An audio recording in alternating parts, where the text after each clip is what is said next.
Chainfire by Terry Goodkind, continuing on page 216. Nietzsche smiled as she nodded her assurance.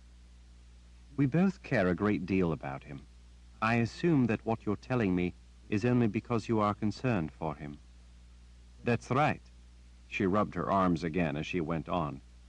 When he came to pull me back, or whatever it is he did, it was like he was inside me. Inside my head, I mean. It was a kind of intimacy unlike any other. Lord Ral healed me once before when I was seriously hurt, but this was different. Parts were the same, some of the feelings were the same, the sincere caring and such that I felt from him. But this was different somehow, really different.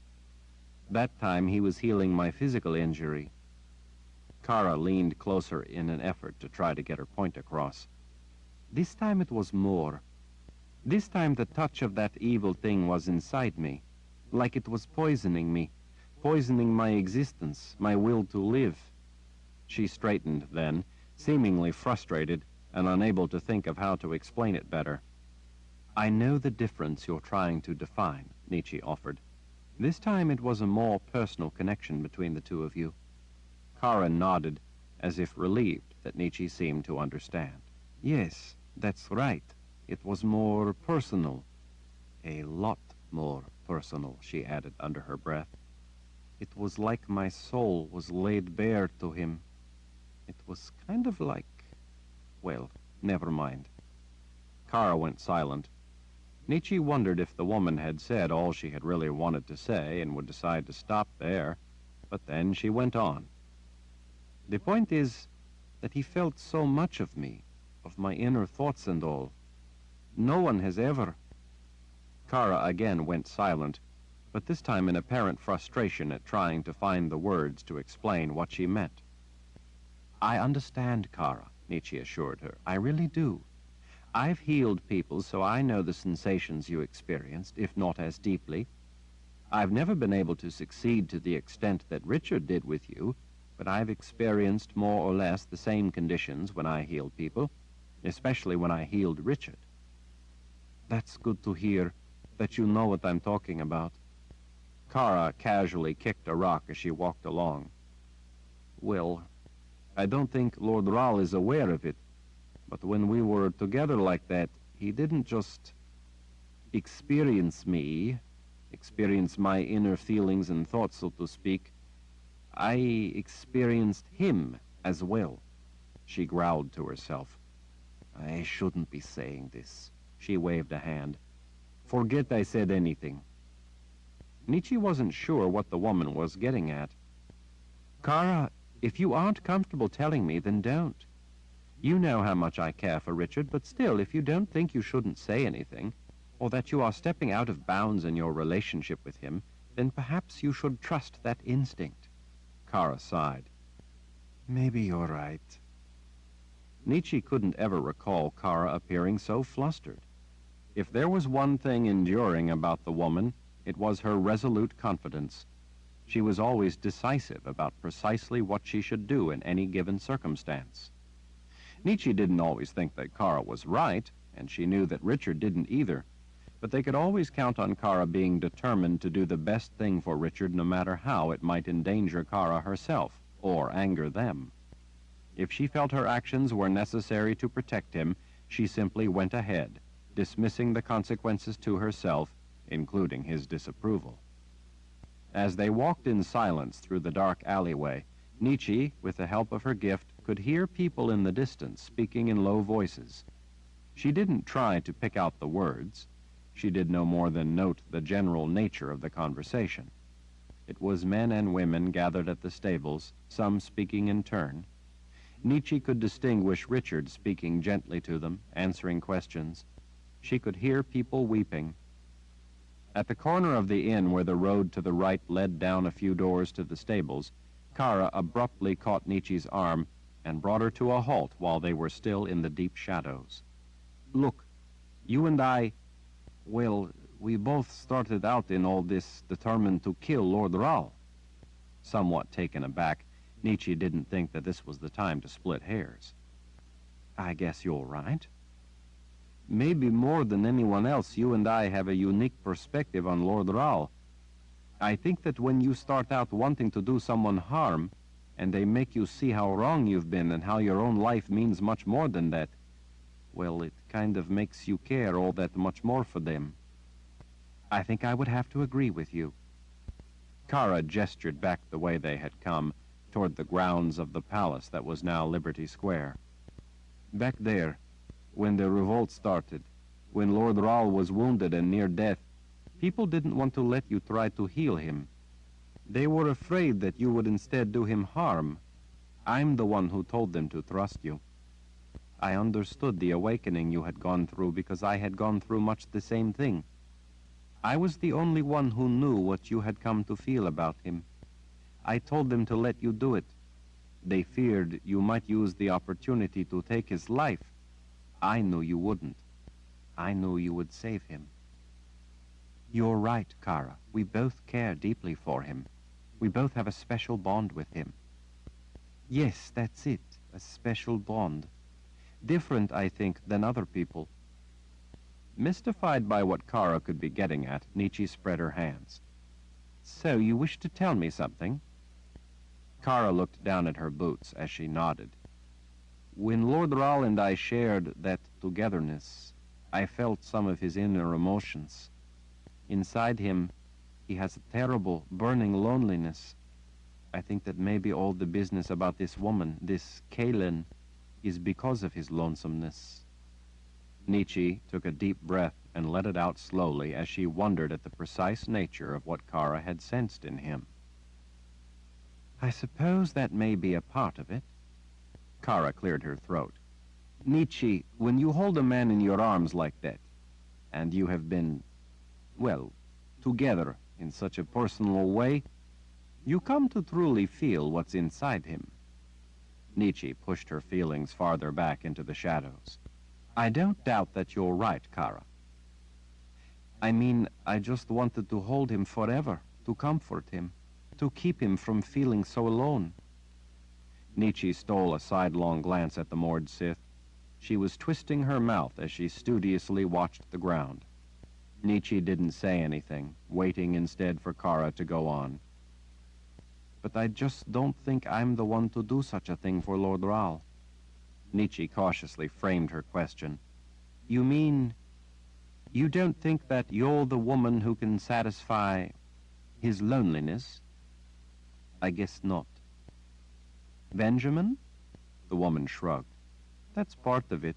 She looked up and met Nietzsche's gaze. I love Lord Rahl. I'd give my life for him. And I have to admit that lying there and having him in my arms like that made me feel like maybe I could be more than just his bodyguard and friend. As I lay there in that bed holding him close to me, I imagined what it would be like to be his... Her voice trailed off. Nietzsche swallowed. I see. But I just don't think that I'm the one. I don't know why. I'm not exactly an expert in matters of the heart, but I don't feel like I'm the one he needs. I just don't think I could be. If he were to ask it of me, I would do it in a heartbeat, but not because I wanted it exactly. Do you understand what I mean? You mean you would do it out of your deep respect and caring for him, not out of your personal wish to be his lover. That's it, Kara said with a sigh of relief, apparently at having someone else say it aloud. Besides, I just don't think that Lord Rahl feels that way about me. When I was sensing his feelings, when we were in each other's arms, I think I would have known if he felt that way about me, but he doesn't. He loves me, I know that much, but not in that way. Nietzsche carefully eased out her own breath. So, that's what you wanted me to know? That you think his loneliness is the source of his fantasy woman? Kara nodded. Yes, but one more thing, too. Nietzsche glanced down the street, watching men making their way to the stable. And what would that be? I think that maybe you could be the one. Nietzsche's heart came up in her throat as she turned to see Kara staring right at her. What? I think you could be the one for Lord Rahl. She held up her hands to forestall any argument. Don't say anything. I don't want you to be saying that I'm crazy. Don't say anything for now. Just think about it. We'll be leaving shortly, and it will be a while until you can come to meet up with us. So you have time, and you could think about it. I'm not asking you to sacrifice yourself for him or anything foolish like that. I'm just saying that I think Lord Rahl needs someone, and you could be that woman. I mean, if you felt right about it. I'm not the one he needs. I'm Mord Sith, and Lord Rahl is a wizard. Dear spirits, I hate magic, and he is magic. We just aren't right for each other in all kinds of little ways. But you have so much in common with him.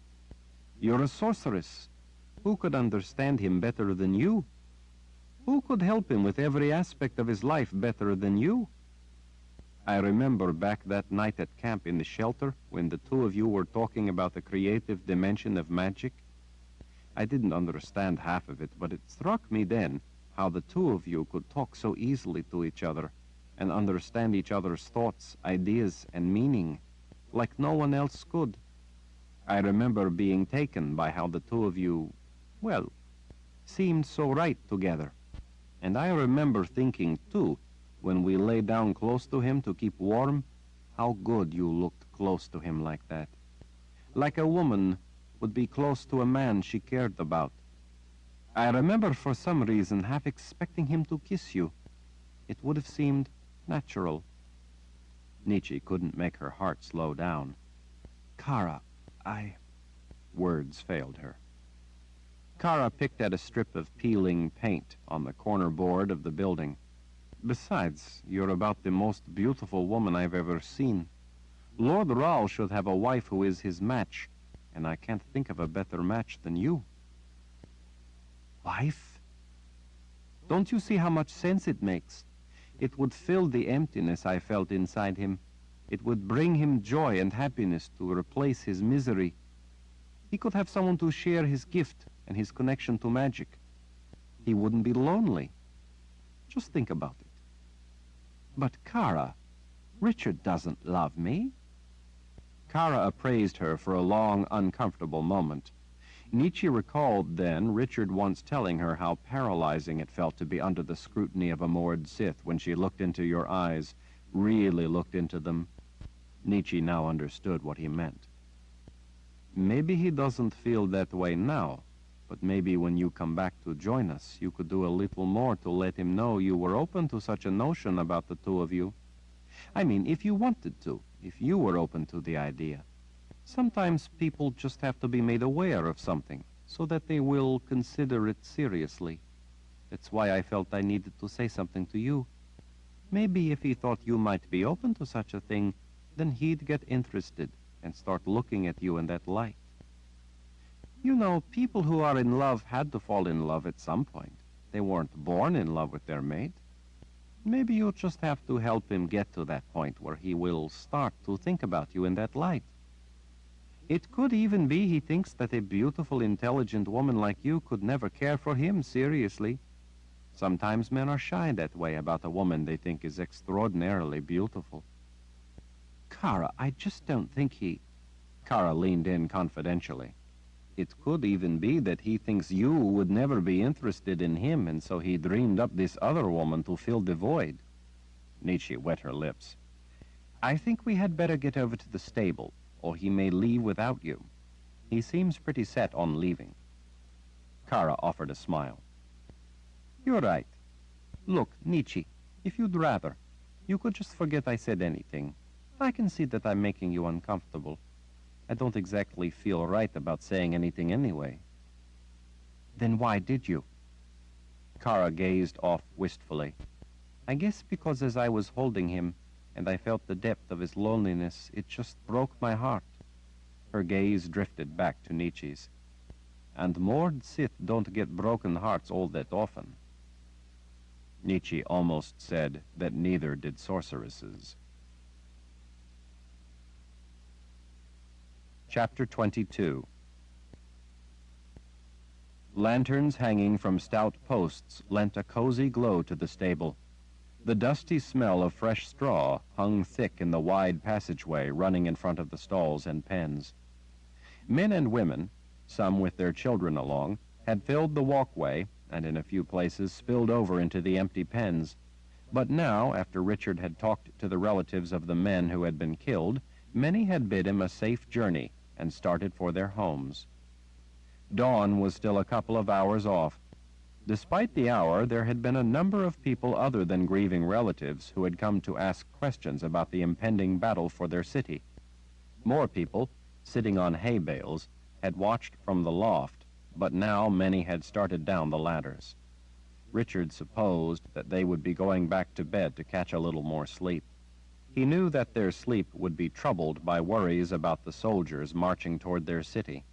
Victor, standing nearby, looked grim after speaking about the bravery of his men and how much he would miss each of them. Many people wept openly as they'd listened. Richard had known that nothing he could have said would have lifted their grief. He had done his best to make them understand what good men he thought they had been and how much he cared for them. In the end, all he could really do was sympathize with their loss. He had felt helpless and useless, even though they had seemed to appreciate the things he'd said. From the corner of his eye, Richard caught sight of Nietzsche and Kara as they came in the big doorway at the end of the stable. They had to ease their way among people who were leaving. He had been wondering where the two of them had gone to, but surrounded by people all wanting to speak with him, he hadn't had a chance to go check. He'd figured that either they had wanted to let him have the time to talk to people, or else Kara had wanted to look around outside to make sure that all was well. Either way, he was glad to see their faces. So that's what you think, then, that this thing, this beast that crashed through the walls of Ishak's Inn was after you? An older man named Hendon asked as he paused beside Richard. He held a pipe with a long curved stem in one hand, his elbow propped on a rail as he spoke. The skin on his thin, leathery face sagged with the weight of years. Because he was older and possessed a quiet, prudent manner, many in the crowd had deferred to his earlier questioning of Richard. Hendon drew air in through his pipe and released aromatic clouds of smoke from the opposite side of his mouth as he waited for Richard's answer. Like I said, the evidence seems to point to it, so I think it probably was. But whatever it was, it's likely that it was coming after me. So you can see why I think it's best if I leave now and not risk that thing coming after me again in the city, and maybe causing harm to a lot of people here. The man removed the pipe from his mouth and gestured toward Richard with the stem. You mean like those men with Victor were harmed as a result of you being near? Victor stepped forward. Now look here, Hendon, it's not Lord Rawl's fault that evil people are trying to kill him. Those same evil people want to come here and kill us as well, beast or no beast. Would you be to blame if Jagang's soldiers coming to kill you happened to harm Lord Rawl on their way to get you? My men were fighting against the Imperial Order when they were cut down by something evil. That evil was spawned by the Order. They were fighting for a world for themselves and their families in which they could live their lives free and safe. They made the choice to do that rather than live in subjugation. Hendon chewed on the pipe stem a moment as his placid eyes considered Victor. Just asking. Only think it's reasonable to know what the situation is and what we're up against. Richard saw heads among the men and women nodding. You're right. It is reasonable, he told the man before Victor could get any hotter. I don't begrudge a man asking questions, especially where lives are concerned. But Victor is right as well. Jagang is intent on killing us all, and as I've told you, the order needs to be stopped, or none of us, no matter where we are, will ever be able to rest easy. Richard saw Nietzsche slipping effortlessly through the press of people departing. Her flowing blonde hair cascaded over the shoulders of a black dress. The dress, cut low with a laced bodice, showed off her shapely form to advantage, but it was her commanding presence that made her stand out like a queen in the throng. Kara, in her red leather, could have been the royal escort. Richard felt a little uncomfortable at the way they both stared at him, as if they hadn't seen him for a month. Hendon unexpectedly clapped Richard on the back of his shoulder, bringing him out of his thoughts. The man spoke with the pipe clenched in his teeth. Safe journey, Lord Rahl. Thank you for everything you've done for us. We look forward to your return to the free city of Alto Rang. Thanks, Richard said with a smile to the man. Hendon moved in with the flow of the others who were engaged in conversation as they made their way along the aisle and out the door. Richard had been relieved to see that these people understood what their freedom meant and meant to keep it. Ishak, standing near Richard, waved his red hat at Nietzsche and Kara when he spotted them. There you are, he called out. Are you all right, Mistress Kara? Richard told me you were safe, but I'm thankful to see it so with my own eyes. Richard followed Ishak as he rushed to meet the two women, beaming his pleasure at seeing them both. We're fine, Kara said. I'm sorry about the damage to your inn. Ishak waved a hand as if the matter were trivial. It is nothing. Boards and plaster, nothing at all. People can't so easily be fixed. You're right about that, Kara said as she met Richard's gaze. Richard saw Jamila, standing on the other side of the passageway, scowl at Ishak's dismissal of the importance of the damage to the inn, but she didn't say anything. She held the hand of a little girl as she leaned back against the wall near the big door, watching. By the girl's round face, Richard thought that it had to be Jamila's daughter. The girl beamed an infectious smile at him, and he couldn't help smiling back. Ishak, I said that you should deduct the damage from what you owe me, and I meant it. Ishak replaced his hat. Why you worry so? I told you I fix. Before Richard could answer, he heard a commotion just outside. Some of the men who had been patrolling the neighborhood came in the door dragging two big men with them. The two men, one with tangled, grimy strands of dark hair, and the second with his hair cropped short, were both dressed in brown tunics, similar to those worn by many of the people of the city. Victor leaned closer to Richard and spoke under his breath. Spies. Richard didn't doubt it. He could see broad belts underneath the tunics that would probably have held weapons. With the Imperial Order soldiers getting close, they would have sent scouts ahead to gauge what they were going to be up against. Now that they were captives, it was possible that they might be prevailed upon to provide valuable information on the nature of the impending attack.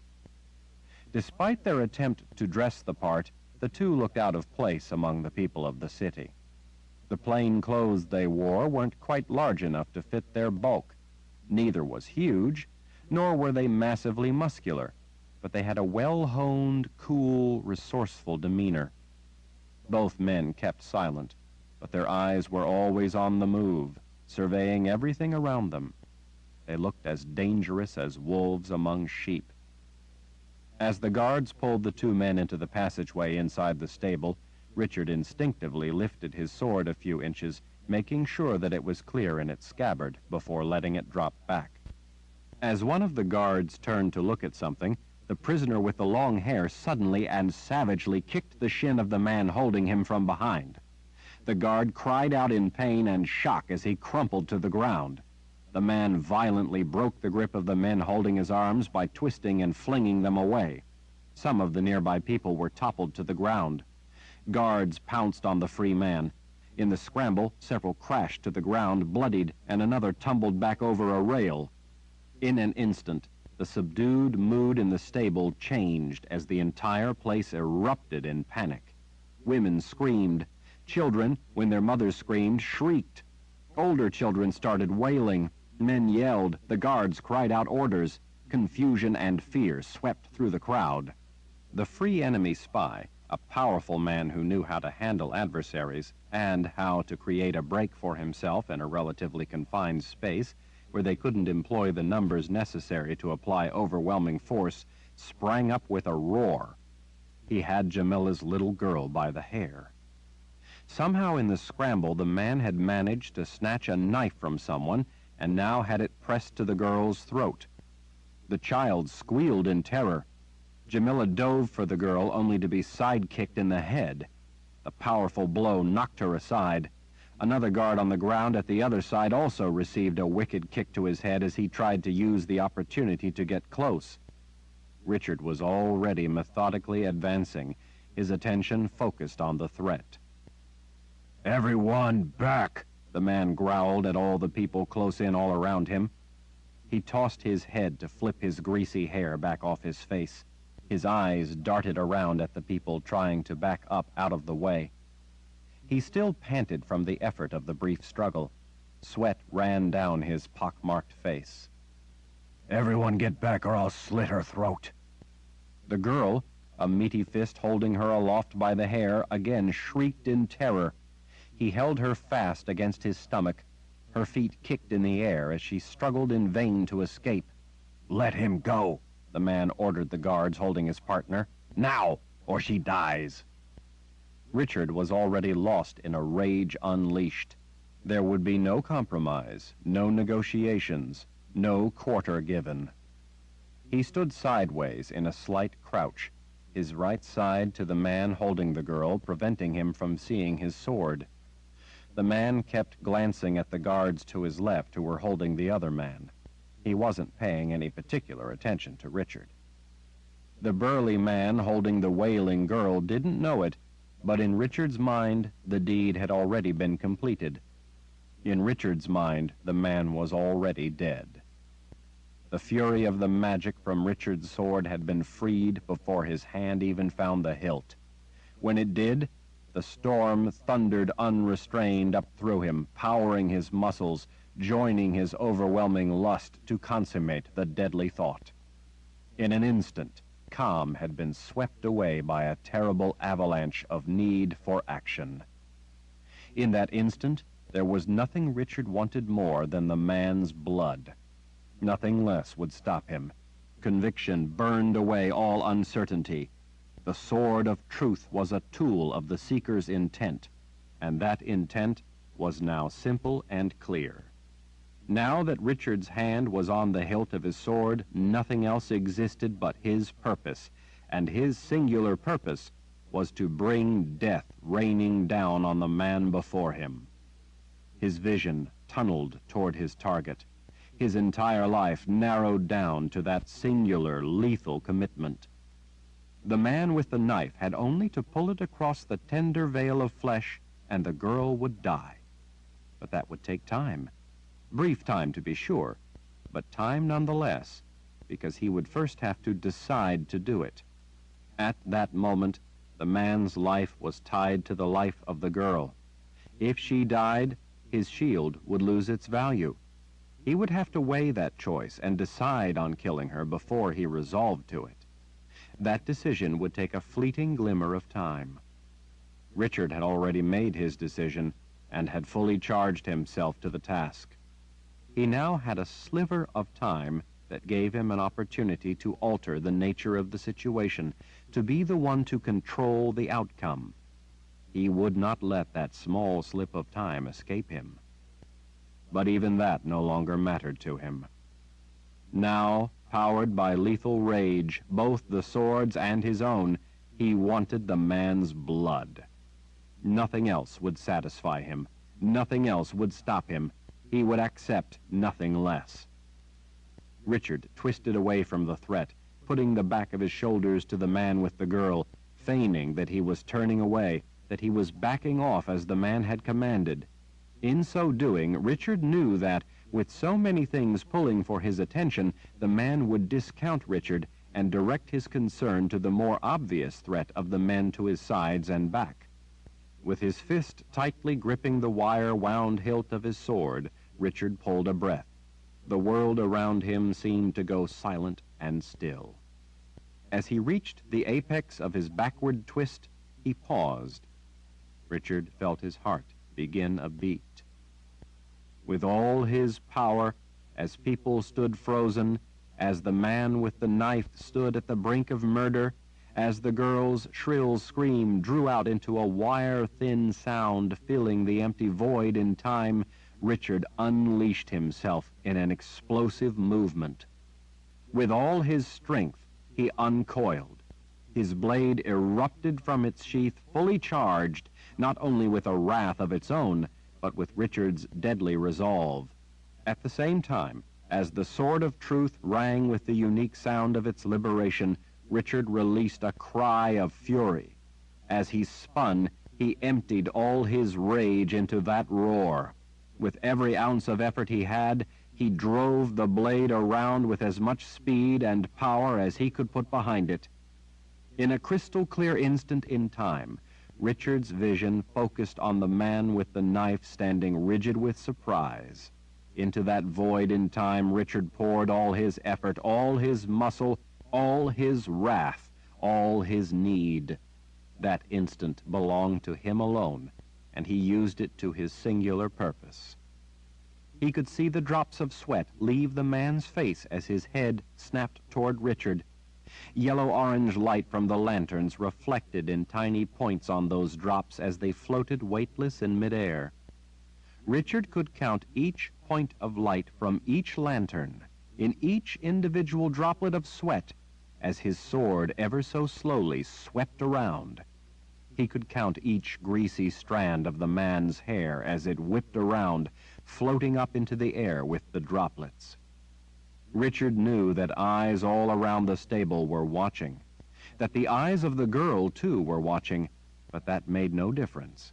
The only eyes that mattered to him were the dark eyes that at last met his glare. In those black eyes, Richard could see the initiation of thought. The tip of Richard's sword whistled through the dusty air. Lantern light glinted off the razor-sharp steel. He could see the blade mirrored in the man's dark eyes. Those eyes reflected the recognition of the full dimension of the threat.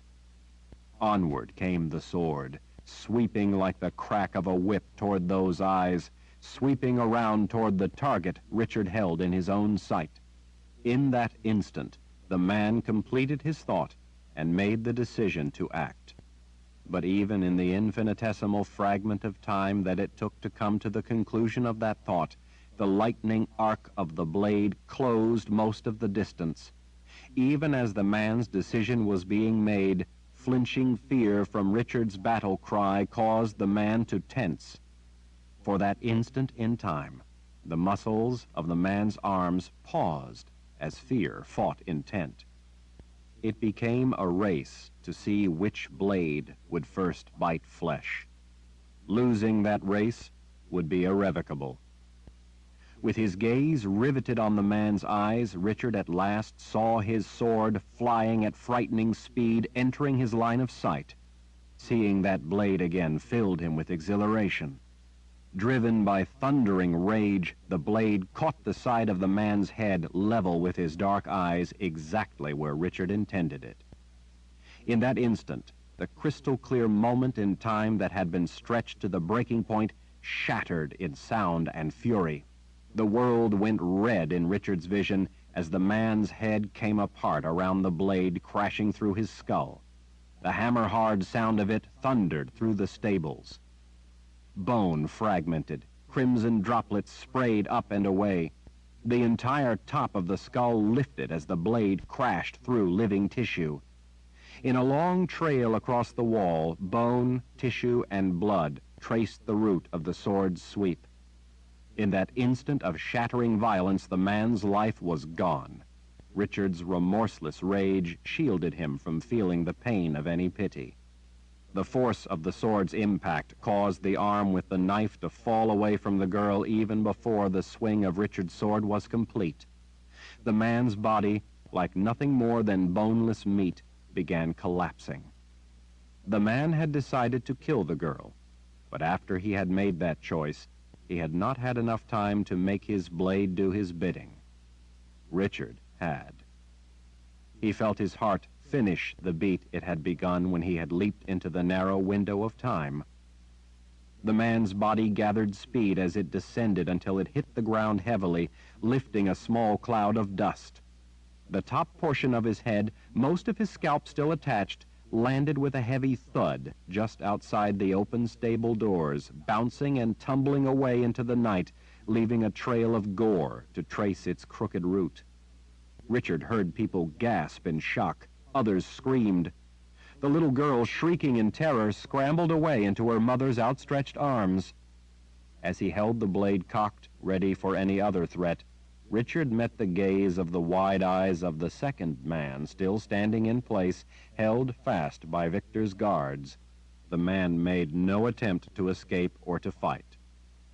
Victor charged in through a gap in the bystanders, his heavy mace raised and ready. From somewhere, Kara had appeared behind Richard, her aegil in her fist. Richard spotted Nietzsche for the first time. She raced across the passageway, her arms held up. "No!" she screamed. "Stop!" Victor straightened in surprise. Nietzsche seized his raised wrist as if she believed he was about to slaughter the other prisoner. "Stand down, blacksmith!" Startled, Victor paused and let his arm drop. Nietzsche turned a furious glare on Richard. "You too, carpenter! You will do as I say and stand down. Do you hear me?" she screamed in fury. Richard blinked. Carpenter? Chapter 23. Through the haze of the sword's anger storming through him, Richard realized that Nietzsche had to be up to something. He didn't know her intent, but by calling both Victor and him by a trade rather than by their real names, she was sending them a signal that was too obvious to miss. She was making an emphatic bid for them to catch on to her effort and to follow her lead. Probably because people often did call him blacksmith, Victor didn't seem to get the hint. He started to open his mouth to say something. Nietzsche smacked him across the face. "Silence! I will hear none of your excuses!" Shocked, Victor took a step back. The shock quickly curdled into a dark scowl, but he didn't say anything. Seeing that Victor got the message to keep quiet, Nietzsche turned her ire on Richard. She shook her finger at him. "You will have to answer for this, carpenter." Richard didn't have any idea what she was up to, but when their eyes met, he gave her a slight nod. He feared to do anything else, lest he spoil whatever it was she was doing. Nietzsche appeared to be worked up into a fit. "What's the matter with you?" she yelled at him. "Where would you ever get the unacceptable idea that you can act of your own accord in such a manner?" Richard didn't know what she wanted him to say, so he offered only a humble shrug, as if he were too ashamed to speak up for himself. "He was saving my child," cried Jamila. "That man was going to cut her throat." Nietzsche wheeled indignantly to the woman. "How dare you show such little regard for our fellow man? How dare you judge what is in another man's heart? That is the Creator's exclusive right, not yours. Are you a witch woman who can see the future? If not, then you can't say what he would have done. Do you think he should be murdered for what you think he might do? Even if he would have acted, none of us alone has the authority to judge the right or wrong of whatever he did." Nietzsche turned again to Richard. "What would you expect the poor man to do? The two of them are dragged in here by a mob without any charges, trial, or even being allowed to explain themselves. You treat a man like an animal and then are surprised when he acts out of confusion and fear? How do you expect Jagang the Just to ever decide to give our people another chance to do what is right and proper when we act like this? The man had a right to fear for his life when among such a mindless rabble as he saw all around him. As the mayor's wife, I will not allow such behavior. Do you hear me? The mayor will not like to hear how shamefully some of our fellow citizens have acted tonight. In the mayor's absence, I will see that our ways are upheld. Now, put away your sword." Beginning to understand what she was doing, Richard made no attempt to answer, and instead sheathed his sword as instructed. As he took his hand from the hilt, the weapon's rage extinguished. Richard's knees nearly buckled. No matter the justification, the need, the number of times he righteously used the sword, killing remained a hideous deed. Not wanting to spoil Nietzsche's act, Richard dully hung his head. She turned a fierce look on the crowd. They all took a step back. "We are a peaceful people. Have you all forgotten our duty to our fellow man, to the Creator's ways? How can we ever expect the Emperor to someday accept us back into the fold of the Imperial Order if we behave like subhuman animals? The crowd stood mute. Richard certainly hoped that they too grasped that Nietzsche had a purpose, and they should not spoil what she was trying to accomplish. As the mayor's wife, I will not allow senseless violence to poison our people and our future. A younger woman in the crowd put her hands on her hips and took a step forward. But we must at all times keep in mind our duty to our fellow man, Nietzsche said in a threatening tone, cutting her off. Not our selfish desires. With a surreptitious glance to Victor, he understood her meaning and pulled the woman back to make sure she kept her mouth shut. Nietzsche glanced around at the guards. It is our responsibility to guide our fellow man, not to butcher him. One man has been murdered this night. The people's authorities will have to hear this case and decide what will become of this carpenter. Some of you will have to see to it that he is confined until then. In the meantime, as the mayor's wife, I will not allow this other man to meet a similar unjust fate. I know my husband would want to set matters right, but I also know that he would not want it to have to wait until tomorrow just for him to say as much. He would want it rectified immediately. So you will take this other citizen outside of the city and release him. Let him go on his way in peace. We will cause him no harm. The carpenter, as I said, will have to be held until he can be brought before the proper authorities to answer for his heinous deed. Victor bowed. Very wise, madam. I'm sure your husband, the mayor, would be pleased that you intervened on his behalf. Nietzsche glared at the top of his head for a moment while he was bowed before her. She then turned to stand before the second captive spy. She bowed to him. Richard noticed that somewhere along the line the cord of Nietzsche's bodice had come unlaced. It wasn't lost on the man either. Her deep bow provided him a good long look at her cleavage. Once she straightened, it was a moment before he finally looked up into her eyes. I hope that you will accept our apology for your inhumane treatment. It is not the way we were taught to respect all people as our brothers and equals. The man made a face, as if to say he might be able to forgive his mistreatment. I can understand why you people are so touchy, what with your insurrection against the Imperial Order and all. Insurrection? Nietzsche waved a hand dismissively. Nonsense. It was little more than a misunderstanding. Some of the workers, she gestured toward Richard without looking, like these ignorant, selfish men here, wanted more say for themselves and higher wages. It was nothing more than that. As my husband has often told me, it was misconstrued and blown all out of proportion. Selfish men caused an unfortunate panic that got out of control.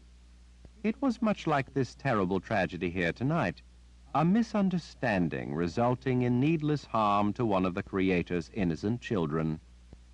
The man regarded her with a long, unreadable look before he spoke.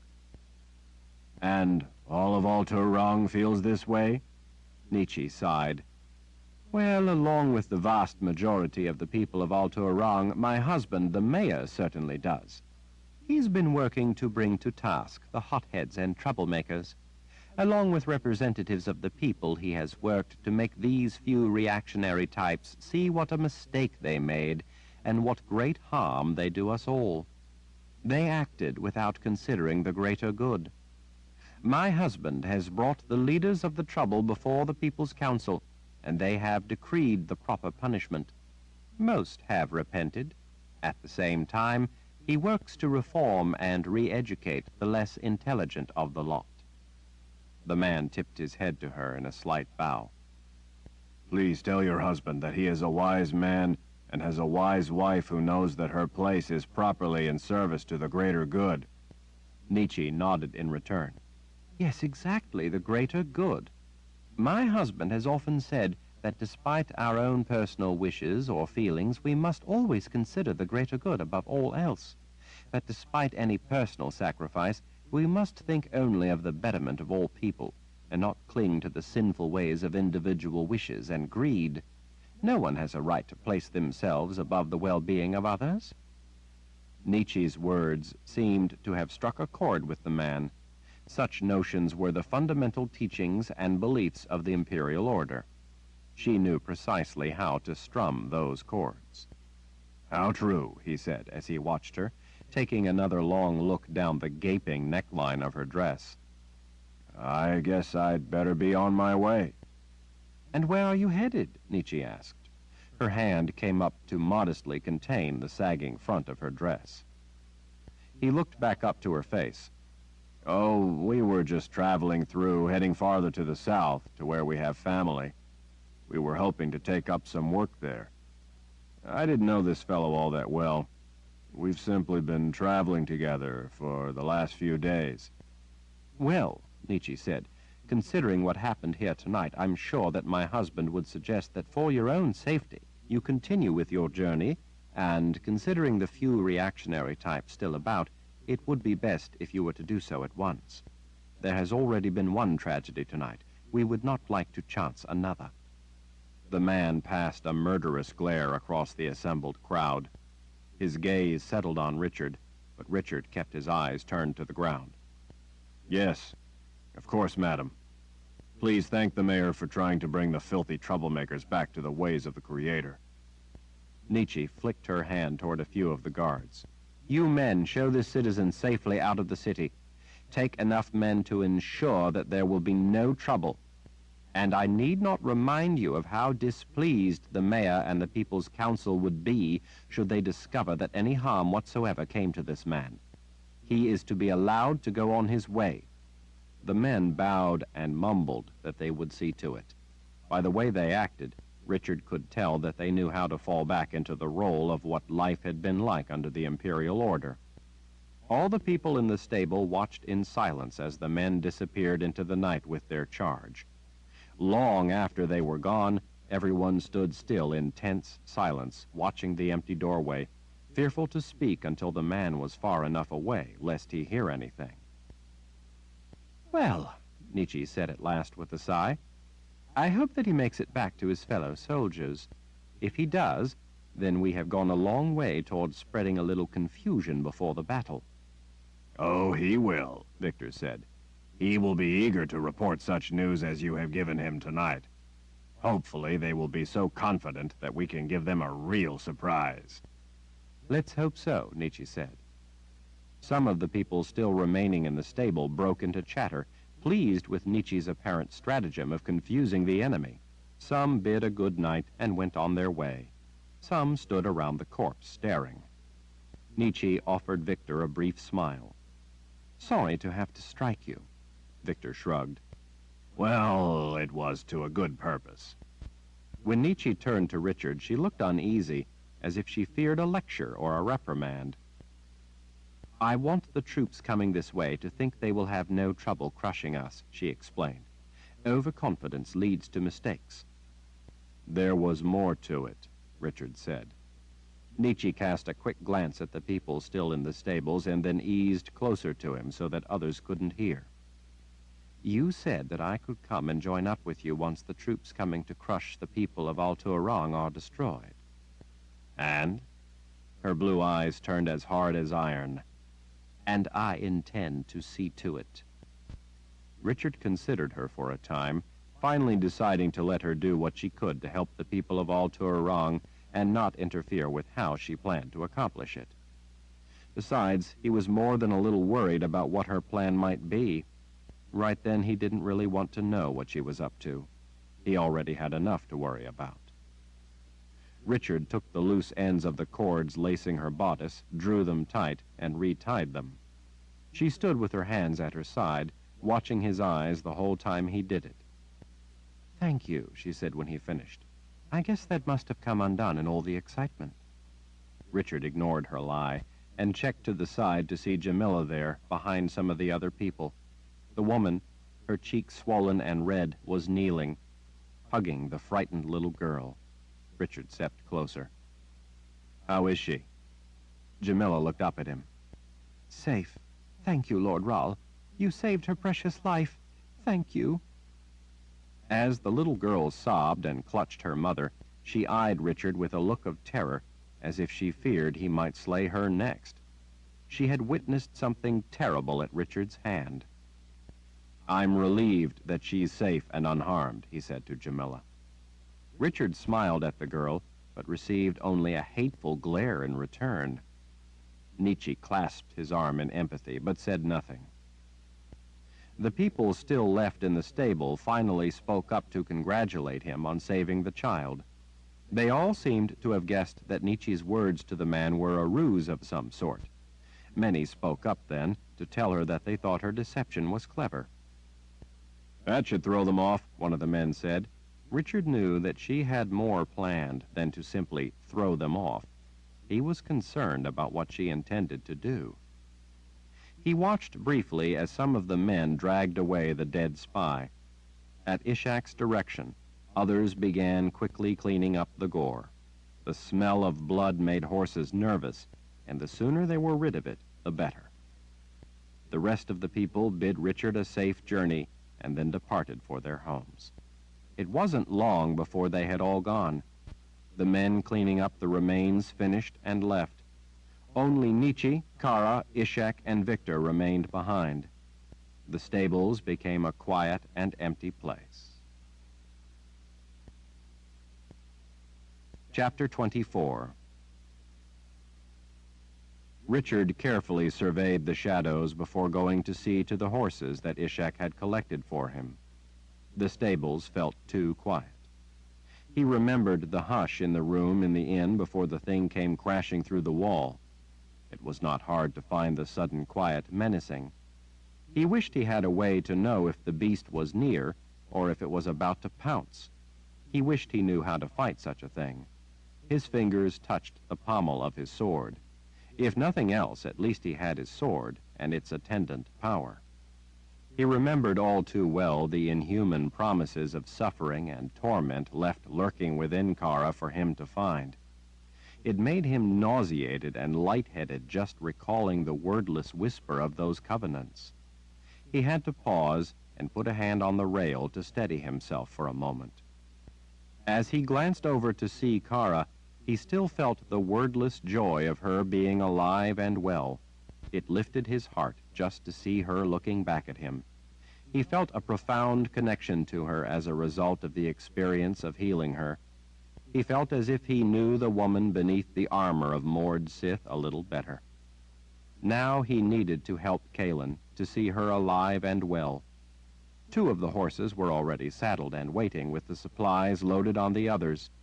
Ishak had always been as good as his word. Richard ran his hand along the flanks of the bigger bay mare as he entered her stall, feeling her muscles and letting her know he was behind her so she wouldn't be spooked. One ear swiveled toward him. With all that had happened, to say nothing of the scent of blood in the air, the horses were all jumpy. The mare tossed her head and stomped nervously at having a stranger near. Before he went about hooking his bow to the saddle, he first stroked the mare's neck and spoke softly to her. He reached up and gently caressed her ear. He was pleased that she settled down after a little assurance. When he stepped back out from the stall, Nietzsche was watching him, waiting for him. She looked lost and lonely. "You will be careful?" she asked. "Don't worry," Kara said as she walked past carrying some of her things.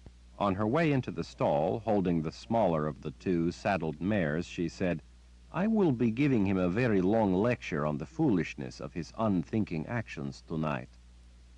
"What unthinking actions?" Victor asked. Kara laid an arm over the shoulder of her horse, idly running her fingers through its mane as she turned back to the blacksmith. "We have a saying in the Hara. We are the steel against steel, so that the Lord Rahl can be the magic against magic. What it means is that it's foolish for the Lord Rahl to needlessly risk his life in things like battles with blades. We can do that.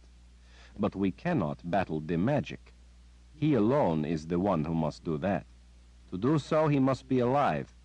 Our job is keeping the Lord Rahl safe from weapons of steel so that he can protect us against magic. That is the Lord Rahl's duty. That is his part of the bond." Victor gestured toward Richard's sword. I'd say he seems to do all right with a blade. Kara arched an eyebrow. Sometimes he is lucky. Need I remind you that he almost died from getting himself shot with a simple arrow? Without a moored Sith, he would be helpless, she added for good measure. Richard silently rolled his eyes when Victor cast a worried look his way. Ishak, too, seemed concerned as he peered at Richard as if he were a stranger he was seeing for the first time. Both men had known him for nearly a year as simply Richard, a man who loaded wagons for Ishak's transport company and hauling iron to Victor's blacksmith shop. They had thought that he was married to Nietzsche. They didn't know that he had really been Nietzsche's captive at the time. Discovering that he was, in fact, the Lord Rahl, the nearly mythical freedom fighter from far to the north, was still somewhat disorienting for both men. They tended to view him as one of their own who had risen up to fight tyranny with them. That was how they knew him. Whenever the Lord Rahl issue came up, they got nervous, as if they suddenly didn't know how they should behave around him. As Kara went about loading the rest of her things into saddlebags, Nietzsche laid a hand on Ishak's shoulder. If you don't mind, I need to see Richard alone for a moment before he leaves. Ishak nodded. Victor and I will be outside. We have matters to discuss. As the two men made for the door, Nietzsche cast Kara a brief glance. Kara gave her horse a quick pat on the side and then followed the two men out of the stable, pulling the big door closed behind herself. Richard was amazed and just a little concerned to see Kara leave without an argument. Nietzsche stood before him in the soft lamplight, twining her fingers together and looking rather uneasy, he thought. Richard, I'm worried about you. I should be with you. You've started something tonight that I think you will have to be the one to finish. She sighed. You're right about that. Richard wondered just what it was she had started, what it was she had in mind, but he was in a hurry to leave. While he was concerned for Nietzsche's safety, he was vastly more worried about Kaelin. He wanted to get going. But I still... When you're done helping these people end the immediate threat from the soldiers who are on their way here, you can catch up with me, Richard told her. With this wizard Kronos leading them, the people here are certainly going to need your help. I know. She was nodding, having already been over all of this ground already. Believe me, I intend to eliminate the threat descending upon Altor Rong. I don't intend to allow it to waste a lot of my time, and then I can leave to catch up with you. A wave of cold dread washed through him as he suddenly grasped the core of her plan. He wanted to tell her to forget what she was thinking, but he made himself keep silent. He had important and perilous work of his own that he needed to get to. He wouldn't want her telling him that he couldn't do what he had planned. Besides, she was a sorceress who knew very well what she was doing. She had been a sister of the dark, one of 6 such women who had managed to become his teachers at the Palace of the Prophets. When one of them had tried to kill him to steal his gift, Richard had killed her instead. That had been the beginning of the battle that had brought down the palace. Jagang eventually captured the rest, including Sister Ulyssia, their leader. In order to save Kaelin's life, Richard had once allowed 5 of them to swear a bond to him so that they could escape the Dreamwalker's hold on them. Nietzsche hadn't been with them at the time. Another later died in the Sliff, leaving only those 4 Sisters of the Dark, besides Nietzsche, not in Jagang's clutches. Nietzsche was certainly a formidable threat to any who opposed her. He just hoped she wasn't taking a foolish chance just to be able to more quickly get back to protect him. Richard hooked his thumbs behind his belt, not quite knowing what it was she wanted. You will be welcomed to join me whenever you can manage it. I told you that. I know. A piece of advice. He waited until her gaze turned up to his. No matter how powerful you think you are, something as simple as an arrow can still kill you. A brief smile visited her face.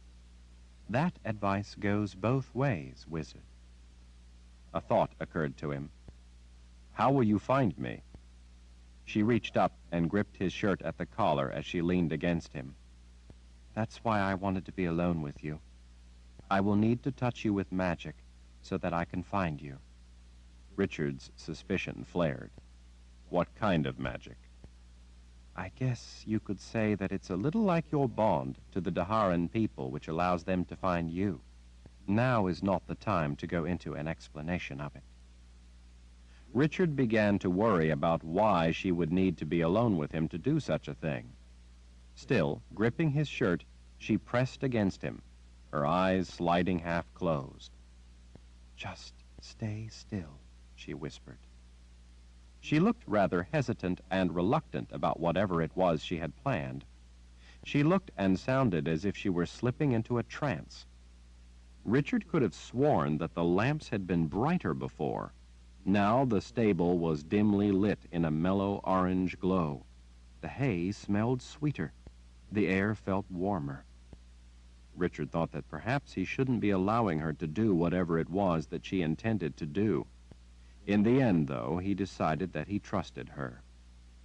Nietzsche's left hand released its grip on his shirt and slipped up and over his shoulder to the back of his neck. Her fingers glided around his neck, her hand fisted, holding his hair at the back of his head to keep him still. Richard's level of alarm rose. He suddenly wasn't so sure that he wanted her to touch him with her power. He'd felt her magic several times before, and it wasn't something he was exactly eager to experience again. He wanted to back away, but somehow he didn't. Nietzsche leaned in even more and gently kissed his cheek. It was more than a kiss. The world around him dissolved. The stables, the humid air, the sweet aroma of hay, all seemed to cease to exist. The only thing that existed was his connection to Nietzsche, as if she were all that held him from evaporating as well. He was swept into a rising realm of breathless pleasure with all of life itself. It was an overpowering, disorienting, magnificent sensation. Everything, from the feel of the connection to her, the warmth and life of her, to all the beauty of the world, felt as if it flooded through him, filling him until it saturated his mind, making him dizzy with the staggering exhilaration of it. Every kind of pleasure he had ever known swept through him with overwhelming force, amplified beyond anything he had ever experienced, engulfing him in bliss so intense that the satisfaction of it brought a gasp and tears. When Nietzsche broke the kiss on his cheek, the world inside the stables swirled back in around him, and yet it seemed more intense than it had been before, the sights and smells more vibrant than he remembered. It was quiet, but for the hiss of a nearby lamp and the soft neigh of one of the horses. Richard's hands trembled with the lingering sensation of her kiss. He didn't know if what Nietzsche had done had lasted for a second or an hour. It was magic completely unlike any Richard had ever felt before. It left him so breathless that he had to remind himself to breathe again. He blinked at her. What did you do?" The slightest smile blossomed in the curve of her lips, and in her blindingly blue eyes. "I touched you with a small trace of my magic, so that I can find you. I recognize my power. I will be able to follow it to you.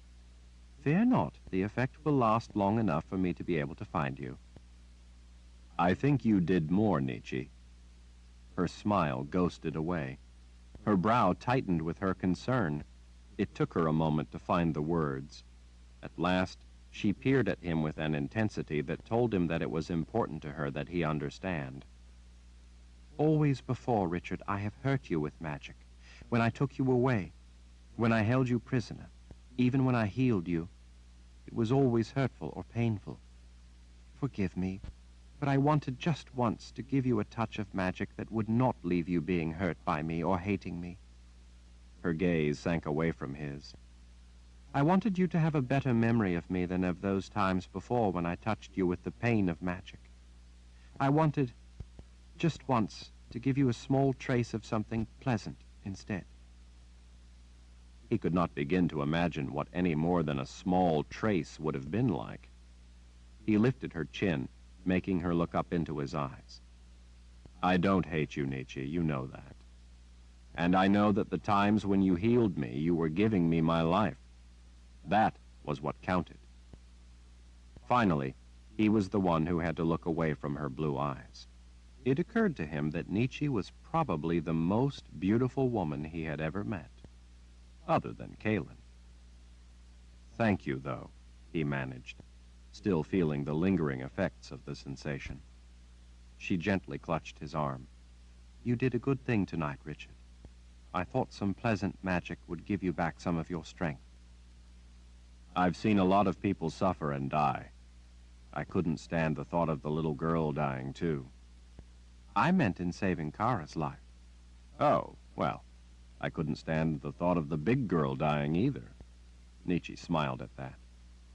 He gestured to the horses. I need to get going. She nodded, and he moved off to collect the horses and check their gear. Nietzsche went to open the stable door.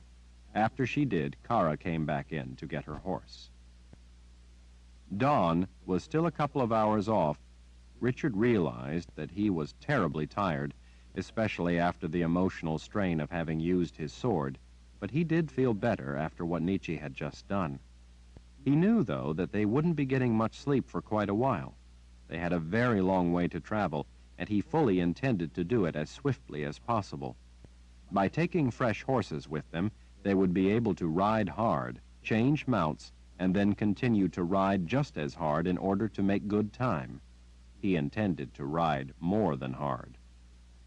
Nietzsche held his horse's bit as he stuffed his boot into the stirrup and swung up into the saddle. The horse flicked her tail and danced about, eager to be out of the stable even if it was still night. Richard patted her shoulder to settle her down. She would have plenty of time to show him her spirit. Kara, once in her saddle, turned to frown at him.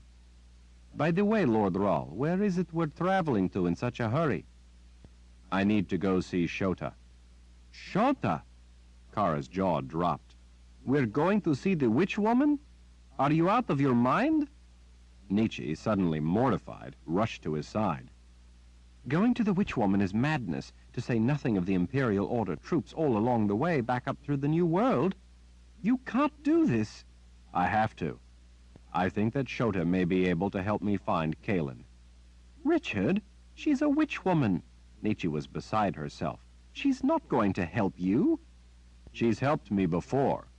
She gave Kaelin and me a wedding gift. I think she may remember it. A wedding gift? Kara asked. Are you crazy?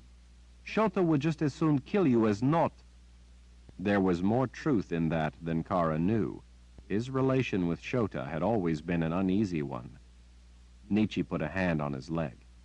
What wedding gift? What are you talking about? Shota wanted Kaelin to die because she feared that together we would conceive what Shota believed would be a monster child, a gifted confessor. At our wedding, as a truce, she gave Kaelin a necklace with a small dark stone. It's a magic of some sort that prevents Kaelin from getting pregnant. Kaelin and I decided that for the time being, with all that's going on and all that we have to worry about, we would accept Shota's truce. There had been a time when the chimes had been loosed that magic of every sort had failed.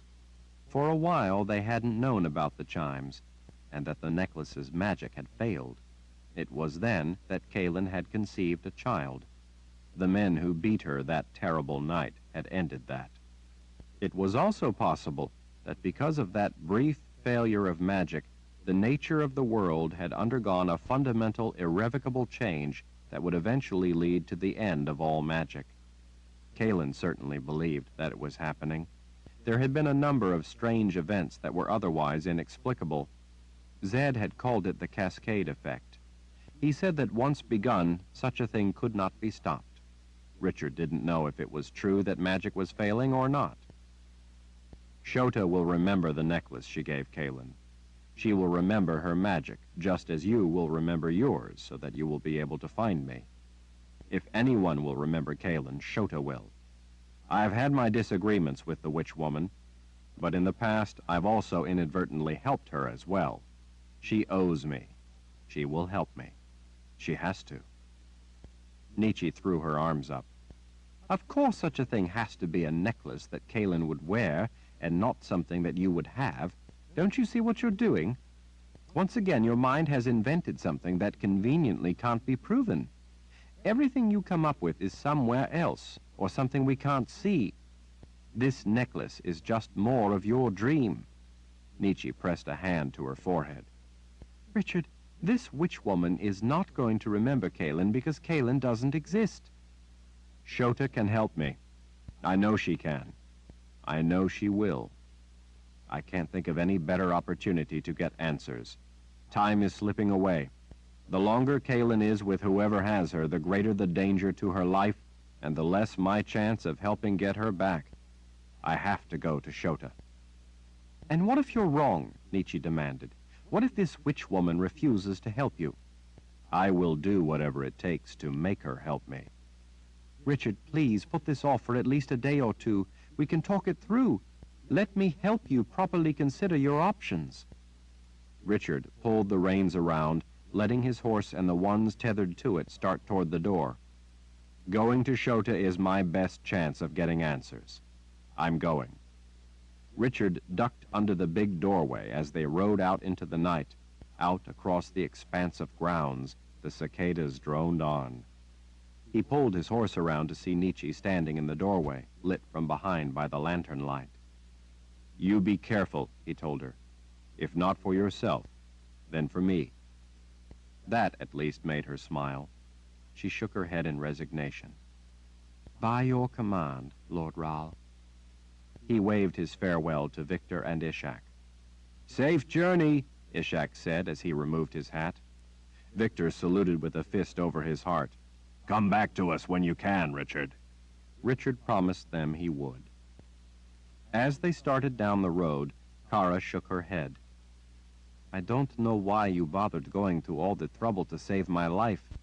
We're going to die, you know. I thought you were coming with me to prevent that from happening. Lord Rahl, I don't know if I can protect you against a witch woman. I've never faced their power, nor have I heard of any Mord Sith who has. A confessor's power used to be deadly to Mord Sith. It could be that witch woman's power is just as fatal. I will do my best, but I just think you should know that I might not be able to protect you from a witch woman. Oh, I'd not worry about it, Kara, Richard said as he squeezed his legs and shifted his weight, urging his horse into a canter. If I know Shota, she won't let you get anywhere near her anyway. Chapter 25. As she marched down the side of a wide thoroughfare, leading a small knot of men, Nietzsche thought that in a way it seemed like the sun had gone out since Richard had left. She missed just being able to look into his eyes at the spark of life in them. For 2 days, she had tirelessly gone about the urgent preparations for the imminent attack, but without Richard around, life seemed empty, less bright, less of everything. At the same time, when he had been around, his single-minded determination to find his imagined love had been draining. In fact, she had sometimes wanted to strangle him. She had tried everything from patience to anger in an attempt to get him to come around to seeing the truth, but it had been like trying to push against a mountain. In the end, nothing she'd done or said had made any difference. For his own sake, she earnestly wanted to help him to come to grips with reality. To do so, she had to challenge him in an effort to try to get him to come to his senses before something terrible happened, but at the same time, trying to make him see the truth somehow always seemed to cast her as a villain working against him. She hated being in that position. Nietzsche hoped that by the time she finished helping to rid Al-Turang of the threat of the approaching Imperial Order troops and their wizard Kronos, she could quickly catch up with Richard and Kara. With spare horses, and as fast as she knew he would ride, Nietzsche realized that she would not be able to catch up with him until after he reached the witch woman, if he even made it that far, if Shota didn't kill him once he did. From what Nietzsche knew of witches, Richard's chances of coming out of her lair alive were pretty slim. He would have to face the witch woman without Nietzsche's help and protection. Still, he knew the woman, and she was a woman in every sense from what Nietzsche had heard of her, so maybe Richard would at least be civil. It was not at all wise to be impolite to witches. But even surviving an encounter with a witch woman, he would still be devastated if she didn't help him. And Nietzsche knew she couldn't because there was no missing woman for Richard to find. At times, it infuriated her that he was so obstinate about something so obviously nothing more than an illusion. At other times, she worried that he really was losing his mind. That was too chilling a thought to contemplate. Nietzsche paused at the side of the road with a sudden, terrible realization. The men following her lurched to a halt when she did, bringing her out of her thoughts. They were all with her either to see to her instructions in regard to some of the defenses of the city, or else to carry messages as needed. Now they stood silent and uneasy, not knowing why she had stopped. "Up there," she said to the men, pointing at a 3-story brick building on the corner across the street. "Make sure that we can use that place to good advantage, and put at least a couple dozen archers in the windows. See that they have a large supply of arrows." "I will go take a look," one of the men said before running off across the road, dodging wagons, horses, and hand-drawn carts. People rushed along the side of the street, passing around Nietzsche and the men with her, as if they were a rock in a swiftly moving river. Passers-by spoke in hushed tones among themselves as they coursed between clusters of hawkers calling out, trying to sell their goods, or people gathered to urgently discuss the impending battle for the city and what they would do to protect themselves. Wagons of every sort, from big freight wagons pulled by teams of 6 horses to small wagons pulled by a single horse, sped past in a hurry to complete the stockpiling of provisions or other necessary work while they still could. Despite the din of horses, wagons, and people, Nietzsche didn't really hear any of it. She was thinking about the witch woman. Nietzsche had suddenly realized that Shota might not simply be unwilling to help Richard, but she might not tell him so. Witch women had their own way of doing things and their own ends.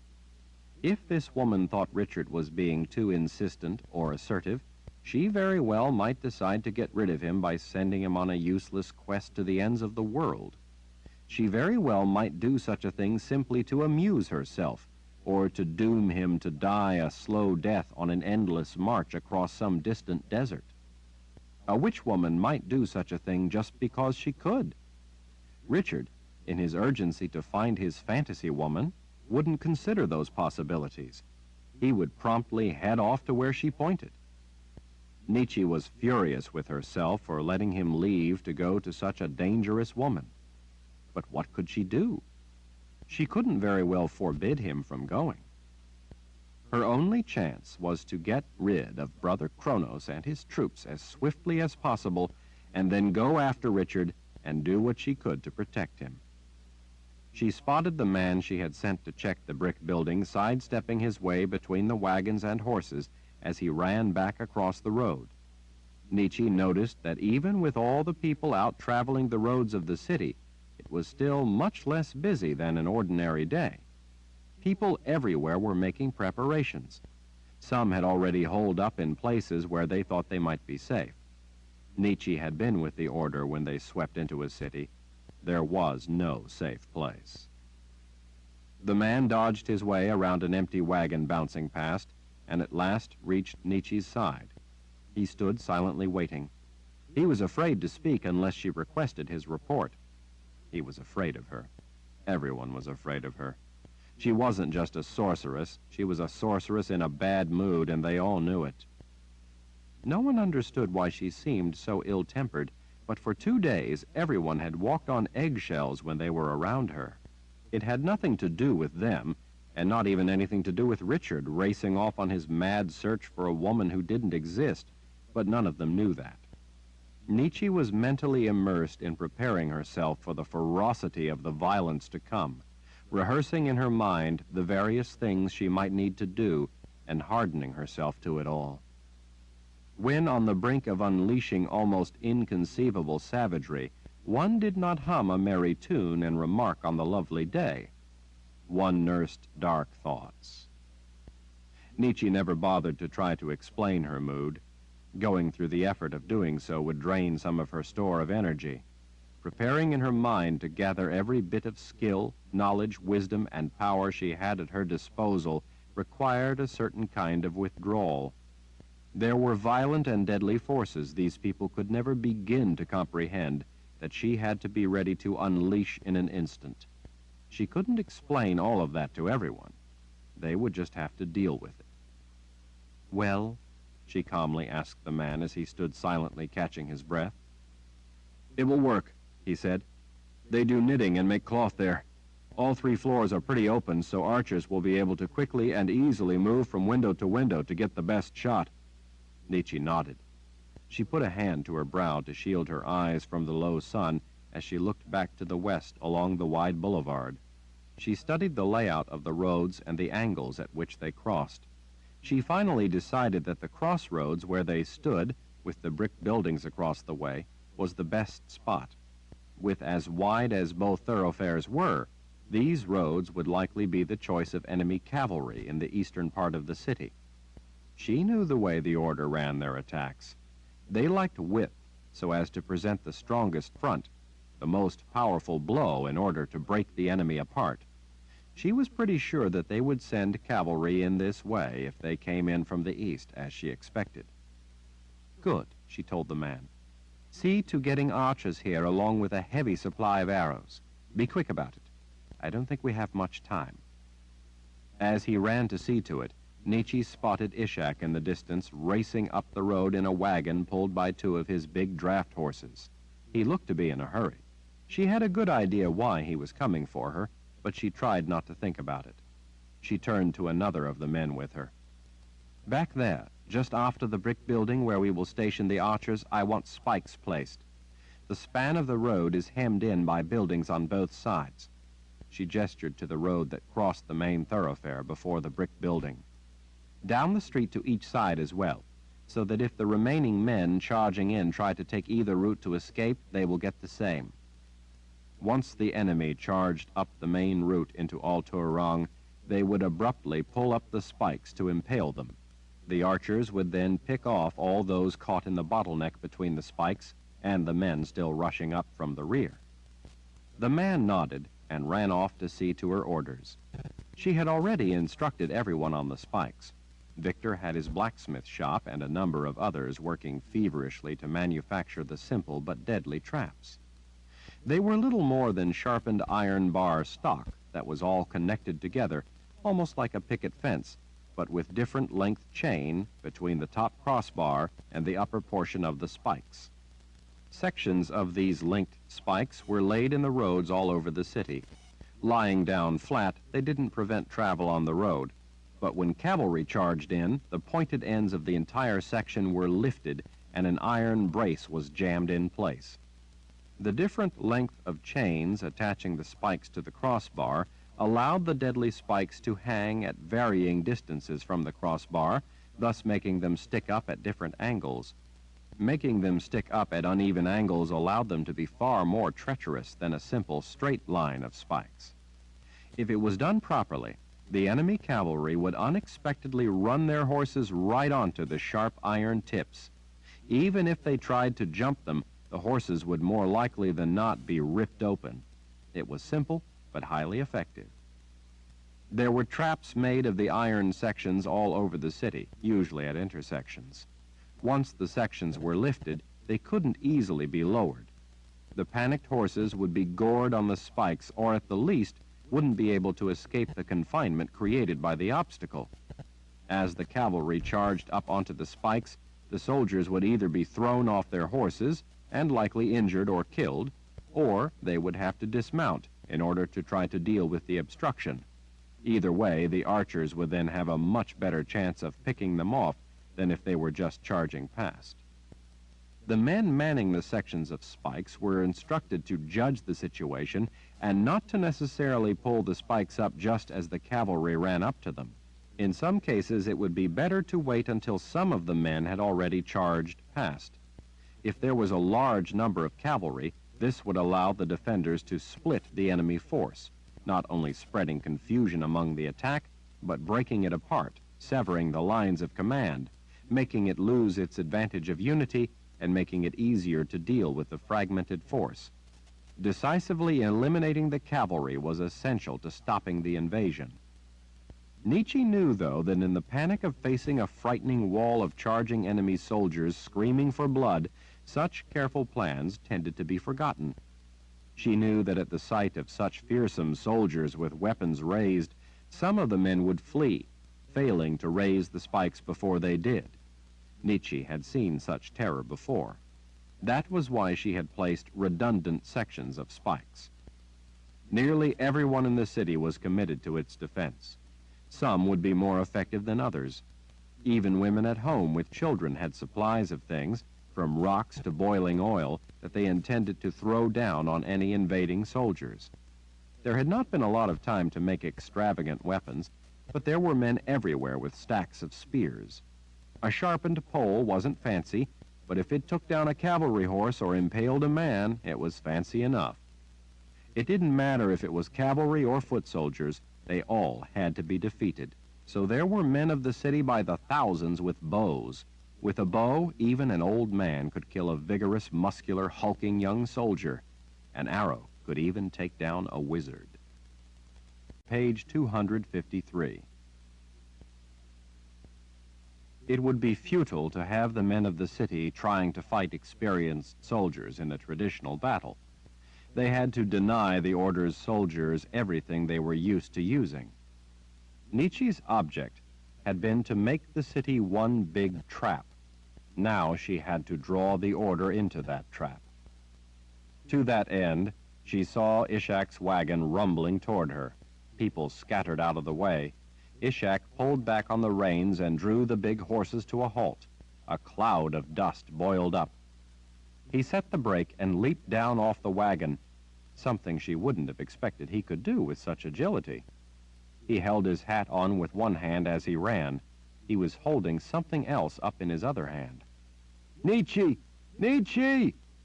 She turned to the men with her. "You'd all best see to the things we've discussed. I don't think we have more than a few hours."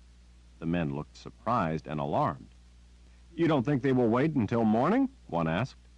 "No, I believe they will attack this evening." She didn't tell them why she thought so. The men nodded and rushed off to their assignments. Ishak came to a panting halt. His face was nearly as red as his hat.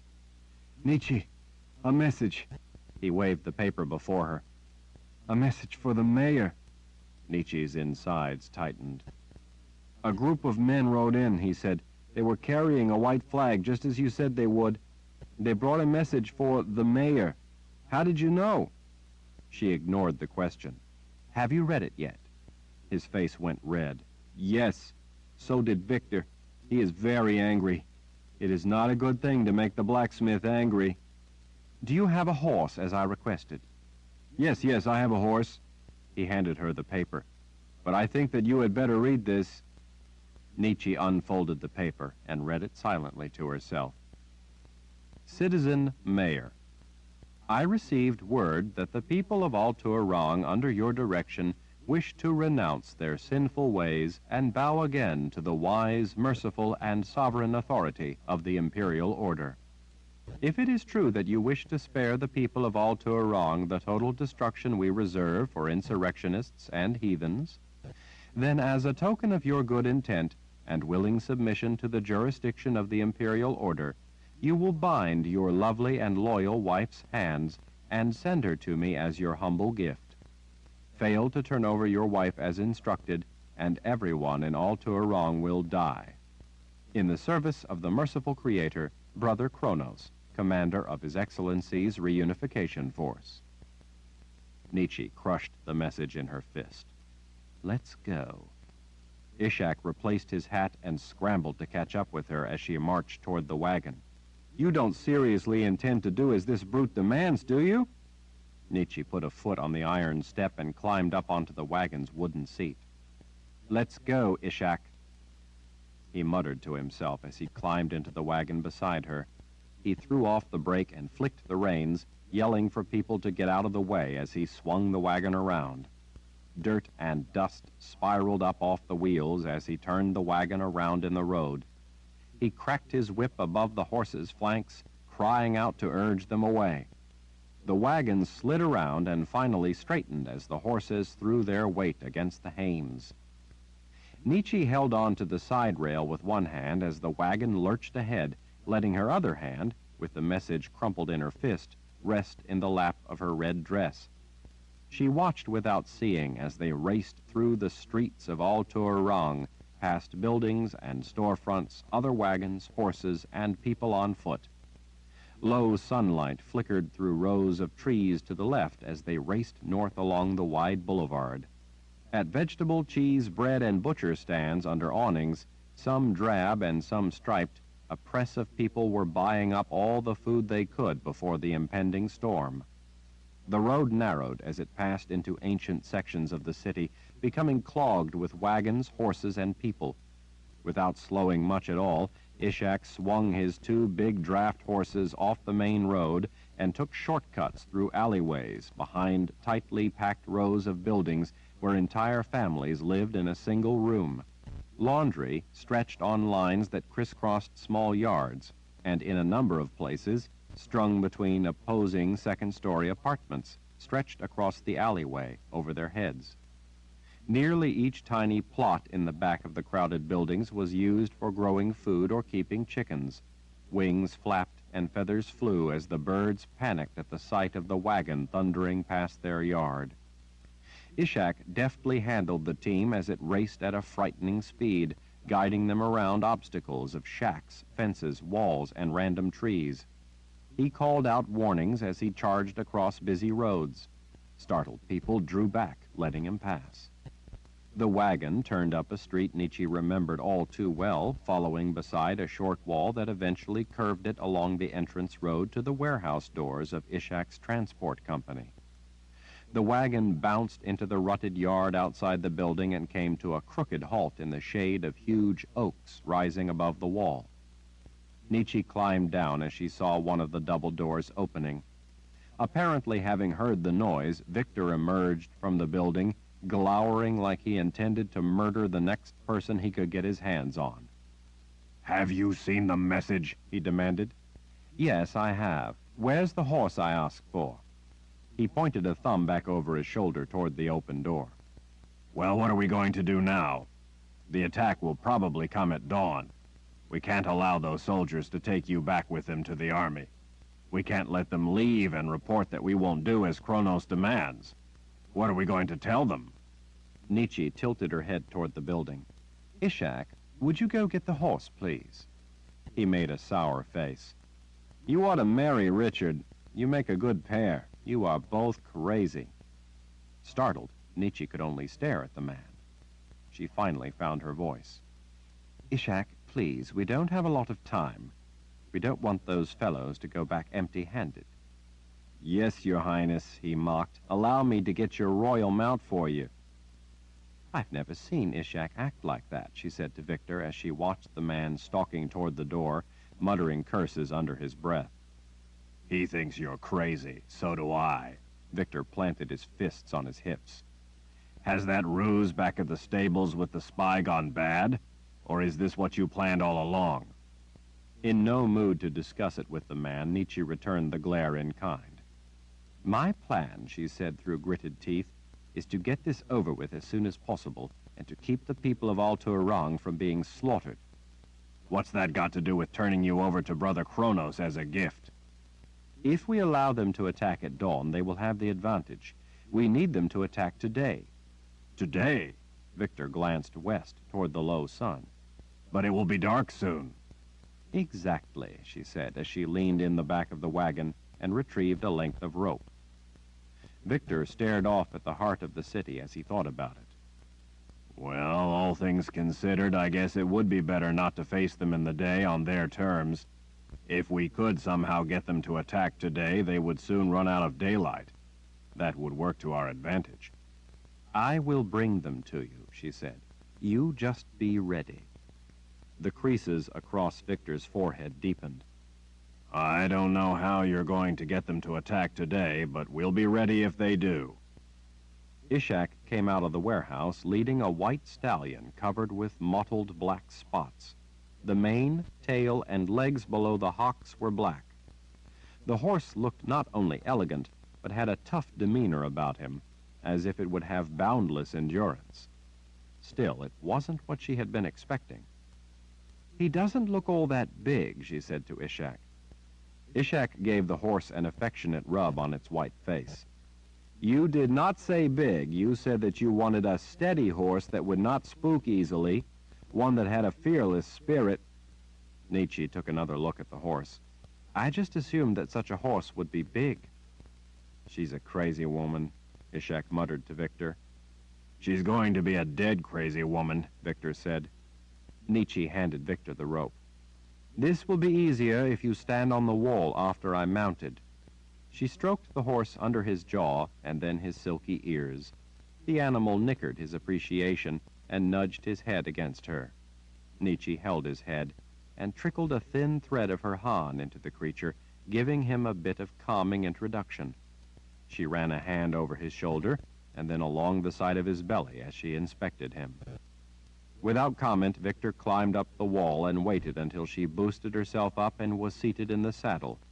Nietzsche arranged the skirts of her red dress and then unbuttoned it to the waist. She pulled her arms out of the sleeves one at a time, holding the front of the dress against her chest, and then holding it up with her elbows as she lifted her hands toward Victor, her wrists pressed together. Victor's face went as red as her dress. Now what are you doing?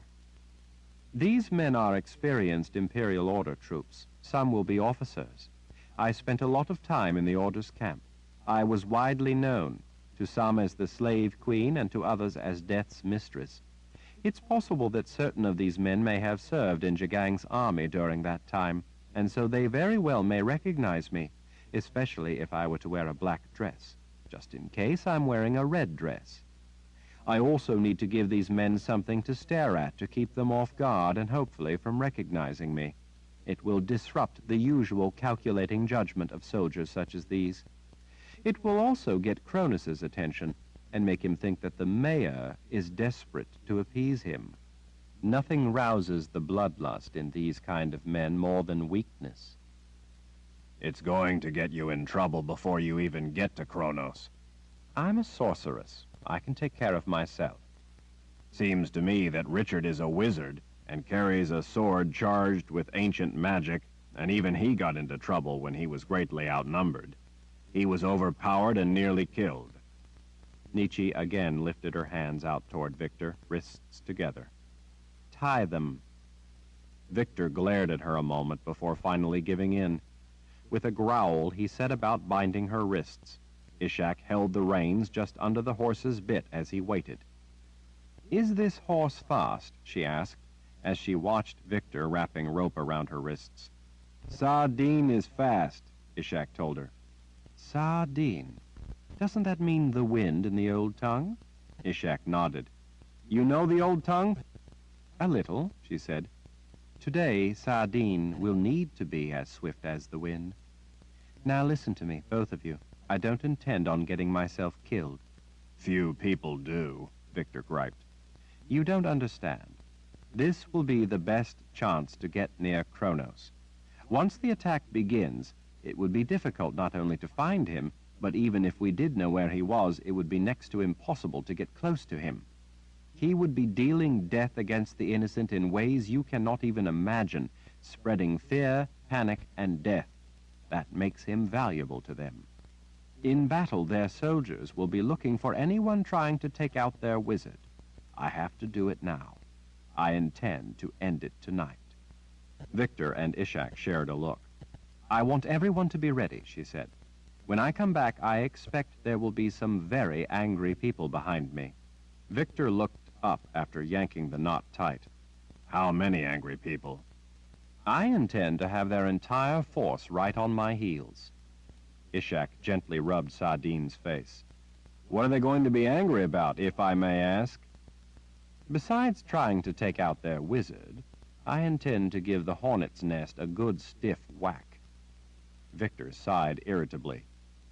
We'll be ready for them when they attack, but once you go in there, I'm not so sure you will be able to get away. Nietzsche wasn't either. She remembered a time when she went about her plans not caring if she lived or died carrying them out. Now she cared. If I don't come back, then you will just have to do your best. Hopefully, even if they kill me, I will be able to take Kronos out with me. Either way, we've laid a lot of surprises for them. Does Richard know what you had planned? Ishak asked as he squinted up at her. I expect he knew. He had the good grace, though, not to make me feel any more afraid by arguing with me about what I know I must do. This is not a game. We are all fighting for our very lives. If we fail, then innocent, decent people are going to be slaughtered in numbers that stagger the imagination. I've been on the other end of attacks like this. I know what's coming. I'm trying to prevent it. If you don't want to help, then just stay out of my way. Nietzsche looked at each man in turn. Chagrined, they both kept silent. Victor went back to his work and quickly finished up with binding her wrists. He pulled a knife from his boot and sliced off the excess length of rope. Who do you want to take you to the soldiers who are waiting? Ishak asked. I think you'd better take me, Ishak. While Victor alerts everyone and sees to the preparations, you will be a representative of the mayor. All right, he said as he scratched the hollow of his cheek. Good, she said as she picked up the reins. Before she could say anything, Victor cleared his throat. There is one other matter I've been meaning to talk to you about, but we've both been busy. Victor uncharacteristically looked away from her. What is it? She asked him. Well, ordinarily I wouldn't say anything, but I think maybe you ought to know. Know what?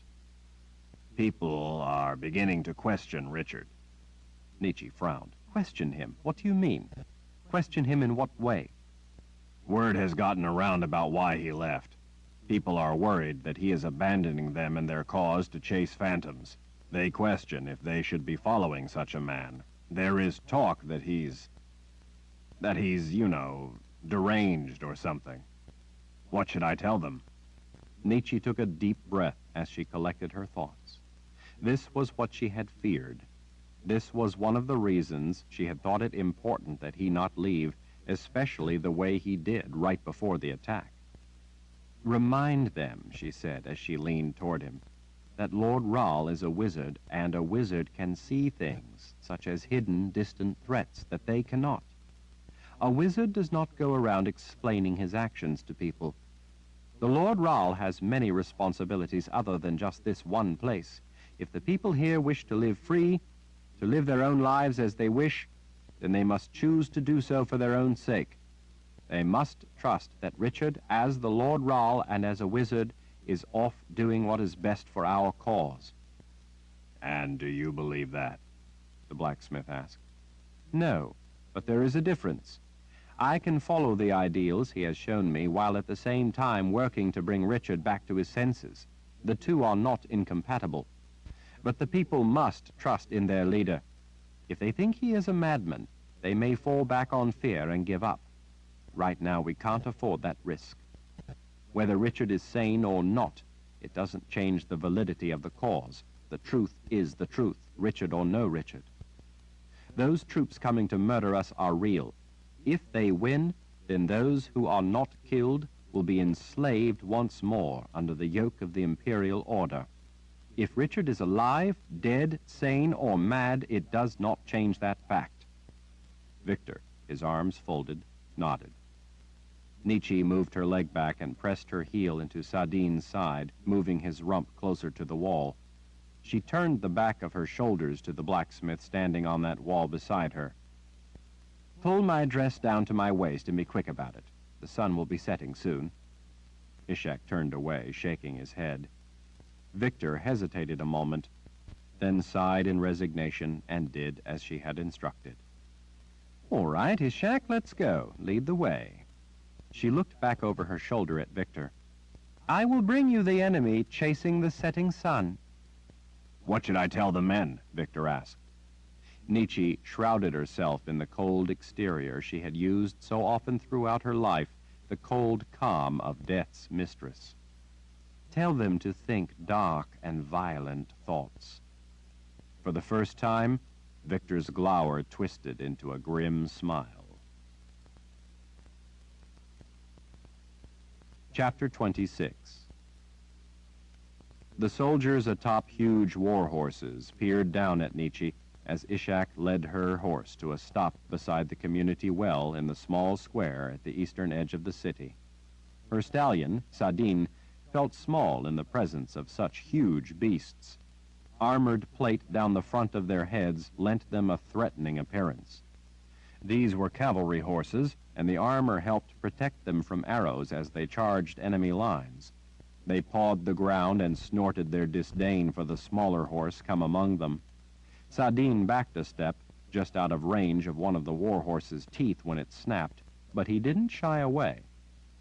If the horses looked to be frightening animals, the men were clearly their masters. Dressed in dark leather armor plates and shirts of chainmail and carrying an array of sinister weapons, these men were not merely brutish-looking, but larger than any of the men defending the city. Nietzsche knew that they would have been selected for the mission because of the way they looked. The Order liked sending such intimidating messages to strike fear into the hearts of their enemies. From dark windows, recessed doorways, narrow streets, and the shadows in alleyways, people who had retreated out of the open watched the woman stripped to her waist, her wrists bound, being handed over to the soldiers. Nietzsche had endured the ride through the city by not thinking about it, and instead focusing on her need to get this over with so she could catch up with Richard. That was what mattered. So people looked at her. What difference did it make? She had had to endure far worse at the hands of the men of the Order. "I am an aide to the mayor," Ishak said in a subservient tone to the powerfully built man atop a towering brown bull neck gelding. The butt of the pole with the white flag rested on the man's saddle between his legs, his meaty fist gripping it halfway up the length of the stout shaft. The man sat mute, waiting. Ishak licked his lips as he bowed before going on. "He sent me in his place with his woman, his wife, as a gift to the great Kronos, to show our sincerity in agreeing with his wishes." The soldier, a mid-level officer of some sort, smirked at Nietzsche after taking a long and deliberate look at her breasts. Broad leather belts held several knives, a flail, a short sword, and a crescent-bladed axe. The mail and metal rings along studded straps crossing his broad chest jangled when his horse stomped its hooves. She was relieved not to recognize the man, and kept her head turned down to hide her face from the men with him. Still, the officer said nothing. With one hand, Ishak swept his hat off his head. "Please relay our message of peace to—" The officer tossed the pole with the white flag down to Ishak. Ishak swiftly replaced his hat in order to catch the pole with one hand, his other still tightly gripping the reins just below Sadine's bit. The pole looked heavy, but Ishak had been loading wagons for most of his life and had no trouble with it. "Kronos will let you know if the offering is satisfactory," the officer growled. Ishak cleared his throat rather than say anything else, and again bowed politely. The soldiers all snickered at him before taking another knowing look at Nietzsche's exposed condition. They obviously greatly enjoyed exerting their dominance over others. Most of them had metal rings or pointed metal rivets pierced through their nose, ears, and cheeks in an attempt to make them look more fierce. Nietzsche thought that it simply made them look silly. Several of the dozen men had wild, dark, tattooed designs sweeping across their faces, also intended to intimidate. These were men who had risen to their highest ideal in life, to be savages. It was somewhat common for many of the women in the cities surrendering to advancing Imperial Ordered troops to come out stripped to the waist as a petition for leniency. Because it was such a common form of submission, The soldiers were not at all surprised by the manner in which the wife of the mayor was being surrendered. That, of course, was one of the reasons why Nietzsche had done it. Such bids for mercy and gentle treatment were never honored, but the women who offered themselves in such a manner didn't know that. Nietzsche knew because she had often been with the ordered troops when they took such women captive. Such obliging people imagined that surrender in such a subservient manner would be ingratiating and elicit reasonable treatment. They had no idea that they had willingly given themselves over to incomprehensible horrors. The soldiers' treatment of women captives was dismissed by the intellectuals of the order as a trivial matter compared to the greater good the order was bringing to the non-believers. Nietzsche sometimes longed for death rather than continue to live with such memories and the knowledge that she had once been a party to such horrors. What she wanted now, though, was to set things right as only she could do. She wanted to participate in wiping the scourge of the order from existence. The grim officer who had carried the white flag into Al-Turang bent down and now took the reins to her horse from Ishak. He stepped his mount close to her. As he leaned toward her, he casually seized her left nipple, twisting it as he spoke intimately to her. Brother Kronos tires quickly of a woman, no matter how beautiful she is. I expect it will be no different with you. When he moves on to the next, he gives us the one he is finished with. Know that I will be first. The men with him chuckled. He flashed her a grin. His dark eyes gleamed with menace. He twisted harder until she gasped in pain and tears stung her eyes. Satisfied with himself and her timid reaction, he released her. Nietzsche squeezed her eyes shut as she pressed the back of her bound wrists to herself, trying to ease the throbbing pain. When he batted her arms away from her breast, she jumped in surprise, then lowered her gaze in submission. How many times had she seen women do similar things, trying to appease such men, praying silently for deliverance as they did so? For those women, deliverance never came. Nietzsche recalled thinking at the time that the order's teachings had to be right, that the Creator really was on their side, for he easily tolerated such behavior from his champions. Nietzsche did not bother to pray for deliverance. She intended to create her own. As the man turned his horse and led her away, Nietzsche cast one last look over her shoulder at Ishak, standing with his red hat in both hands, turning the brim around and around in his fingers. His eyes glistened with tears. She hoped that this wasn't the last time she would ever see him or the others, but she knew that such a possibility was all too real. The officer kept a hold of the reins, so she rode gripping the horn of the saddle. As they rode east, the company of men closely surrounded her, more to get a good look at her, she thought, than from any worry that she might escape. By the way they swayed easily in their saddles and deftly handled their mounts, these were experienced horsemen who spent the majority of their waking hours in the saddle. They had no fear of her getting away from them. As they rode east on a dusty road, the men all grinned their silent promises whenever they looked her over. She knew, though, that none of them had enough rank or stature to dare to drag her off her horse for a little sport along the way. Men like Kronos did not appreciate their conquests freshly raped, and these men knew it. Besides, they were surely figuring that they would soon enough have their turn at her, and if not her, then their pick once they stormed into Al-Turang. Nietzsche tried to ignore the leering men by concentrating on what she had to do. She knew that such behavior was part of their routine. They could think of nothing more clever than simple innuendo and intimidation, so they used it like a worry stone turned over and over in the fingers. As she rode, her resolve became her refuge. It would still be a while before the low sun at her back set, but already the cicadas had started in with their endless droning song. They reminded her of Richard and the night he had explained about the creatures that emerged from the ground every 17 years.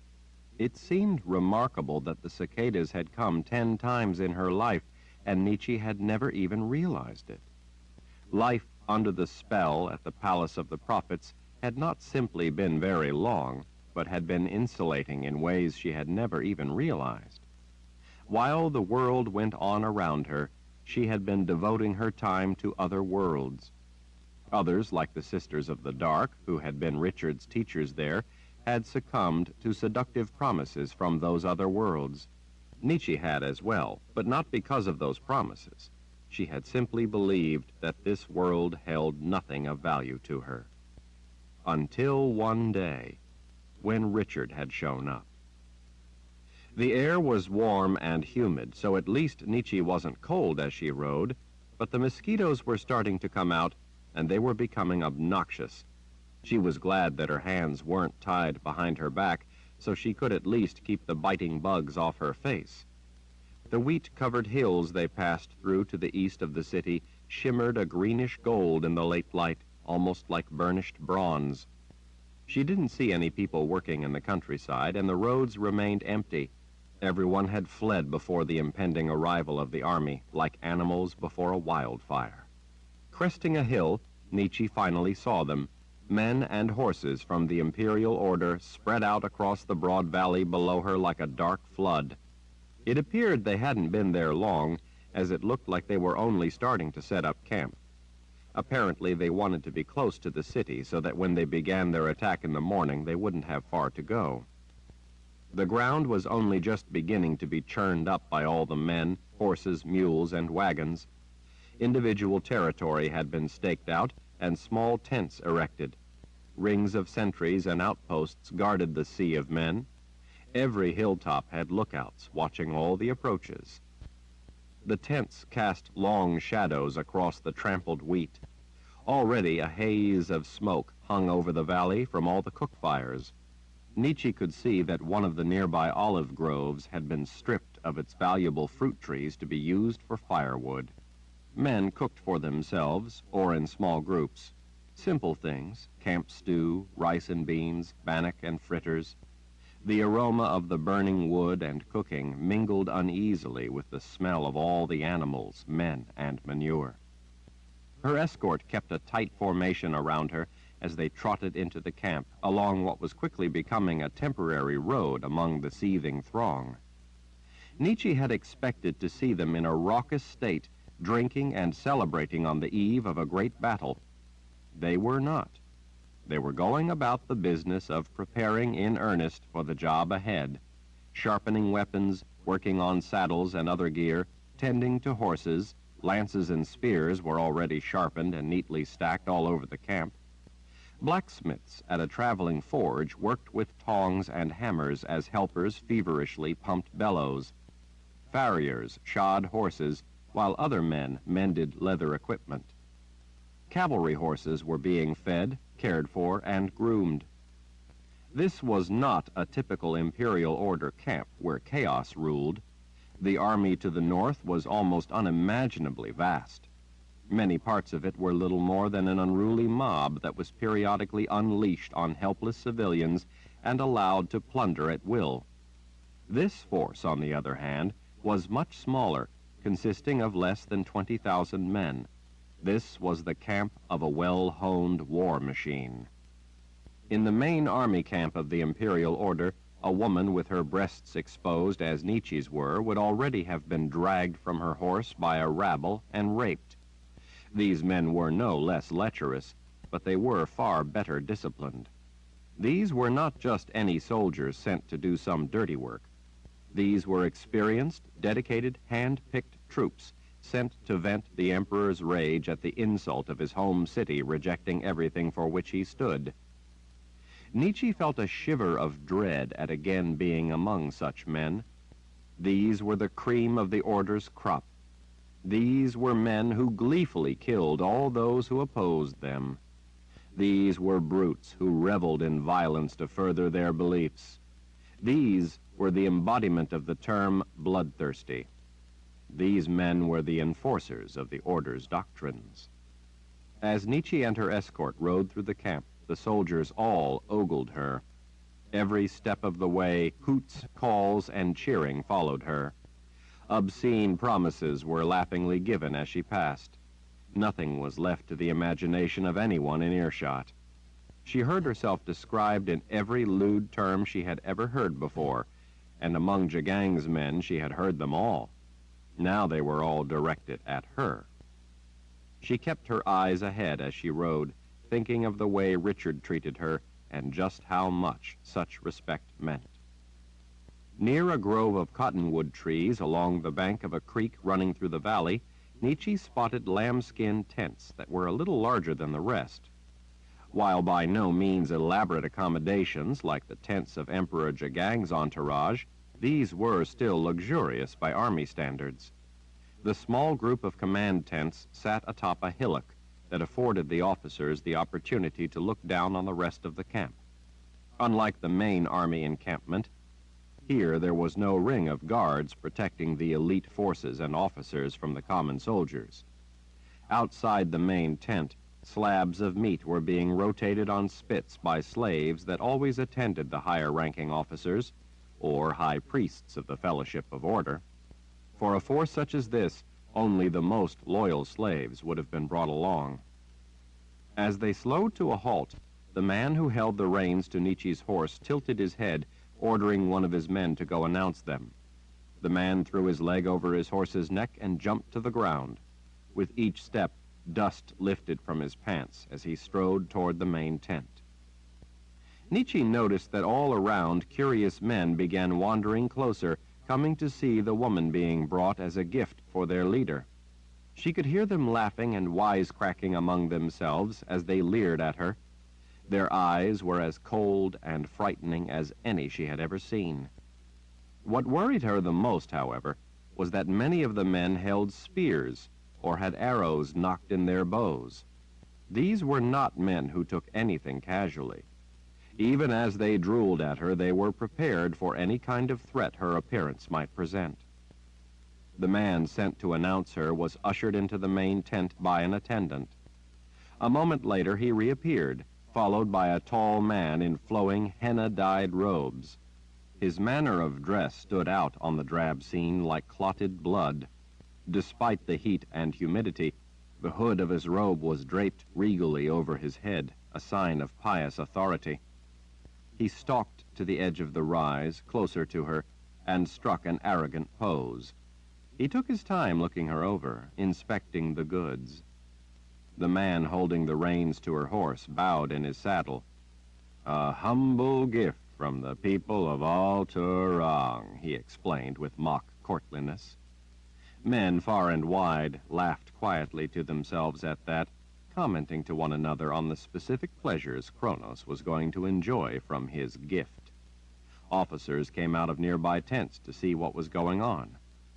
A lustful grin spread across Kronos's face. "Bring her in. I will have to unwrap the gift and have a closer look." The men laughed all the louder. Kronos's smile widened, pleased that they found his wit entertaining. Nietzsche found the circumstances of her dress to be distracting, but that was the risk. She had judged the risk necessary. These men were brutes, and they found her situation to their liking. Brother Kronos took her in as he waited for her to be conveyed inside. Her unflinching gaze was riveting. She found herself staring into his dark eyes. Men closed in around her. Nietzsche knew that she couldn't allow them to get her off her horse. It had to be now. There were 1,000 things she wanted to say to Brother Kronos. She wanted to tell him what she thought of him, what she was going to do to him, what Richard was going to do to all the Imperial Order.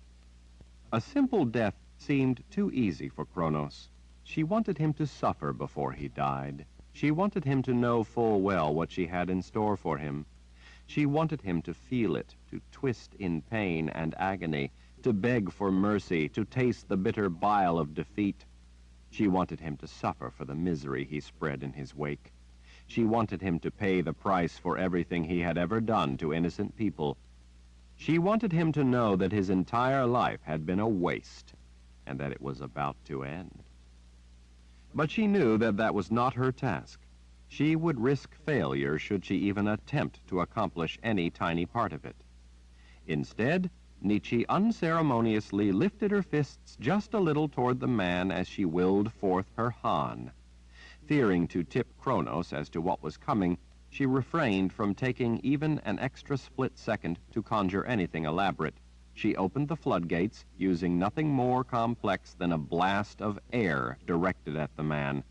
But it was concentrated beyond anything he would expect, even if he suspected she might be a sorceress. In a blinding instant, the late afternoon camp was lit with a flash of crackling light. Discharges created by the intense heat generated by a focused compression of air. Threads of light lashed around the convergent release of force. Since even a slight slip could conceivably give him an opportunity to strike out before he died, Nietzsche didn't even risk the satisfaction of smiling as the iron-hard spike of air shot for his head. Before Brother Kronos ever realized that something was happening, Nietzsche's sudden release of power blew a fist-sized hole through the center of his forehead. Blood and brain matter sprayed the lambskin wall of the tent behind him. He dropped like a sack of sand, his life already long gone. He never had a chance to respond in kind. Nietzsche used a shard of power to at last sever the ropes binding her wrists.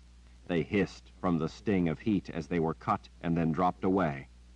Without pause, she fed a flow of her Han into a focused line of power that she swept around her like a blade wielded by a master swordsman.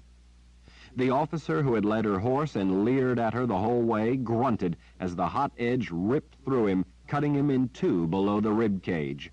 His mouth opened, but no scream escaped as his upper half tumbled toward the ground, landing with a hard thud.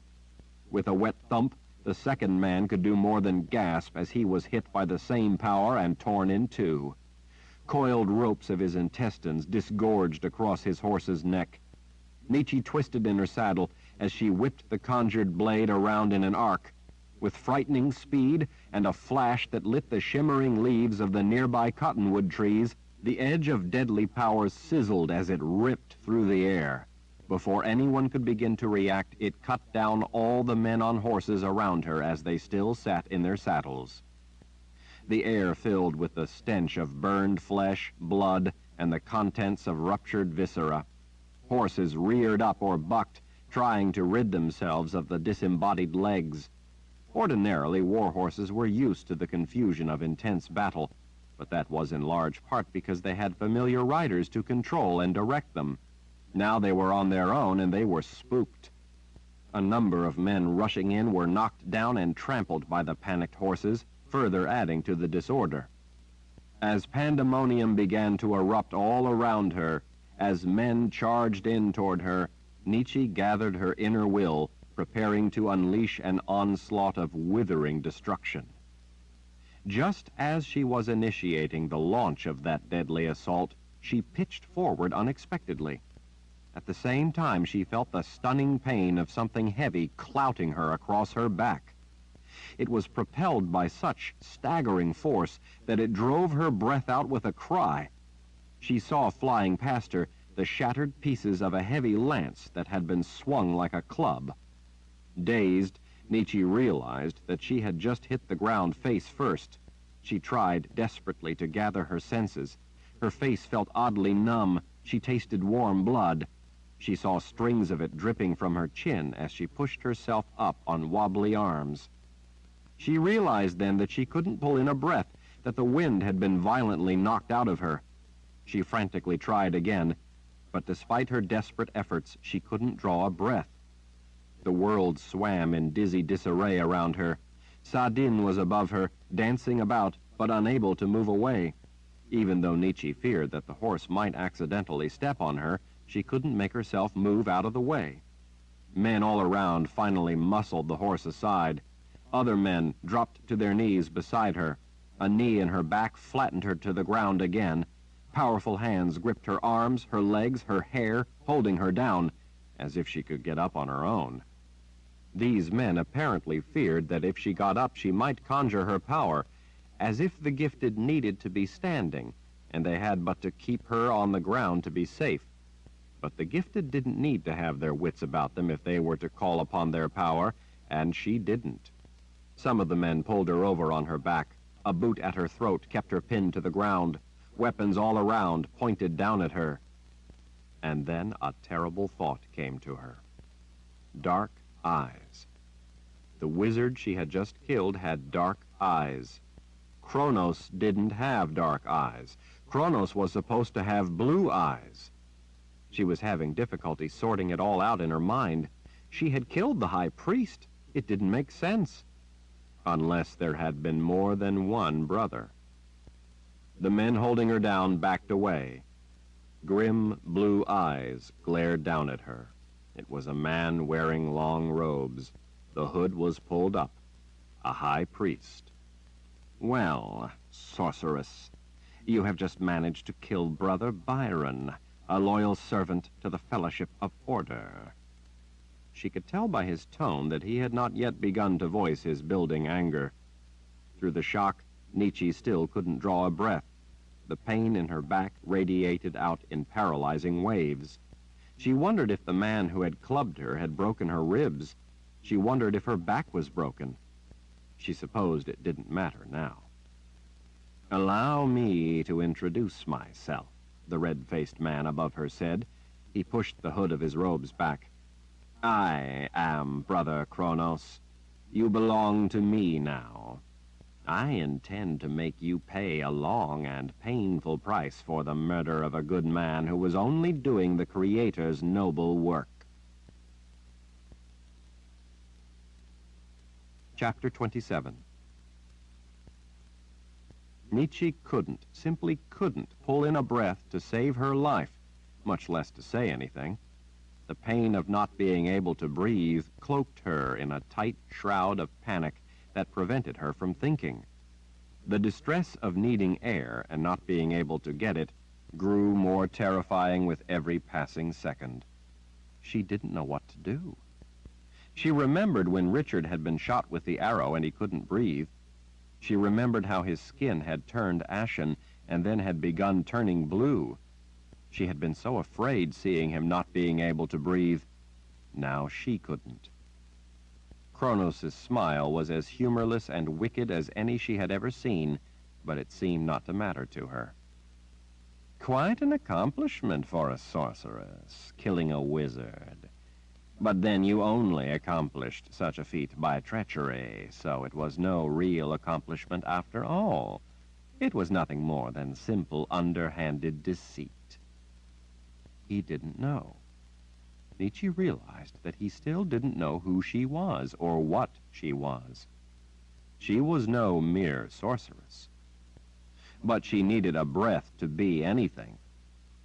Her vision was narrowing to a black tunnel with the face of the wizard Kronos twisting into rage at the far end. She tried with all her might to pull a breath. It felt like her body had forgotten how to breathe. It surprised her that the lack of air made her ribs throb and ache. She wouldn't have expected that. Despite her fading, frantic effort to get air into her lungs, the life-giving breath simply would not come into her.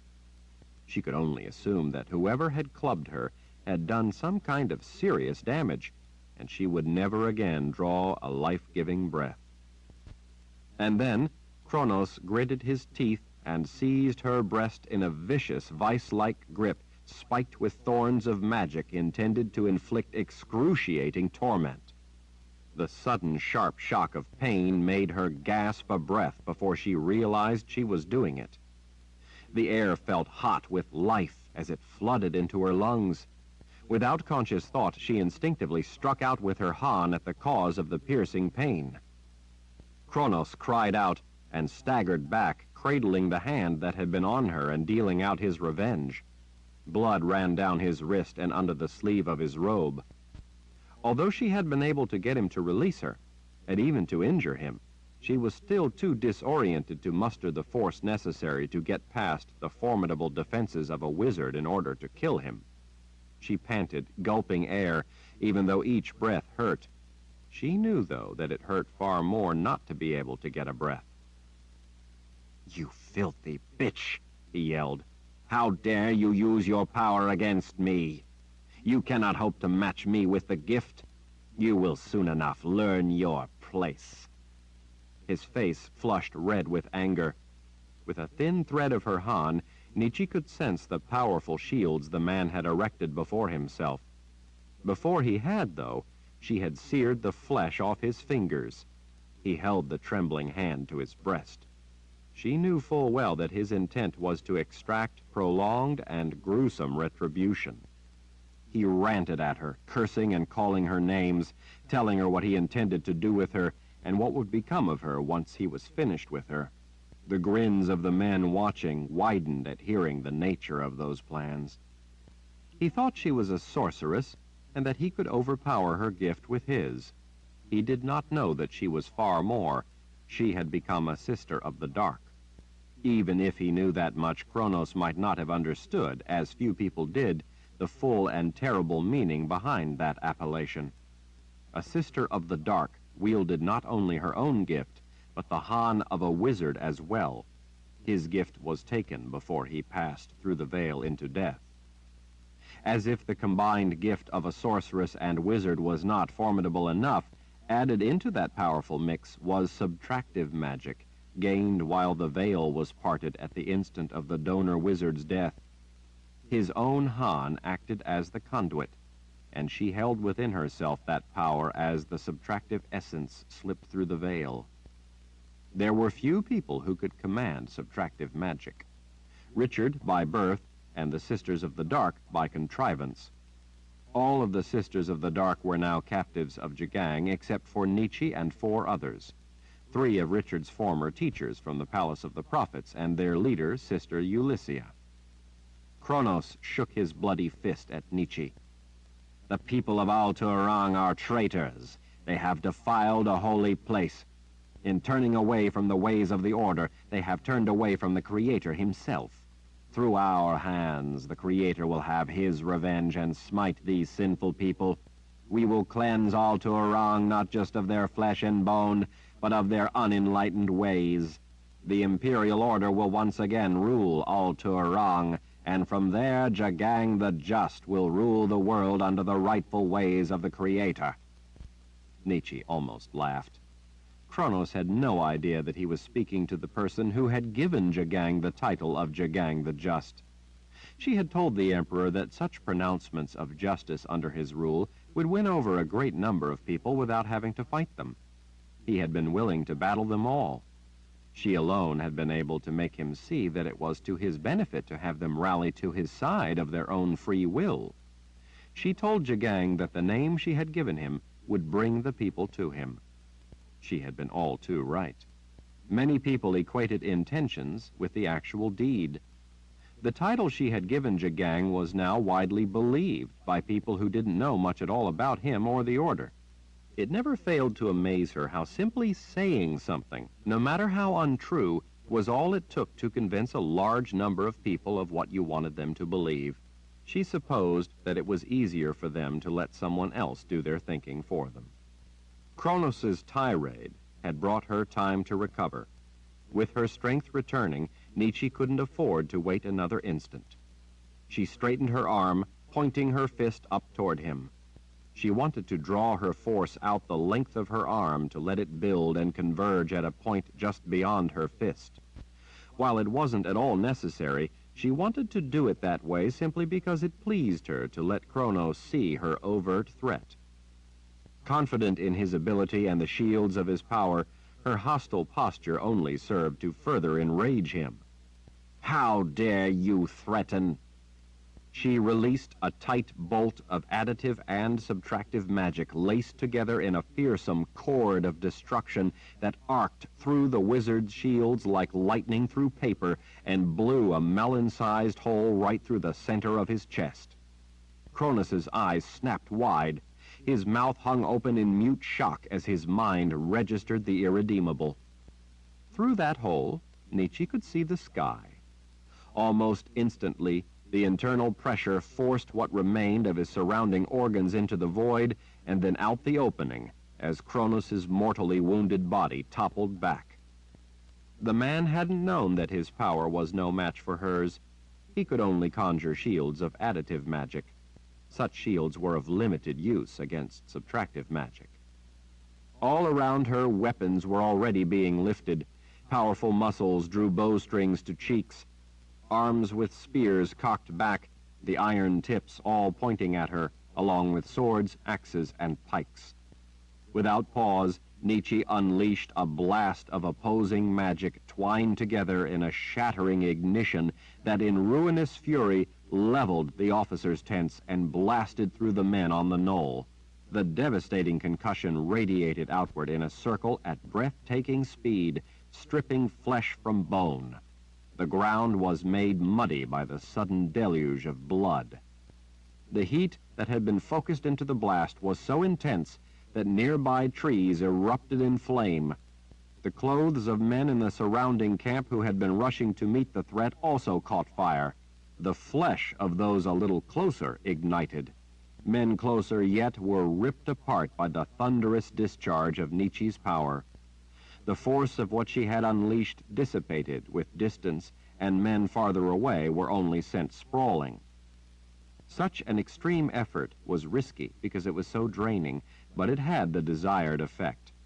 In an instant, the situation had changed from arrogant brutes gloating over a captive woman to confusion and panic. Fearing to lose the initiative, she focused intense heat into the trunks of trees along the creek bank behind the men. It was a method of getting a large return for a small investment of power. Superheated sap instantly boiled into steam, and the massive cottonwood trunks exploded in thunderous blasts, sending heavy sections of splintered wood spiraling through the crowds of men, cutting them down by the dozens. Nietzsche swiftly conjured a liquid fire and sent the inferno spilling out across the field and into the confusion, igniting men, horses, and equipment in the terrible fury of roaring flames. The screams of man and beast melted together into one long, terrible cry. The air smelled of oily smoke as well as burning hair and flesh. At last, men were no longer charging in at her. In the brief break, Nietzsche struggled to get up from the blood-soaked ground. She stumbled through the carnage. Sardine raced forward through the thick haze and nudged her with his head, helping her to find her balance. She threw an arm over his neck, relieved that she had succeeded in directing her power around him and that he was all right. She finally seized the reins and, grunting with effort, managed to pull herself up on the horse before men could spear him or slash her or send arrows at them. She spun Sardine around, all the time casting boiling gouts of fire out among the men as they again began rushing in at her. As they caught on fire, they stumbled blindly, shrieking, flailing, crashing into other men or into tents, spreading the deadly conflagration. A man on one of the big war horses suddenly galloped out of the smoke. The soldier raised his sword as he screamed a battle cry. Before Nietzsche could do anything, Sardine bellowed in rage and snapped, ripping the war horse's ear off. The wounded horse screamed in terror and pain as it spun and bucked. The soldier was sent flying into the burning bodies. Nietzsche directed a web of power at men rushing in at her, each in turn just for an instant, but long enough to stop their hearts. They stumbled, clutching their chests. In a way, it was more frightening for men to see their comrades gasp and drop from a mysterious cause than it was to see them rent by violence. From Nietzsche's point of view, it was just as effective, and it didn't take as much of her strength. Even though it required specific targeting, stopping a heart was easier than conjuring flames or lightning. With so many men all around her and all rushing in at her, she knew she was going to need all her strength if she hoped to get out of the camp alive. While the men in the immediate area knew what was happening, as of yet, those in the outlying areas of the camp weren't fully aware of what was specifically going on, although they now knew they were under some sort of attack. Being well trained, they all rallied. From all directions, arrows zipped through the air. Spears began flying past. An arrow flicked through Nietzsche's hair. Another clipped her shoulder just enough to cut her. Nietzsche drummed her heels against Sardine's ribs and lay forward over his withers. She was astonished at the power with which the horse leaped away. He fearlessly galloped right through men rushing in at them. The stallion's hooves made a sickening sound as they struck bone. Men tumbled away. Sa'din jumped over tents and fires. The air was alive with terrible screams.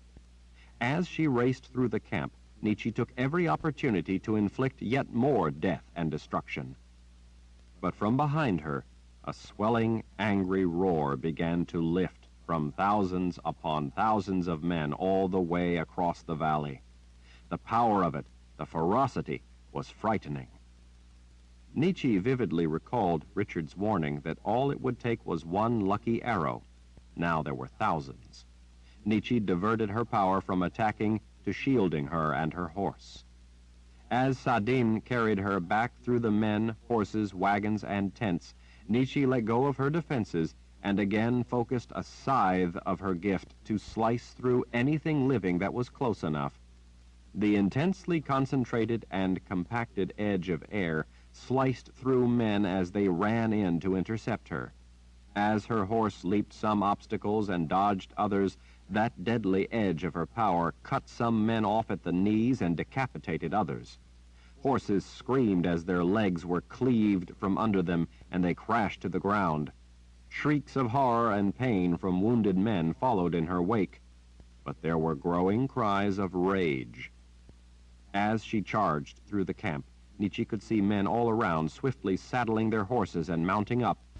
Spears and lances were snatched from those stacked everywhere throughout the encampment.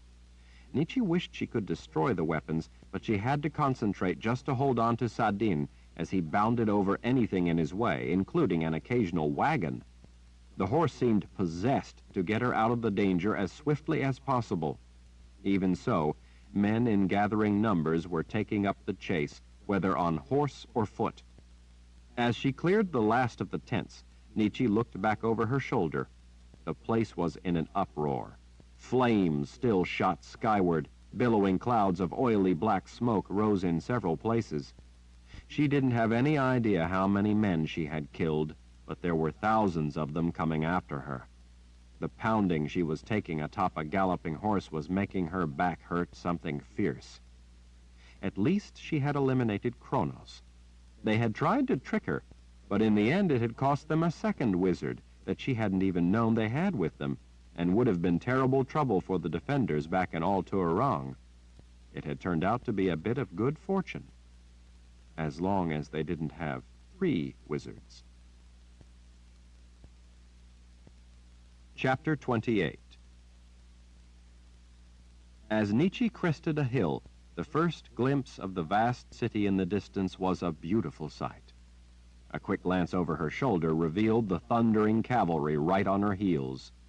Nietzsche was able to see the raised swords, axes, spears, and lances glinting in the light of the setting sun like steel quills of an immense porcupine. The cloud of dust boiling up behind them blotted out the darkening eastern sky. The bloodthirsty battle cries were terrifying. And that was only the cavalry. She knew that farther back came the tide of foot soldiers. Even if the sun wouldn't have been in her eyes, Nietzsche didn't think that she could have spotted anyone in the city. That was as it should be. She wanted people, for the most part, to stay hidden. Even so, it was not reassuring to feel all alone with an angry hornet's nest chasing her. She had told Victor and Ishak the route she would try to take when returning, so that they could concentrate their defenses to the best advantage. She hoped they were ready. There hadn't been a great deal of time to prepare. They would get no more, though.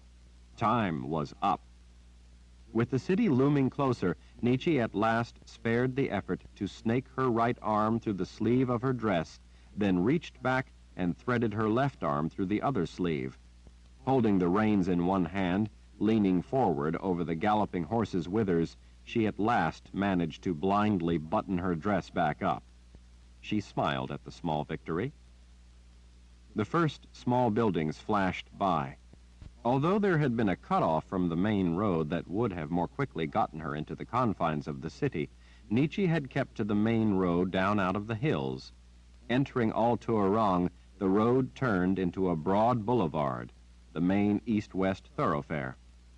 As the buildings grew closer together, they also rose up higher. In places along the road, trees lined the way. She could see, fastened on the bark of those trees, the split-open, empty skins of cicadas that had molted.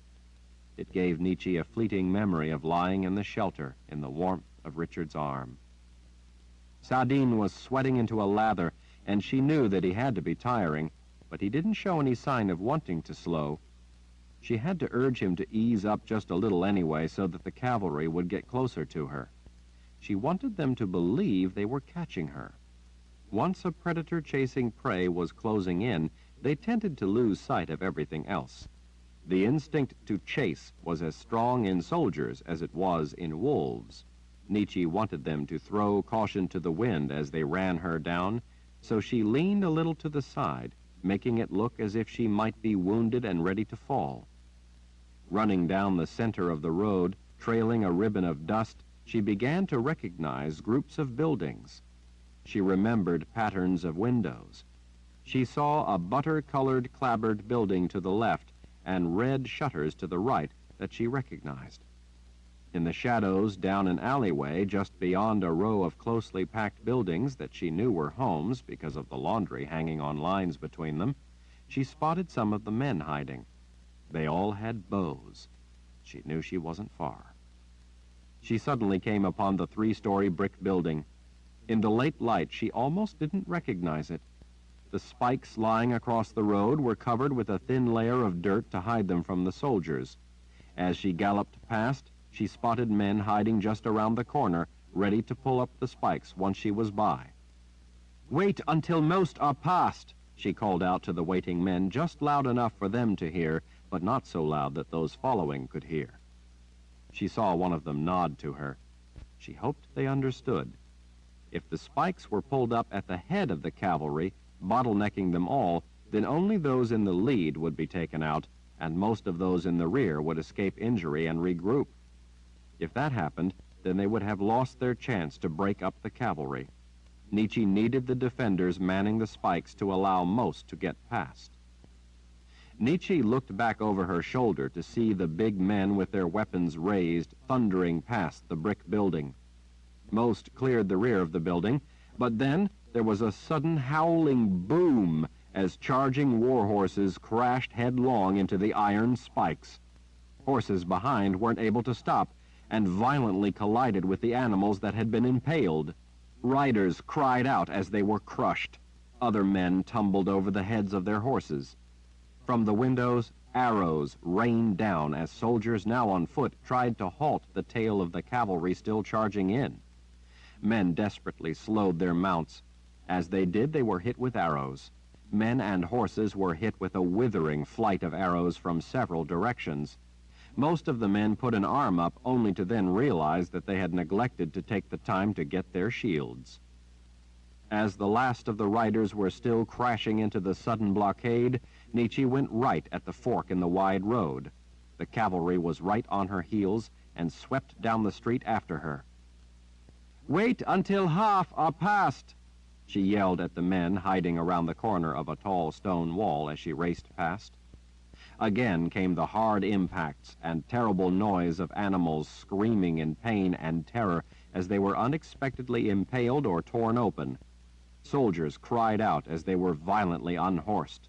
Men carrying spears rushed out from behind the building, running the soldiers through before they had a chance to get to their feet and fight. Axes, swords, and flails belonging to fallen soldiers were swept up by men to be used against the order. Some of the cavalry, fooled a second time, didn't intend to be fooled again, and at a full gallop peeled off from the main column, some taking another street to the left. Others turned down a narrow road to the right. The riders following her had gone hardly any distance at all, and had not had a chance to fully consider if they should break off the charge when Nietzsche cleared the third barrier of iron spikes as men yanked them up and jammed posts in place. The horses just behind her crashed into the spikes. From immediately behind came the most terrible noise of the immense weight of horseflesh thudding into the lead animals already caught up on the iron spikes and stopped cold in their tracks. A great cry lifted from the cavalrymen as they were ensnared in the violent debacle. Almost at the same time, the riders who had taken roads to the right and left suddenly found themselves caught up in the same iron traps. The enemy found themselves in a box canyon of brick and iron rather than rock. The impact of the horses running at full speed, clouting into a tangled pile of broken men and animals blocking the main road, was ghastly. Flesh pounded against flesh and bones snapped. Horses screamed in pain. So powerful was the force of the impact that it broke the spike wall and blew a hole through the bottleneck of carcasses. Great war horses, some with their face armor and some without, spilled through the gap, slipping and sliding on the blood and gore of slain comrades and other animals. In the treacherous footing, some of the horses and riders fell. Others, pouring through the gap at a full gallop, didn't have anywhere else to go and trampled them.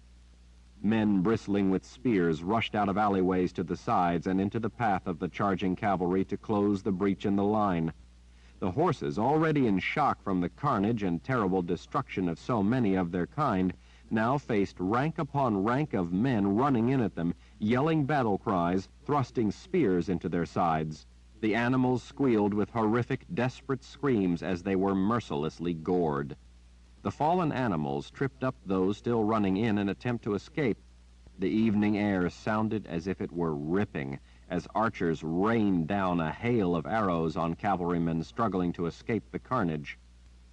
Nietzsche doubted that these Imperial Order troops would have deliberately attacked into the city, using the cavalry in such a fashion, if they had not been goaded into it.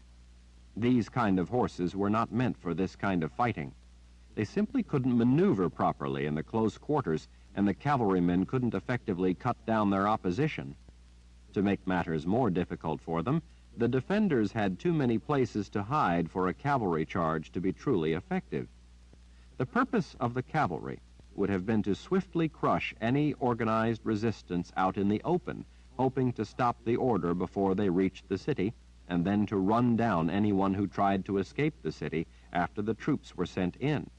Had the commanders been properly in control of the situation and their men, Nietzsche doubted they would have allowed such a crazy cavalry charge into the confines of a city. Nietzsche, of course, had known all that when she went to whack the hornet's nest. The folly of a cavalry attack into a city was becoming all too apparent. The killing was as swift as it was brutal. The gruesome sight of so many horses and men torn open seemed somehow unreal. The stench of blood was gagging. When she saw a column of the enemy turn down an alleyway to make an escape, Nietzsche cast her Hahn outward, using a concentrated spike of force to snap the bones of the lead horse. As the animal's legs folded under it, the horses following crashed into it at full speed, breaking their legs as the first horse rolled under them before they were able to leap out of the way. A few of the horses following behind, seeing what was happening and having more time to react, were able to jump clear. Nietzsche saw the men at the far end of the narrow alleyway close off their escape route. Nietzsche cut around the corner to reach the main bottleneck and help prevent any Imperial Order cavalry from escaping the trap. As she rounded the final building, she encountered a knot of cavalry as they broke through the lines of men with spears. Nietzsche sent a molten ball of flame howling toward the enemy. It cleared the heads of the defenders and hit the street, splashing liquid fire across the horses' flanks. The animals, their hides ablaze, reared up, allowing the flames to roll up onto the men on their backs. Nietzsche raced around tightly packed buildings to come up behind the tail end of the center trap that had ensnared a large number of the enemy. The men of the city had already set upon them. For once, the cavalrymen were outnumbered, disorganized, and unable to break free of the onslaught. Men fighting for their freedom had a burning determination that the soldiers had not expected to encounter. Their tactics of intimidation and simple slaughter had fallen apart. In the fading light of dusk, Nietzsche spotted Victor swinging a heavy mace at any Imperial Order head he could find. She urged Sardine through the slaughter. "Victor!" The man looked up with a murderous scowl. "What?" he cried out over the din of the battle, blood dripping from the steel blades of his weapon. Nietzsche stepped her horse closer. The soldiers are coming right behind the cavalry. They will be the real test. We don't dare let them change their mind about attacking now. Just in case they are having any second thoughts, I'm going to go give them something irresistible to chase into the city. Victor flashed her a grim grin. Good. We will be ready for them. Once the army poured into Al-Turang, there was no way they would be able to stay together. They would split up to move down different streets. Once they did that, each of those groups could be further divided by the defenders.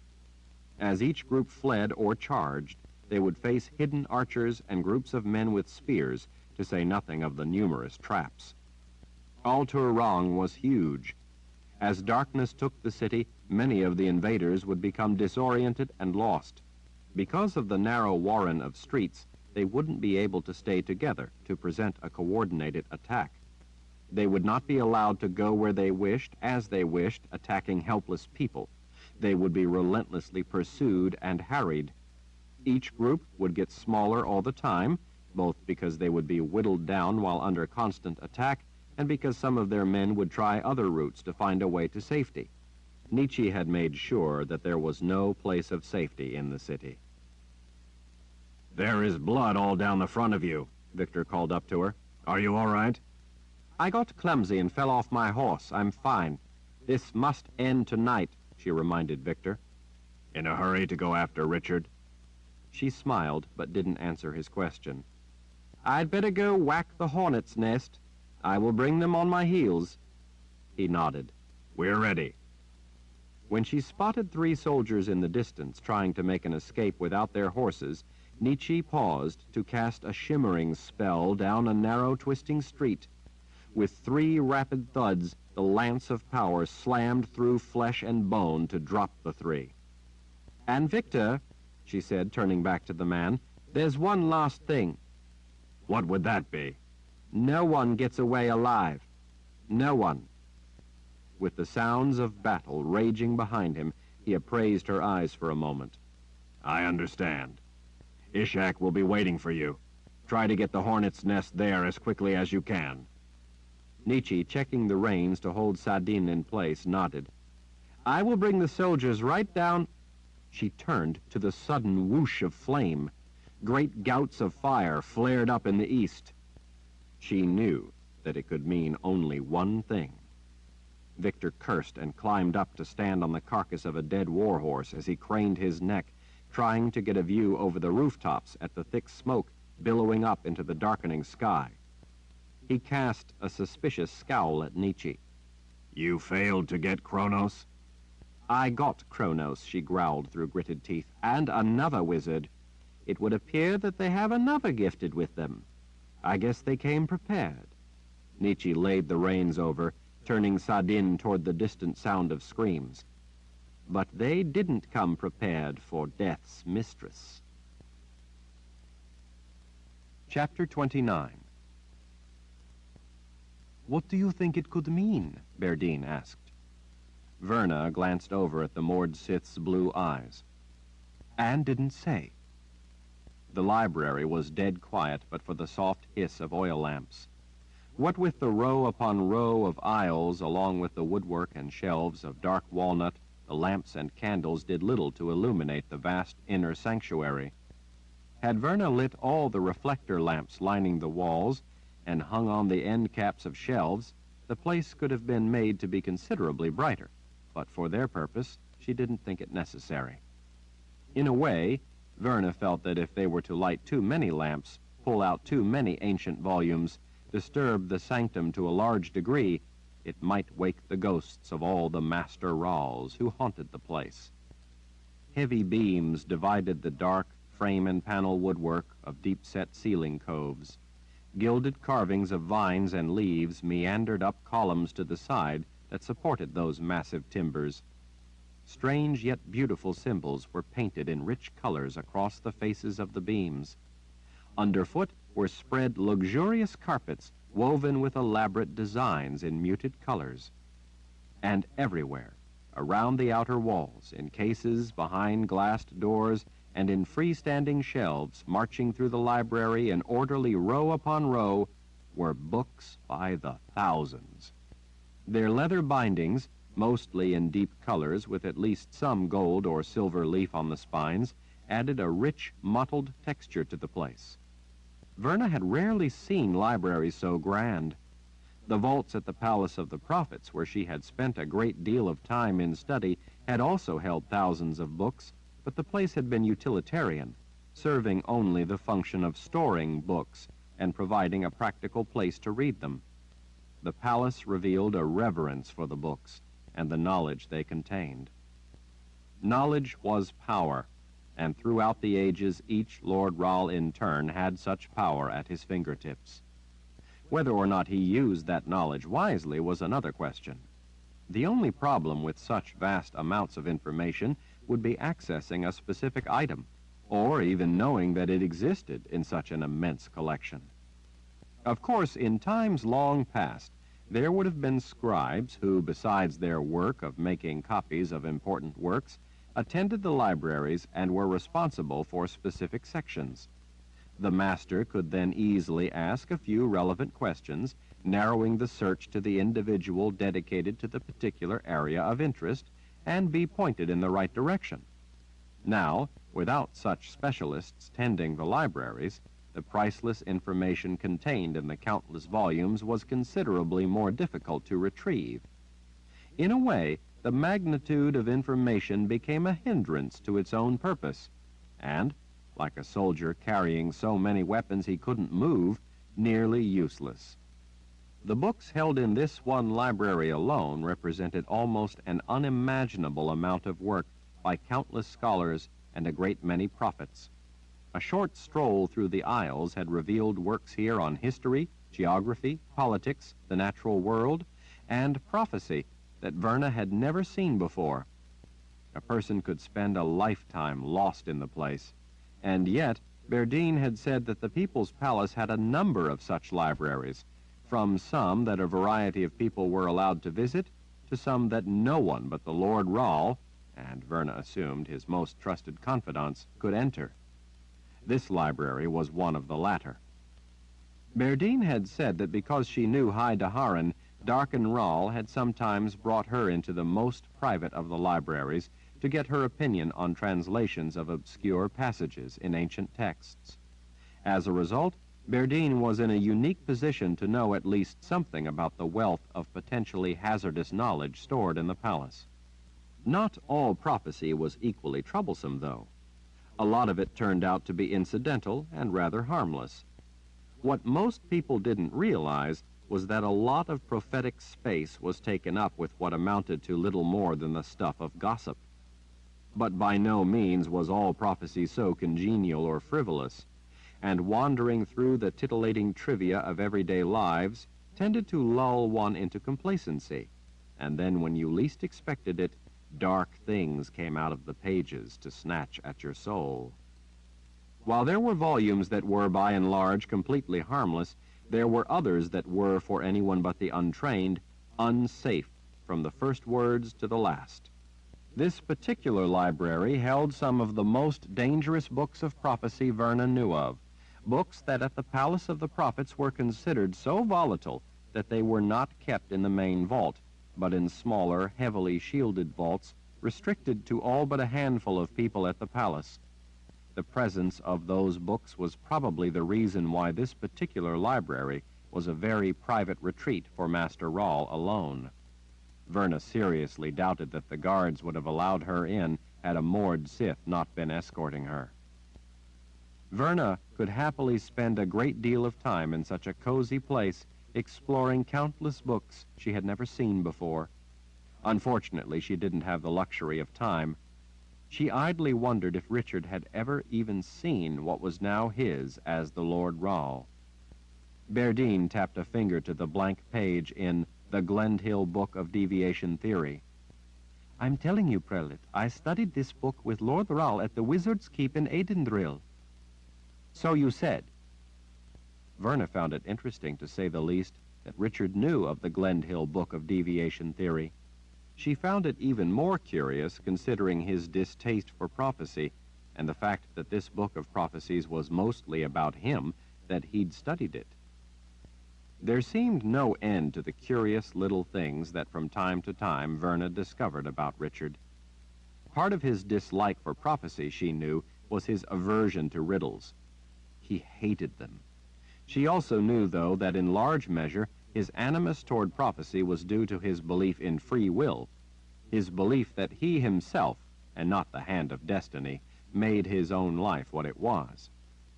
While enormously complex, and with layers of meaning beyond most people's comprehension, prophecy certainly did revolve around core elements of the preordained in its nature. And yet Richard had more than once fulfilled prophecy while at the same time proving it wrong. Verna sourly suspected that, in a perverse way, prophecy had foretold of Richard's birth just so that he could come into the world to prove the concept of prophecy invalid. Richard's actions had never been easy to predict, even, or perhaps especially, for prophecy. In the beginning, Verna had been baffled by the things he would do and was perpetually unable to predict how he would react to situations or what he might do next. She had come to learn, though, that what she had thought was his confounding switching in a blink from one matter to something completely unrelated was, simply at its core, his singular consistency. Most people were not able to remain riveted to a goal with such dedicated determination. They tended to become distracted by a variety of other urgent matters requiring their attention. Richard, as if in a sword fight with a number of opponents at once, prioritized those ancillary events, holding them in abeyance or dispatching them as need be, while always keeping his goal firmly fixed in his mind. It sometimes gave people the false impression that he was skipping from one unrelated thing to another, when in reality he was, to him, innocently dancing across rocks in the river of events around him as he worked his way steadily toward the opposite bank. At times, he was the most wonderful man Verna had ever met. At other times, the most exasperating. She'd long ago lost track of how often she had wanted to strangle him. Besides being the man born to lead them in the final battle, he had, by force of his own will, become their leader, the Lord Rahl, the linchpin of everything she had struggled for as a sister of the light, just as prophecy foretold. But not at all in the manner it had so carefully laid out. Perhaps more than anything else he meant to them all, Verna valued Richard as a friend. She ached for him to be happy, the way she had once been happy with Warren. Her time with Warren after they were married and before he had been killed had been the most alive she had ever felt. Since then, she felt like the living dead, alive, but not part of life. Page 287. Verna hoped that someday, maybe when they finally won the struggle against the Order, that Richard could find someone to love.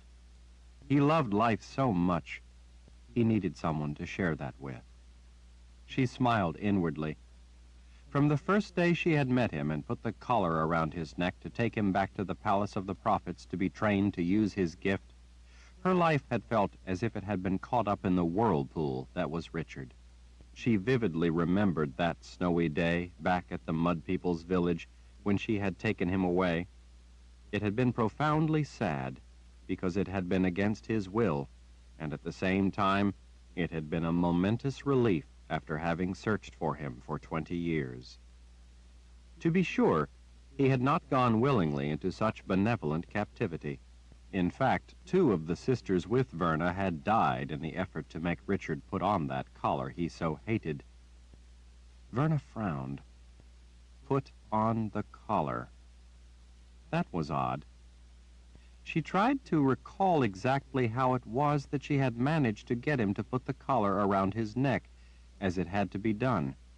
Richard hated collars, especially after having once been a captive of a Mord Sith, and yet he had put it on of his own free will.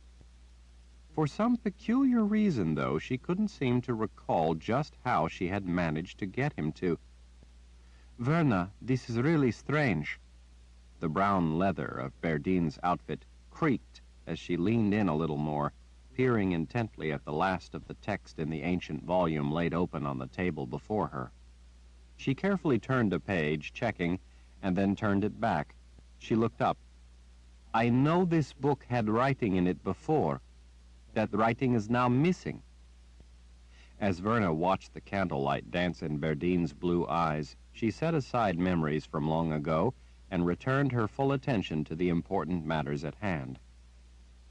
"But it wasn't this book now, was it?" When Berdine frowned, Verna went on to explain. "It may have been the same title, but it wasn't this very book. You were at the keep. It was a different copy of this book, yes?" "Well, sure, I guess you're right that it wasn't this actual book." Berdine straightened and scratched her head of wavy brown hair. "But if it's the same title, then why do you think that the copy at the Wizard's Keep has all the writing in it while this one has big sections of the writing missing?" "I didn't say that the copy there still has all the writing in it. I'm only saying that the copy at the Keep, not this one, was the one you studied with Richard. That you recall reading it and not seeing any blank pages doesn't prove anything because it wasn't this very same book. But even more importantly, this book might in fact be identical in that it contains all the same text, but the scribe who made this duplicate might have simply left blank pages among that text for any number of reasons." Berdine looked skeptical. "What reasons?"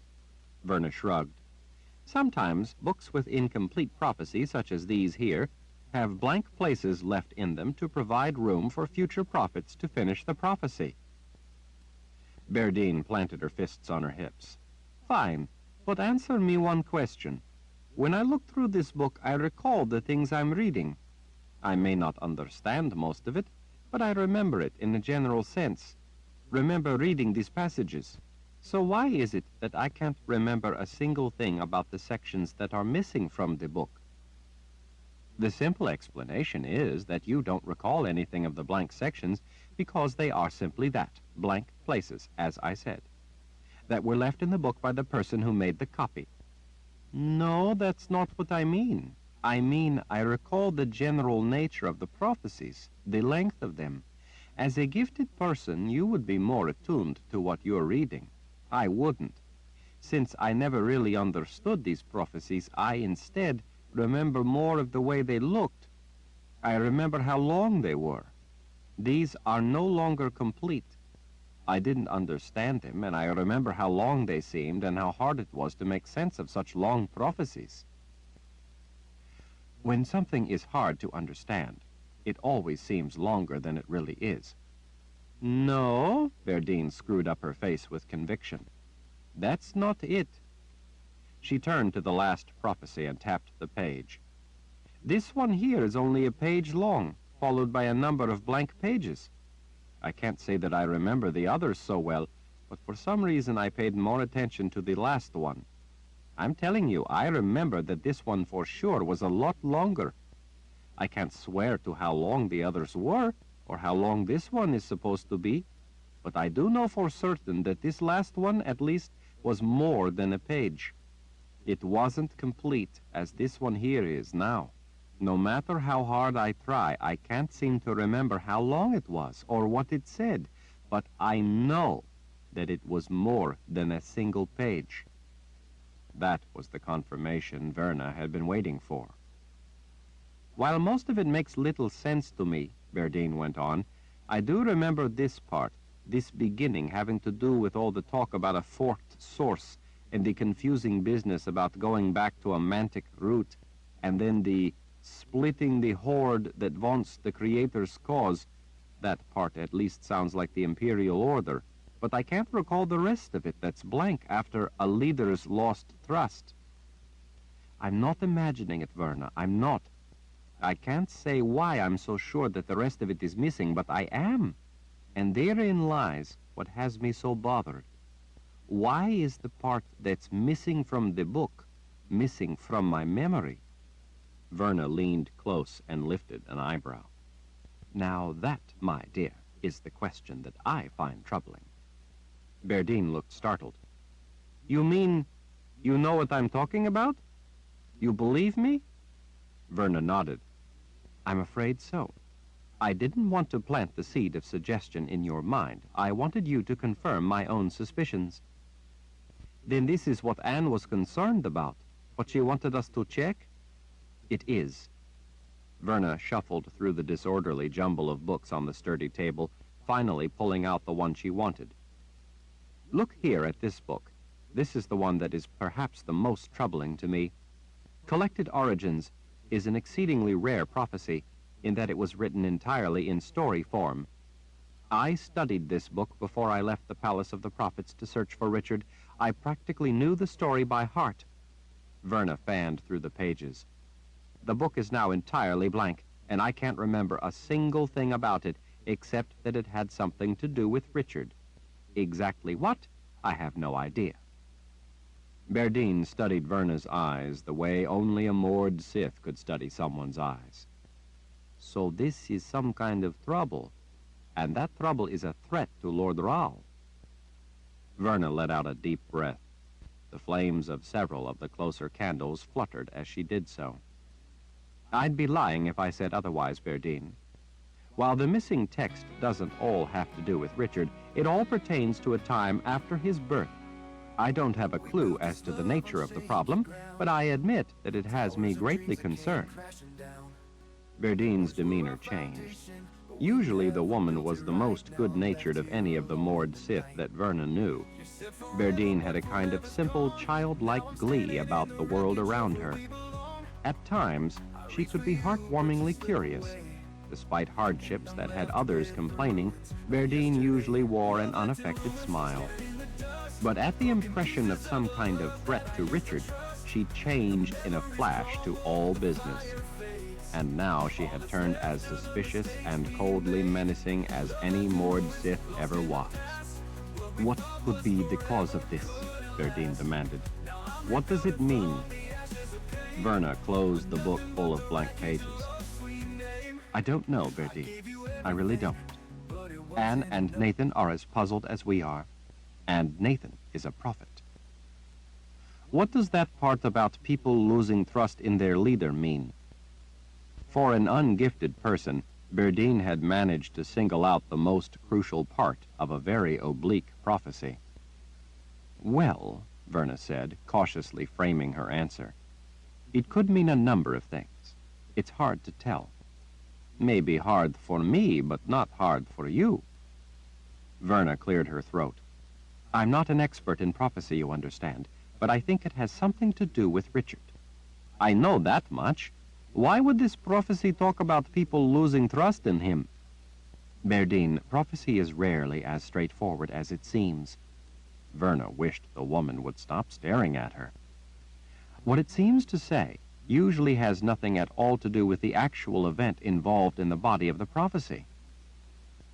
Prelate, this prophecy seems to me to suggest that questions of soundness of mind are going to be the cause of a leader's lost trust. Since this prophecy names the leader as the one opposed to the horde that vaunts the Creator's cause, that would be the Imperial Order. That means it has to be talking about Lord Rahl. It then follows that Lord Rahl is the leader in whom people will lose trust. It comes after the part about the splitting of the horde, which the Order has now done. That makes the threat imminent. Verna felt sorry for anyone who ever made the unfortunate mistake of underestimating Berdine. It is my experience that prophecy sometimes tends to fret over Richard like a doting grandparent. This sounds to me like a specific threat. Verna folded her hands before herself. Berdine, you are a very smart woman, so I hope you can understand why it would be a grave mistake for me to argue or even discuss this prophecy with you. Prophecy is beyond the mind of the ungifted. It has little to do with how smart a person is. Prophecy is a creation of the gifted, and meant only for those who are gifted in the same way. They are not even intended for other types of wizards. Even us sisters, talented sorceresses though we may be, had to train for years before we were allowed to even look at prophecy, much less work with it. It is exceedingly dangerous for the untrained to hazard guesses at the meaning of prophecy. You may recognize the words, but you do not recognize the meaning of those words. That's silly. Words are words. They have meaning. That is how we can understand the world around us. Why would prophecy take words that mean something and use them for some other unknown meaning? Verna felt as if she were stepping gingerly through a field of bear traps. That isn't exactly what I meant by what I said. Words can be used to make people understand, to explain, to veil, and to interpret the world. But they can also be used to explain things that are only speculation. If I foretell that dark times will come into your life, those words may be true, but it could mean that you will suffer a loss that will sadden you, or it could mean that you will be murdered. Though the words might be true, their exact meaning is not yet known. It would be a grave injustice to use those words as a reason to start killing everyone around you because the words made you fear you would be murdered. Wars have started over such misunderstandings about prophecy. People have died as the result of the untrained hearing what they think are the simple words of prophecy. That is why the books of prophecy were kept in secure vaults below the palace of the prophets. These books of prophecy are not kept in vaults. Verna's brow drew down as she leaned toward the moored Sith. Perhaps they should be. Are you saying that I'm wrong in what I believe this prophecy says? Verna heaved another sigh. Right or wrong is impossible to discern in this instance. We can't even begin to intelligently dissect this prophecy because it's incomplete. We have here only the beginning of it, and then a number of blank pages. So it could be just as you say, that it's about Richard, and people will question his judgment and lose faith in him. But maybe the missing text says that the issue will be resolved the next day by some other event of consequence, and they will think more of him than they ever had before. Not only can prophecy be forked, meaning that it may be an either-or kind of statement, but the same prophecy could mean opposite things. I don't see how it can mean opposite things. And how could something happen in the missing text of this prophecy to change people's minds? Verna shrugged as she gazed around the vast, dimly lit library, trying to think of an example. Well, say that they thought his battle plan was crazy. Maybe the army officers think it ill-advised. That could be something that would result in this prophecy, in people losing faith in him. Then say that despite the advice of officers, Richard insists, and so, despite their doubts and lack of faith, the soldiers follow his plan as ordered and achieve a victory that they never thought they could win. Their faith in Richard as their leader would be restored, and they would probably have even more respect for his judgment than they ever did before. But if the prophecy were to be acted upon without understanding its true meaning, those actions very well could countermand the rest of the event, as it would have taken place naturally, and give the illusion that the prophecy had been fulfilled, but in fact, the real and truly prophesied events had been bypassed by foolishly invoking a misinterpretation of the actual prophecy. Berdine, watching Verna the whole time, drew her single brown braid through a loose fist. I guess that could make sense. You see, Berdine, why prophecy is so confusing, even for those of us trained in it? But to make matters worse, without the whole prophecy, we dare not even begin to try to understand them or to assign any significance to them. The complete text is indispensable if one is to even begin to try to understand prophecy. Without all the text, it's as if prophecy has gone blind. That's one reason why this is so disturbing. One reason? Berdine looked up again, still running her braid through her fist. What is the other reason? It's bad enough to be without the text that was previously there, but the cause behind such an unprecedented event, the text of prophecy vanishing, is troubling in the extreme. I thought you just said that we shouldn't jump to conclusions when it comes to prophecy. Verna cleared her throat, feeling as if one of those bear traps just snapped closed on her leg. Well, that's true, but it's obvious that something is going on. Berdine folded her arms as she pondered the question. What do you think could be happening? Verna shook her head. I can't begin to imagine. Such a thing, to my knowledge, has never happened before. I have no idea why it's happening now. But you think it's trouble that involves Lord Rao? Verna gave Berdine a sidelong look.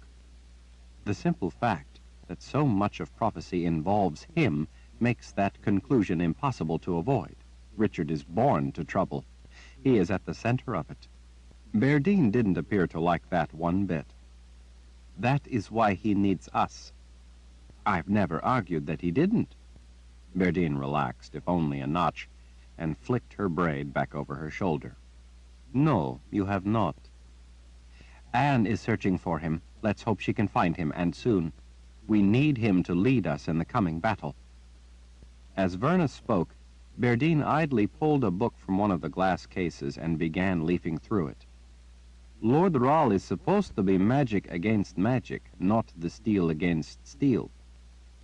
That is a Daharan proverb. Prophecy says that he must lead us in the final battle. I suppose, Berdine mumbled without looking up as she slowly turned pages. With part of Jagang's forces headed south around the mountains, we can only hope that Anne will find him in time and bring him to us. Berdine was puzzling at the book. What is it that is buried with the bones? What? Berdine was still frowning as she tried to work out something in the book. This book caught my attention before because it says Fuer Grisa Ost Drauka on the cover. That's High Daharan. It means the bringer of death. Berdine glanced up. Yes. How did you know? There was a widely known prophecy that the sisters back at the Palace of the Prophets used to debate. It had actually been hotly debated for centuries. The first day I brought Richard to the palace, he declared himself to be the bringer of death, and thus named himself to be the one in the prophecy. It caused quite a stir among the sisters, I can tell you. One day, down in the vaults, Warren showed Richard the prophecy, and Richard himself solved the riddle of it, although to Richard it wasn't a riddle. He understood it because he had lived portions of the prophecy. This book has a lot of blank pages in it. No doubt. It sounds like it's about Richard. There are probably a great number of books here that are about him. Berdine was reading again. This is in High Daharan. Like I said, I know High Daharan. I would have to work at it to be able to translate it more completely. And it would help if there wasn't so much missing text. But this place is apparently talking about Lord Rao. It says something like, what he seeks is buried with the bones. Or maybe even, what he seeks is buried bones, something like that. Berdine looked up at Verna. Any idea what that's about? What it could mean? What he seeks is buried bones. Verna shook her head with regret. I have no idea. There are probably countless volumes here that have interesting or puzzling or frightening things to say about Richard. As I told you, though, with copy missing, what is there is next to useless. I suppose, Berdine said in disappointment. What about central sites? Central sites? Yes, this book mentions places called central sites. Berdine stared off as she considered something to herself. Central sites. Kolo mentioned something about central sites. Kolo? Berdine nodded. It's a journal written ages ago, during the Great War. Lord Rao found the book at the Wizard's Keep, in the room with the sliff.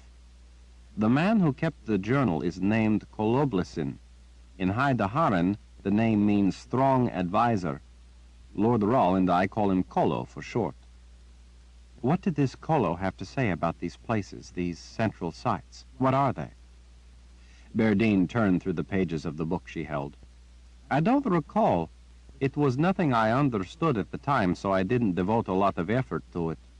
I'd have to go study it again to refresh my memory. She squinted in recollection. It seemed like there was something buried at the places called central sites. I can't remember if it said what was buried. The moored Sith stood frozen in her same pose as she studied the little book. I was hoping this might give me a clue. Verna let out a heavy sigh as she glanced around at the library. Berdine, I would love to stay and spend time researching all these books. I would truly like to know what this library and the others here at the palace contain. But there are more pressing matters at hand. We need to get back to the army and my sisters. Verna took a last look around. Before I go, however, there is one thing here at the People's Palace that I would like to check on. Maybe you can help me. Berdine reluctantly closed the book and replaced it on the shelf. She carefully closed the glass door. All right, prelate, what is it you want to see? Chapter 30. Verna paused at hearing the single long peal of a bell. What was that? Devotion, Berdine said, stopping to look back at Verna as the deep toll reverberated through the vast marble and granite halls of the People's Palace. People, no matter where they seemed to be headed, turned and instead moved toward the broad passageway from where the deep, resonant sound of the bell had come. No one looked to be in a hurry, but they all very deliberately walked toward the slowly dying sound of the bell. Verna puzzled at Berdine. What? Devotion. You know what a devotion is. You mean a devotion to the Lord Rahl. That devotion? Berdine nodded. The bell announces that it is time for the devotion. Pensively, she gazed off in the direction of the hall where people were headed. Many of the gathering crowd were dressed in robes of a variety of muted colors. Verna assumed that white robes with gold or silver banding on them were the mark of officials of one sort or another who lived and worked at the palace. They certainly had the manner and bearing of officials. Everyone, from those administrators to messengers in tunics trimmed in green and carrying leather satchels with an ornate letter R on them, standing for the House of Rahl, continued their casual conversations even as they made their way to the convergence of wide halls. Other people who worked at any of the countless variety of shops were dressed more appropriately for their profession, whether it was working at leather, silver, pottery, cobbling, or tailoring, providing the many foods and services, or doing any of the various palace work from maintenance to cleaning. There were a number of people dressed in the simple clothes of farmers, tradesmen, and merchants, many with their wives and some with children. Like those Verna had seen in the lower levels within the great plateau atop which sat the People's Palace, or at the market set up outside, they appeared to be visitors come to trade or make purchases. Others, though, were dressed in finery for their sojourn to the palace. From what Verna had learned from Berdine, there were rooms that guests could rent if they wished to stay for an extended period. There were, as well, quarters for the many people who lived and worked at the palace. Most of the people in robes walked calmly, as if this were just another part of their day. Those dressed in finery tried to look just as calm and not stare at the exquisite architecture of the palace, but Verna saw their wide eyes wandering. The simply dressed visitors, as they fell in with the flow of all the people making their way toward the fork that would take them to the passageway with the bell, openly peered about at everything, at the towering statues of men and women in proud poses carved from variegated stone, at polished two-story fluted columns soaring past balconies, at the spectacular black granite and honey onyx floors. Verna knew that such intricate and precise patterns in the stone floors, set with such tight grout joints, could have been created only by the most talented master craftsmen in all of the New World. Serving as prelate at the Palace of the Prophets for a time, she had had to deal with the matter of the replacement of a section of beautifully patterned floor that had in the dim past been damaged by young wizards in training. The precise events leading to the damage and who exactly had been the guilty party remained shrouded in oaths not to tattle, but the result was that the bit of mischievous magic had in an instant torn up a long section of exquisitely laid marble floor. While the debris and loose tiles had long since been removed, the floor sat damaged for decades, filled in with serviceable but unsightly limestone, while life at the Palace of the Prophets moved on. The palace attitude toward the boys had been one of indulgence, in part out of a sense of regret for having to hold such young men against their will. Verna had always been vexed that the damage had never been fixed, in part because by not fixing it, it represented to her an attitude that had indulged such bad behavior. It had always seemed like she was the only one, except maybe until Richard came along, who was bothered by seeing such beauty marred. Richard expected the boys there to take responsibility for their actions. Even though he was held against his will, he never tolerated such senseless, destructive behavior. Warren saw matters the same way as Richard. Perhaps that was part of the reason they had become such fast friends. Warren had always been serious and dedicated about everything. After Richard had left the palace, Warren had reminded Verna that as the new prelate, she no longer needed to complain about either the behavior or the floor. He encouraged her to act on her convictions. So, as prelate, she both set new rules and set about seeing to the completion of the repairs to the floor. That was when she had come to learn a thing or two about such floors, and that while there were any number of men who boldly professed to be master craftsmen, very few actually were. Those who were let their work make clear the distinction. The former made the task a nightmare, the latter a joy.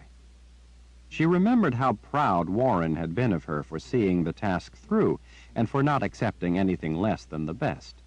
She missed him so much. Verna gazed around at the spectacular palace, at the intricate stonework, and yet such beauty now failed to move her. Since Warren had died, everything seemed bland, uninteresting, and unimportant to her. Since Warren had died, life itself seemed drudgery. Everywhere through the palace, wary soldiers patrolled, probably not even realizing or even considering the staggering amount of human imagination, skill, and effort that had gone into the creation of such a place as the People's Palace. Now they were a part of it, a part of what kept it viable, like thousands of men just like them who for centuries had walked these same halls and kept them safe. Verna noticed that some of the guards moved through the halls in pairs, while others patrolled in larger groups. The muscular young men were dressed in smart uniforms with molded leather shoulder and breastplates, and all carried at least a sword.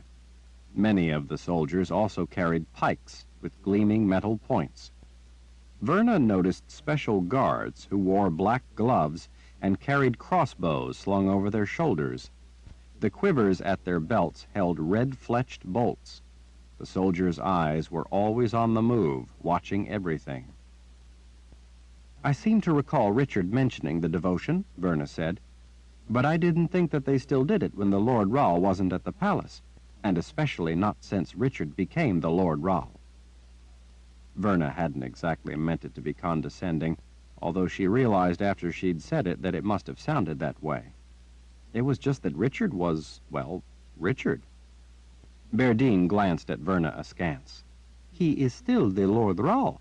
We are no less bonded to him because he is away. The devotion is always done at the palace whether the Lord Rahl is here or not. And regardless of how you may view him, he is the Lord Rahl by every measure. We have never had a Lord Rahl we respected as much as we respect him. That makes the devotion more meaningful and more important than it ever was before." Verna kept her mouth shut, but she cast Berdine a look that came all too easily to her as a sister of the light and now as prelate. Even though she understood the reasons behind it, she was the prelate of the Sisters of the Light, devoted to seeing the Creator's will done. As a Sister of the Light, living at the Palace of the Prophets under the spell that slowed their aging, she had seen rulers come and go. The Sisters of the Light never bowed down to any of them. She reminded herself that the Palace of the Prophets was gone. The imperial order now controlled many of the sisters. Berdine lifted an arm indicating the palace around them. "The Lord Rahl makes all this possible. He gives us a homeland. He is the magic against magic. His rule keeps us safe. While in the past we have had masters who regarded the devotion as a demonstration of servitude, its origin is actually nothing more than an act of respect.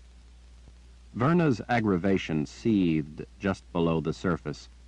This was not some mythic leader Berdine was talking about, some wise old king. It was Richard. As much as Verna respected and valued him, it was still Richard. Wood's guide Richard. Swiftly on the heels of her flash of indignation came regret for such unkind thoughts. Richard always fought for what was right. He had valiantly put his life in peril for his noble beliefs. He was also the one named in prophecy. He was also the Seeker. He was also the Lord Rahl, the bringer of death, who had turned the world upside down. Because of Richard, Verna was prelate. She wasn't sure if that was a blessing or a curse. Richard was also their last hope. Well, if he doesn't hurry up and join up with us to lead the Daharan army in the final battle, there will be none of us left to respect him. Berdine withdrew her reproachful stare and unexpectedly started toward the passageway that turned off to the left, the one where the bell had rung. We are the steel against steel. Lord Rahl is the magic against magic. If he doesn't come to fight with the army, it is only because of his duty to protect us from the dark forces of magic. Simple-minded gibberish, Verna muttered to herself as she hurried to catch up with the moored Sith. Where are you going? She called after the woman. To devotion. At the palace, everyone goes to devotion. Berdine, Verna growled as she caught Berdine's arm. We don't have time for this. It is devotion. It is part of our bond to Lord Rahl. You would be wise to go to devotion, and then maybe you will remember that. Verna stood frozen in the vast hall, stunned, watching the moored Sith stalk off. Verna had a vivid memory of the time that the bond to Richard had been severed. It hadn't been for long, but in Richard's absence from the world of life, the protection of the bond to the Lord Rahl had ceased to exist. In that brief window in time, when Richard and the bond were gone from them all, Jagang had stolen into Verna's dreams to capture her mind. He had captured Warren as well. It had been beyond horror to have the dream walker in control of her consciousness, but it had been all the worse to know that Warren was just as helpless. Jagang's brutal presence had dominated every aspect of their existence, from what they could think to what they had to do. They no longer had control of their own will. Jagang's will was all that mattered. Just the memory of the searing pain that had been sent through that link into her and into Warren unexpectedly brought the sting of tears to Verna's eyes. She quickly wiped away the tears and hurried after Berdine. Verna had important things to do, but she would lose untold time trying to find her way all alone in the vast interior of the People's Palace. She needed the moored Sith to show her the way. If Verna had control of her gift, it might help her find what she sought, but in the palace her Han was virtually useless. She would just have to go along with Berdine and hope that they could then get back to business without the loss of too much time. The passageway to the left led under an interior bridge with a rail and balusters made of gray marble struck through with white veins. At a convergence of 4 passageways, the hall expanded into a square open to the sky. In the center of the square was a square pond with a short, polished, speckled gray granite seat all the way around that held the water within it. A large pitted rock sat in the water a little off-center. Atop the rock sat the bell, apparently the one that had rung calling people to the devotion. Gentle rain had begun to fall in through the open roof. The surface of the pond danced with the drops. Verna saw that the floor all around the square was gently sloped toward drains in order to handle any rain. The clay tiles helped reinforce the realization that the square was really out of doors. All around, the people were going to their knees, bowing down on the clay tile floor, facing the pond that held the now silent bronze bell. Berdine's dark discontent evaporated at seeing that Verna was coming with her. She smiled back happily and then did the strangest thing. She reached out and took Verna's hand. "Come on, let me take you up by the pond. It has fish." "Fish?" Berdine's grin widened. "Yes, I love the squares with fish." Sure enough, after they wove their way through all the people kneeling down on the floor and reached the front of the crowd close to the pond, Verna saw that there were schools of orange fish meandering through the water. There was hardly enough room for them to stand among all the people bowed down on the floor around them. "Aren't they pretty?" Berdine asked. She had that little girl air about her again. Verna glared at the young woman. "They're fish." Berdine seemed unfazed and knelt in a spot that opened up as people moved aside for them. Verna could see by the sidelong glances that everyone had at least a healthy respect for the moored Sith, if not open fear. While none of them appeared frightened enough to leave, they clearly didn't want to be where Berdine wanted to be when she wanted to be there. They also seemed more than a little worried about who the moored Sith was dragging to the devotion, as if it might be a repentant sinner and the lesson might involve bloodshed. Berdine glanced over her shoulder at Verna before leaning forward and placing her hands on the tile floor. The brief look had been an admonition for Verna to do the same. Verna saw that the guards were watching her. This was crazy. She was the prelate of the Sisters of the Light, an advisor to Richard and one of his close friends. But the guards didn't know that. Verna knew all too well that her power was diminished to next to nothing in the palace. This was the ancestral home of the House of Rahl. The entire palace had been built in the shape of a spell form designed to enhance their power and deny others theirs. Verna let out a sigh and finally went to her knees, bowing forward on her hands like everyone else. They were close to the pond, but the opening in the roof was only about the size of the pond itself, so the rain was confined mostly to the pond and whatever stray rain the gentle breeze carried beyond. The few sprinkles that reached her actually felt rather refreshing, considering her heated mood. "I'm too old for this," Verna complained in a whisper to her devotion partner. "Prelate, you are a young, healthy woman," Berdine chided. Verna let out a sigh. It was no use arguing the foolishness of kneeling on the floor and saying a devotion to a man she was already devoted to in more ways than one. But it was more than foolish, it was silly, and a waste of time besides. "Master Rahl, guide us," the crowd all began together, if not all quite in harmony, as they bowed down and put their foreheads against the floor. "Master Rahl, teach us," they all said, coming more into unison. Berdine, her forehead against the tile, still managed to cast a fiery look Verna's way. Verna rolled her eyes and bent forward, placing her forehead against the tile. "Master Rahl, protect us," she muttered, finally joining in with the devotion she knew and had already once given to Richard himself. "In your light we thrive, in your mercy we are sheltered, in your wisdom we are humbled, we live only to serve, our lives are yours." Verna sourly considered how, if Richard didn't wisely hurry up and get his hide to the Daharan army, he wasn't going to be able to protect anyone. Together the assembled throng softly chanted the devotion again. "Master Rahl, guide us. Master Rahl, teach us. Master Rahl, protect us. In your light we thrive. In your mercy we are sheltered. In your wisdom we are humbled. We live only to serve. Our lives are yours." Verna leaned a little toward Berdine and whispered, "How many times are we going to have to say the devotion?" Berdine, looking very much the moored Sith, shot Verna a stern glare. She didn't say anything. She didn't have to. Verna recognized the look. She herself had countless times used the same look as she peered down her nose at novices who were misbehaving, or young wizards in training who were being mulish.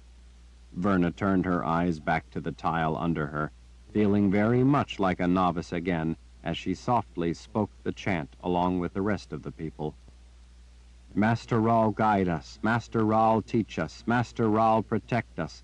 In your light we thrive. In your mercy we are sheltered. In your wisdom we are humbled. We live only to serve. Our lives are yours."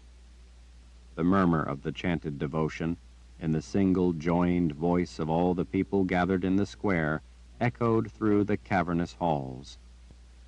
After the look Berdine had given her, Verna thought it best if, for the time being, she kept her objections to herself and said the devotion along with everyone else. She spoke the words softly, thinking about them, and how many times they had proven true for her personally. Richard had changed everything about her life. Verna had thought that the most important mission for the sisters was to put a collar around gifted boys' necks and train them in the use of their ability. Richard had humbled her for that unthinking belief. He had changed everything, made her rethink everything. If not for Richard, Verna doubted that she would ever have been thrown together with Warren, and that their fondness for each other would have blossomed into love. In that, Richard had given her the greatest thing she had ever had in her life. "Master Raoul, guide us. Master Raoul, teach us. Master Raoul, protect us. In your light we thrive. In your mercy we are sheltered. In your wisdom we are humbled. We live only to serve. Our lives are yours." The cadence of the murmured words of all the voices of the gathered people joined into a reverent sound that swelled until it filled the great hall. Verna felt so all alone, even among the gathered crowd of so many people. She ached with how much she missed Warren. She had built a wall around her feelings and had shut herself away from such thoughts, as well as those around her, hoping to be spared the pain that always seemed to lurk just below the surface. Now she was suddenly overwhelmed by the raw misery of how much she missed Warren, how much she loved him. He was the best thing that had ever happened in her entire life, and now he was gone. Tears from her hopeless heartache welled up. She felt so alone. "Master Raoul, guide us. Master Raoul, teach us. Master Raoul, protect us. In your light we thrive. In your mercy we are sheltered. In your wisdom we are humbled. We live only to serve. Our lives are yours." Verna sucked back a sob as she remembered kissing Warren for the last time as he lay dying. That had been the most dreadful moment in her entire life. Despite the time that had passed, it had seemed as if it had happened yesterday. She missed him so much that it made her bones ache. "Master Raoul, guide us. Master Raoul, teach us. Master Raoul, protect us. In your light we thrive. In your mercy we are sheltered. In your wisdom we are humbled. We live only to serve. Our lives are yours." Verna spoke the words of the devotion along with everyone else, pouring her feelings into them over and over, yet without haste. The murmured chant filled her mind. She wept as she remembered the time she'd had with Warren. She remembered his last words to her. "Give me a kiss," Warren had whispered, "while I still live. And don't mourn what ends, but what a good life we've had. Kiss me, my love." Pain and longing twisted her insides. Her world was ashes. Nothing seemed worthwhile. She didn't want to live anymore. "Master Raoul, guide us. Master Raoul, teach us. Master Raoul, protect us. In your light we thrive. In your mercy we are sheltered. In your wisdom we are humbled. We live only to serve. Our lives are yours." Verna choked back her sobs as she chanted the devotion. It never even occurred to her to wonder if anyone noticed her. It had all been so senseless. A young man of no ability for anything worthwhile, with no interest in any values, of no use to anyone, including himself, murdering Warren just to prove his loyalty to the cause of the imperial order, which was, in essence, that people like Warren had no right to live his own life, but instead should sacrifice themselves for the likes of his murderer. Richard fought to end such madness. Richard fought with everything he had against those who brought such senseless brutality to the world. Richard had given himself over to ending it, so that others would not have to lose those they loved as Verna had lost Warren. Richard truly understood her pain. Verna sank into the rhythm of the chant, allowing it to wash through her. Richard stood for everything she had fought for her whole life: solidity, meaning, purpose. A devotion to such a man, rather than being blasphemy, seemed altogether right. In a way, because of who Richard was and what he stood for. It was actually a devotion to life itself, rather than some otherworldly goal. Richard had been Warren's good friend, his first real friend. Richard had brought Warren up out of the vaults and into the sunlight, into the world. Warren loved Richard. The soft chant had become a calming refuge. Verna felt a warm shaft of sunlight settling on her as it broke through the clouds. She was bathed in the gentle golden glow of light. It embraced her with its warmth that seemed to seep down and touch her very soul. Warren would want her to embrace all the precious beauty of life while she had it. In the loving touch of glowing light, she felt peace for the first time in ages. Master Raoul, guide us. Master Raoul, teach us. Master Raoul, protect us. In your light we thrive. In your mercy we are sheltered. In your wisdom we are humbled. We live only to serve. Our lives are yours. The soft flow of the words of the devotion, as she knelt in the warm shaft of sunlight, filled her with a profound calm, a serene sense of belonging unlike she ever had before. She whispered the words, letting them lift away the shards of pain. As she knelt, her head to the tiles, putting her heart and soul into saying the words, she felt free of any and every worry. She was suffused with the simple joy of life and with reverence for it. As she chanted along with everyone else, she basked in the tender glow of the sunlight. It felt so warm, so protective, so loving. It almost felt like Warren's loving embrace.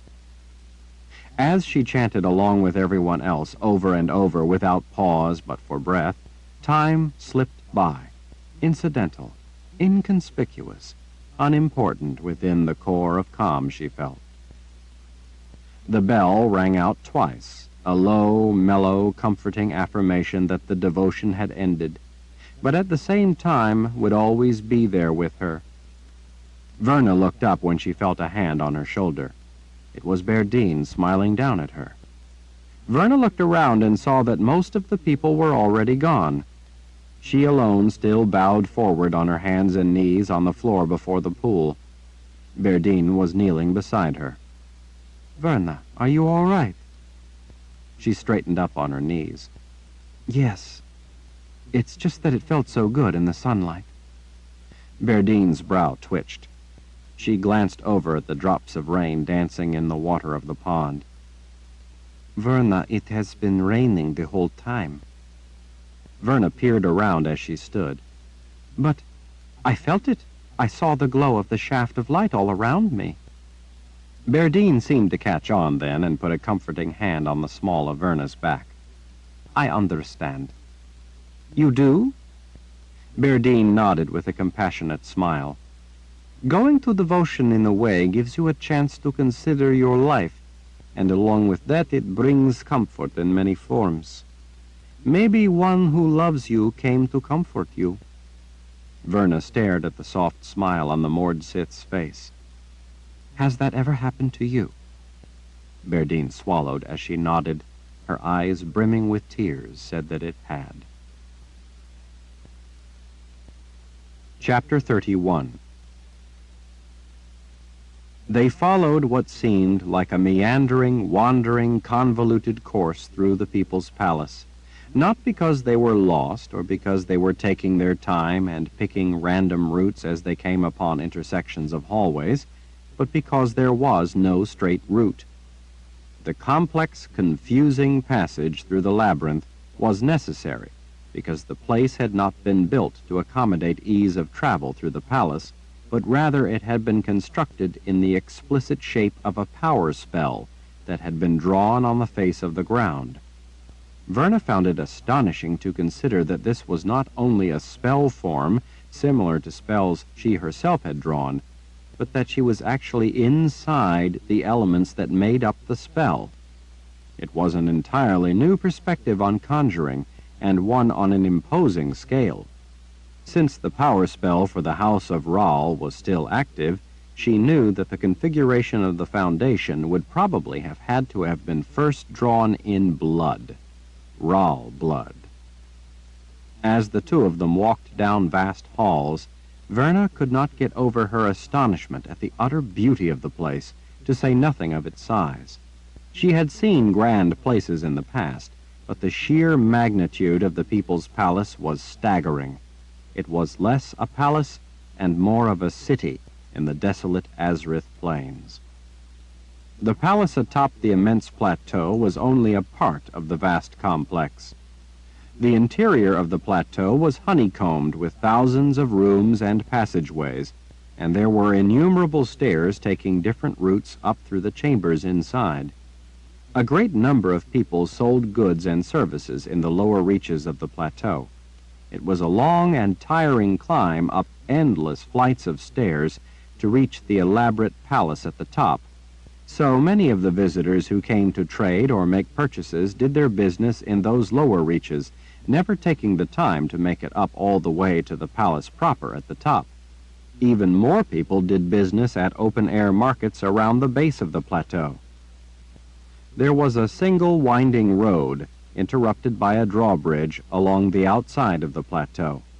Even if it weren't heavily defended, it would still be virtually impossible to attack the palace by that road. The interior of the plateau offered many more ways up. There were even ramps used by horsemen, but there were thousands of troops guarding the inside passages, and if need be, there were colossal doors that could be closed, sealing off the plateau and the palace within. Black stone statues standing to either side of a wide white marble hallway watched Verna and Berdine as they made their way down the long hall. Torchlight glimmered off the polished black marble of the towering sentinels, making them almost seem alive. The contrasting color of stone, the black statuary in a white marble hall, added a sense of foreboding to the passage. Most of the stairwells they ascended were quite large, some with polished marble balustrades more than an arm's length across. Verna found the variety of stone within the palace amazing. It seemed like each vast room, each passageway, each stairwell had its own unique combination of colors. A few of the more utilitarian or service areas that Berdine took them through were done in bland, beige limestone, while the more important public areas were composed of startlingly vivid colors in contrasting patterns that lent an uplifting sense of life and excitement to the space. Some of the private corridors that served as shortcuts for officials were paneled in highly polished woods, illuminated by silver reflector lamps that added warm light. While some of those private corridors were relatively small, the main passageways stood several stories high. Some of the largest, main branches of the spell form, were lit from above by windows in the roof that let the light stream in. Rows of soaring columns to each side rose to the roof, far above. Balconies, between those fluted pillars, looked down on the people passing below. In several places there were walkways that crossed over Verna's head. In one spot, she saw two levels of walkways, one above the other. At times they had to go up to some of these higher levels, cross bridges over the passageways, and then descend again into a different branch of hallways, only to once more have to go back up in another place. Despite the up and down of the serpentine route, they steadily worked their way higher into the center of the palace. "Through here," Berdine said as she reached a pair of mahogany doors. The doors were twice as tall as Verna. Carved in the face of the thick mahogany were a pair of snakes, one on each door, their tails coiled around branches higher up with their bodies hanging down so that the heads were at eye level. Fangs jutted out from gaping jaws as if the pair were about to strike. The door handles, not much lower than the snakes' heads, were bronze, mellowed with a patina that spoke of its age. The handles were life-sized, grinning skulls. "Lovely," Verna muttered. "They are a warning," Verdine said.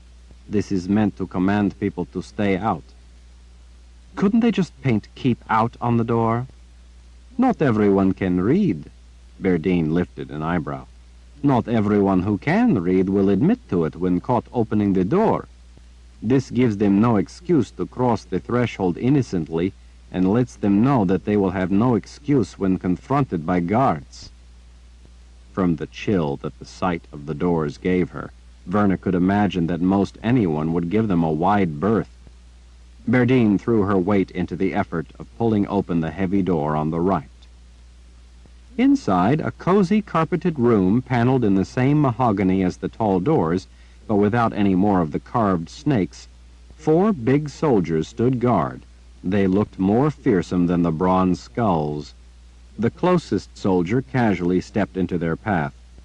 "This area is restricted." Verdine, wearing a dark frown, skirted the man. "Good. See to it that it stays that way." Remembering all too well that her power was next to useless in the palace, Verna stayed close on Verdine's heels. The soldier, apparently not eager to grab the moored Sith, instead blew a whistle that let out a thin, shrill sound, no doubt used because such a sound would carry up the stairs to other guards on patrol. The 2 farthest soldiers, however, stepped together to block the pathway through the room. One of the 2 held up a hand, if politely, commanding them to halt.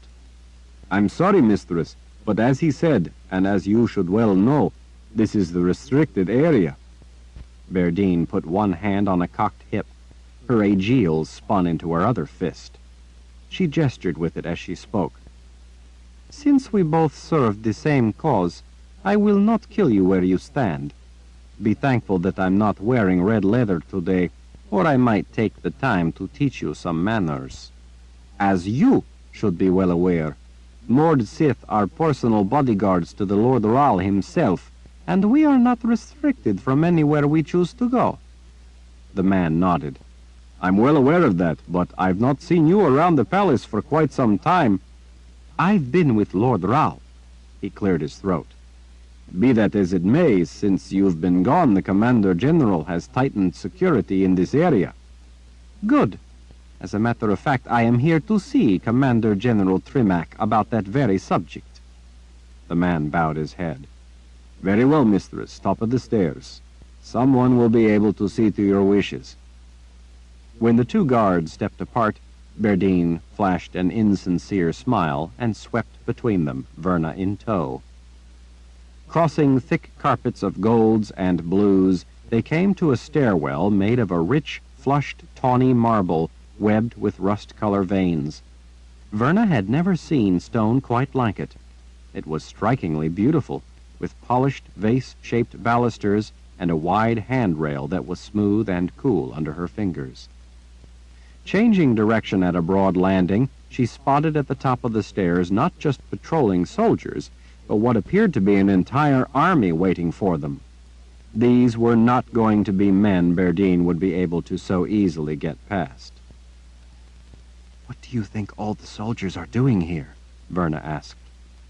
"Up there and then down a hallway," Verdine answered in a low voice, "is the Garden of Life.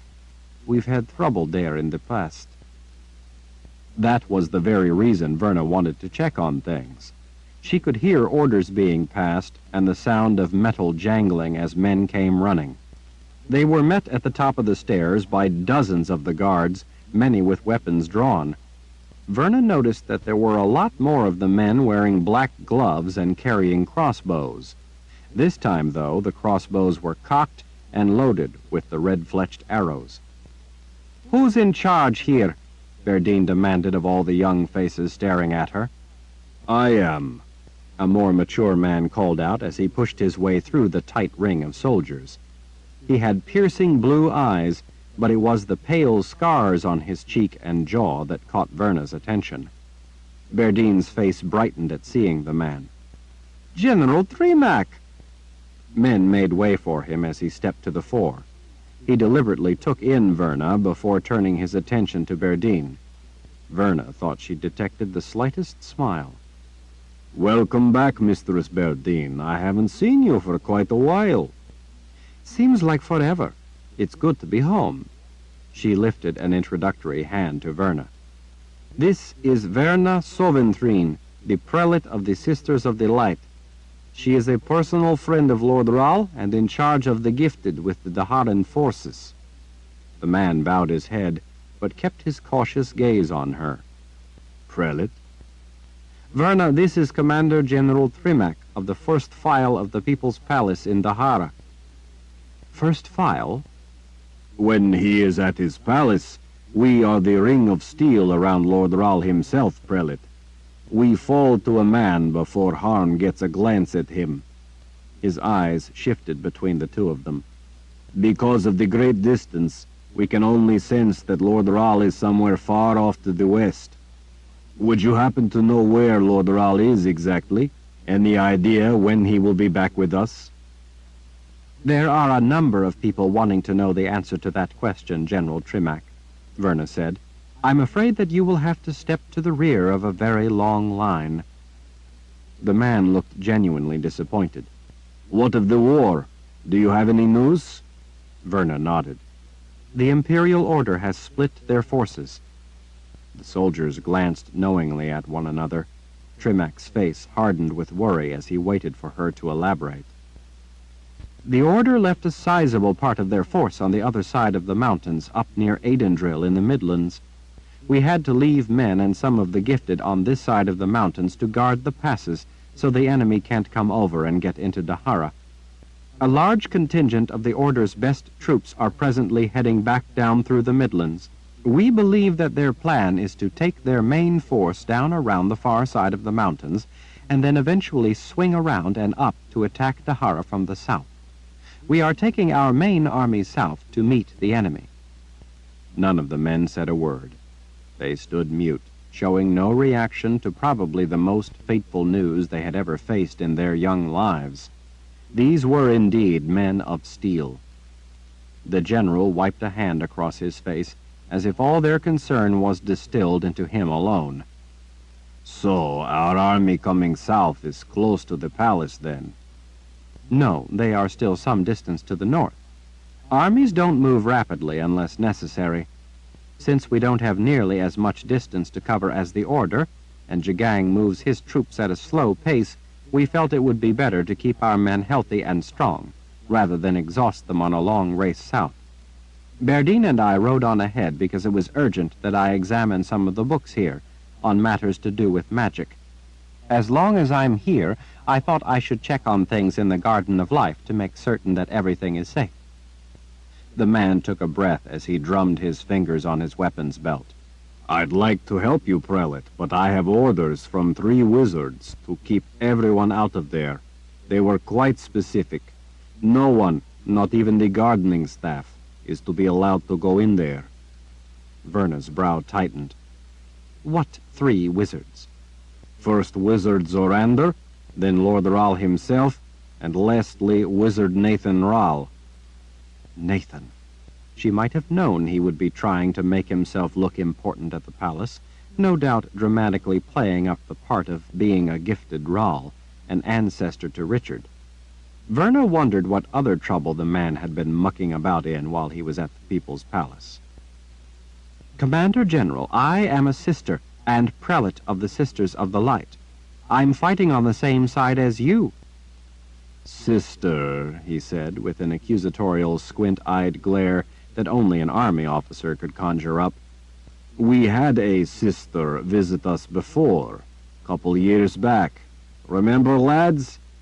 He glanced around at the grim faces before turning back to Verna. Wavy, shoulder-length brown hair, about your size, prelate. She was missing the little finger on her right hand. Maybe you remember her, one of your sisters, I believe. Odette, Verna confirmed with a nod. Lord Ral told me about the trouble you had with her. She was a fallen sister, you might say. I don't really care what side of the Creator's grace she was on the day she visited us. I only know that she killed almost 300 men getting into the Garden of Life. 300. She killed nearly 100 more getting back out. We were helpless against her.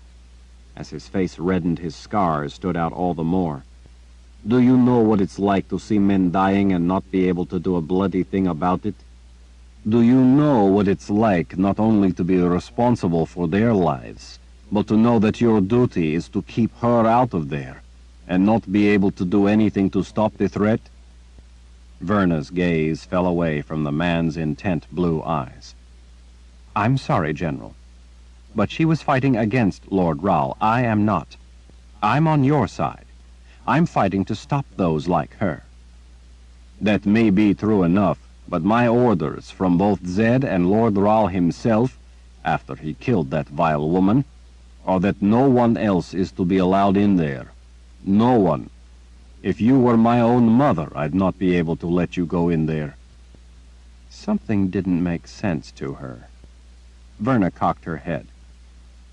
If Sister Odette was able to get in there, and you and your men couldn't stop her, she lifted an eyebrow, then what makes you think you can stop me?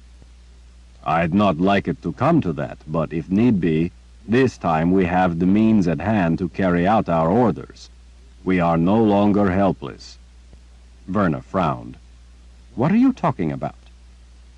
Commander General Trimac plucked a black glove from his belt and pulled it on, flexing his fingers to draw the snug glove all the way onto his hand.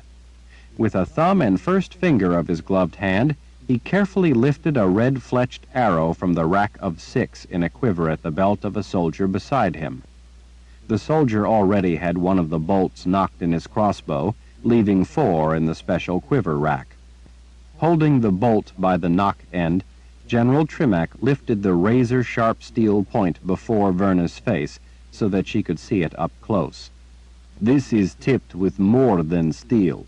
It's tipped with the power to take down those with magic. I still don't know what you are talking about. It's tipped with magic that is said to be able to penetrate any shield the gifted can erect. Verna reached out and with a finger carefully touched the rear of the shaft. Pain shot up her hand and wrist before she was able to jerk her arm back. Despite her gift being diminished in the palace, she had no trouble being able to detect the powerful aura given off by the web of magic that had been spun around the deadly point. This was indeed a potent weapon. Even with their full powers, the gifted would indeed be in trouble if they encountered one of these arrows coming toward them. If you have these arrows, then why weren't you able to stop Sister Odette? We didn't have them back then. Verna's frown darkened. Then where did you get them? The general smiled with the satisfaction of a man who knew he would not again be defenseless against a gifted enemy. When Wizard Rahl was here, he asked me about our defenses. I told him about the attack by the sorceress and how we were helpless against his power. He searched the palace and found these weapons. Apparently, they were in some safe place where only a wizard could retrieve them. He is the one who supplied my men with the arrows and the crossbows to fire them. How good of Wizard Rahl. Yes, it was. The general carefully replaced the bolt in the special quiver rack that kept the arrows separated. She understood now why that was necessary. There was no telling how ancient these weapons really were, but Verna suspected that they were relics from the Great War. Wizard Rahl instructed us on how to handle such dangerous weapons. He held up his hand and wiggled his gloved fingers. Told us that we must always wear these special gloves to handle the arrows. He removed the glove and tucked it behind his belt with its mate. Verna clasped her hands before herself, taking a deep breath, and with it, care in how she framed her words. General, I have known Nathan Rahl since long before your grandmother was born. He is not always candid about the dangers involved in the things he does. Were I you, I would handle those weapons with the utmost care and treat anything he told you about them, even casually, as a matter of life and death. Are you suggesting he's reckless? No, not deliberately, but he often tends to downplay matters that he finds inconvenient. Besides that, he is very old and very talented, so sometimes it's easy for him to forget just how much more he knows about some very arcane subjects than most other people, or that he can do things with his gift that they aren't able to do, much less comprehend. You might say he's like an old man who forgets to tell visitors that his dog bites. Men up and down the hall exchanged looks. Some of them lifted an elbow or a hand away from the quivers at their belts. General Trimac hooked a thumb around the hilt of the short sword in its sheath at his left hip. While I take seriously your warning, Prelate, I hope that you will understand that I also take seriously the lives of the hundreds of my men who died the last time a sister showed up and we were defenseless against her magic. I take seriously the lives of these men here. I don't want any such thing to happen again. Verna wet her lips and reminded herself that the man was only doing his job. With the way the palace drained away her Han, she had an uncomfortable empathy with his feeling about being powerless. I understand, General Trimac. She smoothed back a wave of hair. I too know the heavy weight of responsibility for the lives of others. Of course the lives of your men are valuable, and anything that will prevent the enemy from taking those lives is worthwhile. It is in that vein that I'm advising you to be careful with weapons that are wrought with magic. Such things are not typically intended for the unsupervised use of the ungifted. The man nodded once. We take your warning seriously. Good. Then you should also know that what is in that room is dangerous in the extreme. It's a danger to all of us. It would be in all our interest if, while I'm here, I just make sure it's safe. Prelate, I understand your concern, but you must understand that my orders gave me no discretion for exceptions. I simply can't allow you to go in there on your word that you are who you say you are, or that your intent is only to help us. What if you were a spy, a traitor, the keeper himself in the flesh? A sincere-looking woman though you may be, I didn't get to the rank of Commander General by letting attractive women talk me into things. Verna was momentarily startled by being called an attractive woman in front of all these people. But I can personally assure you that no one at all, has been in there since Lord Rahl himself was in there last. Not even Nathan Rahl went in there. Everything in the Garden of Life remains untouched. I understand, General. It would be a long time before she ever made it back to the palace. There was no telling where Richard was or when he would return.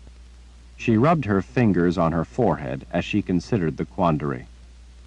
Tell you what, how about if I don't go in, and instead I just stand in the doorway, outside the Garden of Life, and look in to make sure the 3 boxes being held in there are safe. You can even have a dozen of your men point those deadly arrows at my back. He chewed his lip as he considered. Men in front of you, men to the sides, and men to the back will have you under the points of their arrows, and their fingers will be on the release levers. You can look past my men, through the doorway and into the Garden of Life, but you may not cross the threshold under penalty of death. Verna didn't actually need to get close enough to touch the boxes. Truth be told, she didn't really even want to get close to them. All she really wanted to do was to make sure that they were untouched by anyone else. At the same time, she wasn't exactly comfortable with the idea of all those men being only a finger twitch away from releasing one of those deadly arrows at her. After all, the notion to check on the boxes of Orden had only been an afterthought, being as she was already at the palace. It wasn't why she had come to the palace.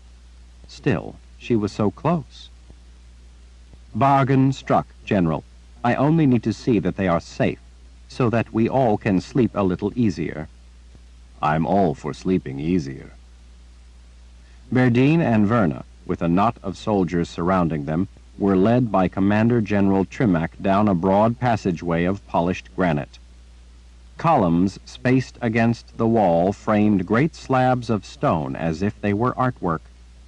To Verna, they were visual evidence of the Creator's hand, artwork from the garden he had cultivated that was the world of life.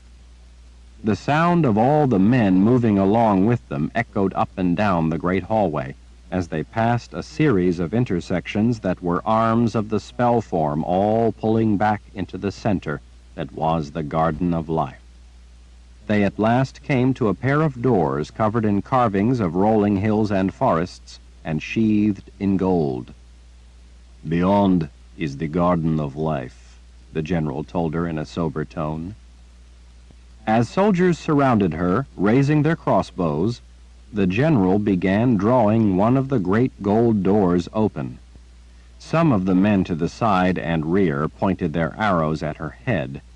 The 4 men who moved in front of her leveled their crossbow bolts at her heart.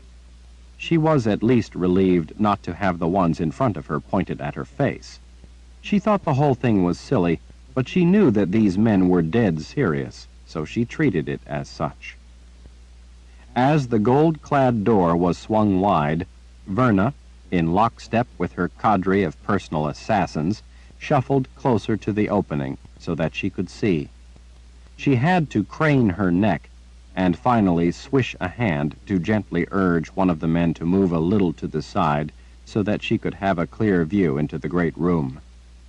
From the rather dimly lit hallway, Verna peered inside and saw that overcast skies lit the place in all its glory through leaded windows high overhead. She was astonished to see that all the way up in the center of the People's Palace, the Garden of Life looked just like a lush garden. From what she could see, around the outside of the room, walkways wound their way through flower beds. The ground was littered with petals, a few still colorful reds and yellows, but most long since dried and shriveled. Beyond the flowers grew small trees, and then beyond them were short stone vine-covered walls. Contained within the walls was a variety of shrubs and ornamental plants, although they were in sorry shape from lack of care. Many were gangly with long new shoots and in need of trimming. Others were infested with invasive vines. It looked as if General Trimac had been telling the truth, that no one, not even the gardeners, had been allowed into the place. At the Palace of the Prophets, they had had an indoor garden, although on a much smaller scale. There had been a system of pipes coming from collection barrels on the roof that kept the garden watered. Recognizing similar pipes in a corner, Verna realized that rainwater collected on the roof provided a constant supply of water in this place as well, or everything in the garden, lit by such wonderful light, would be dried up and dead. In the center of the expansive room was an area of shaggy lawn that swept around almost into a circle, the grass ring interrupted by a wedge of white stone. On that stone sat 2 short, fluted pedestals that held a slab of smooth granite. Atop the granite altar sat 3 boxes, their surfaces such an inky black that it almost surprised her that they didn't suck the light entirely out of the room and pull the whole world with it into the eternal darkness of the underworld. Just the sight of such sinister things made her heart feel as if it were coming up in her throat.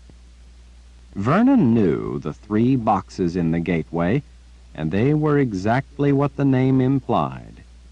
In this case, they were together a kind of gateway between the world of the living and the world of the dead.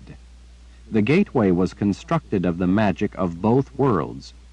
If that passage between worlds were ever to be undone, the veil would be breached and the seal would be off the Nameless One, the keeper of the dead. Because the information had been in highly restricted books, only a few people at the Palace of the Prophets were even aware of the gateway by its ancient name, the Boxes of Orden. The 3 boxes worked together, and together they constituted the gateway. As far as anyone at the Palace of the Prophets knew, the gateway had been lost for over 3,000 years. Everyone thought that it was gone, vanished, disappeared for good. There had even been speculation for centuries as to whether or not such a gateway had ever really existed. If such a gateway could even exist had been the source of much heated theological debate. The gateway, the boxes of Orden, did exist, and Verna was having trouble taking her eyes off it. It made her heart race to see such vile things.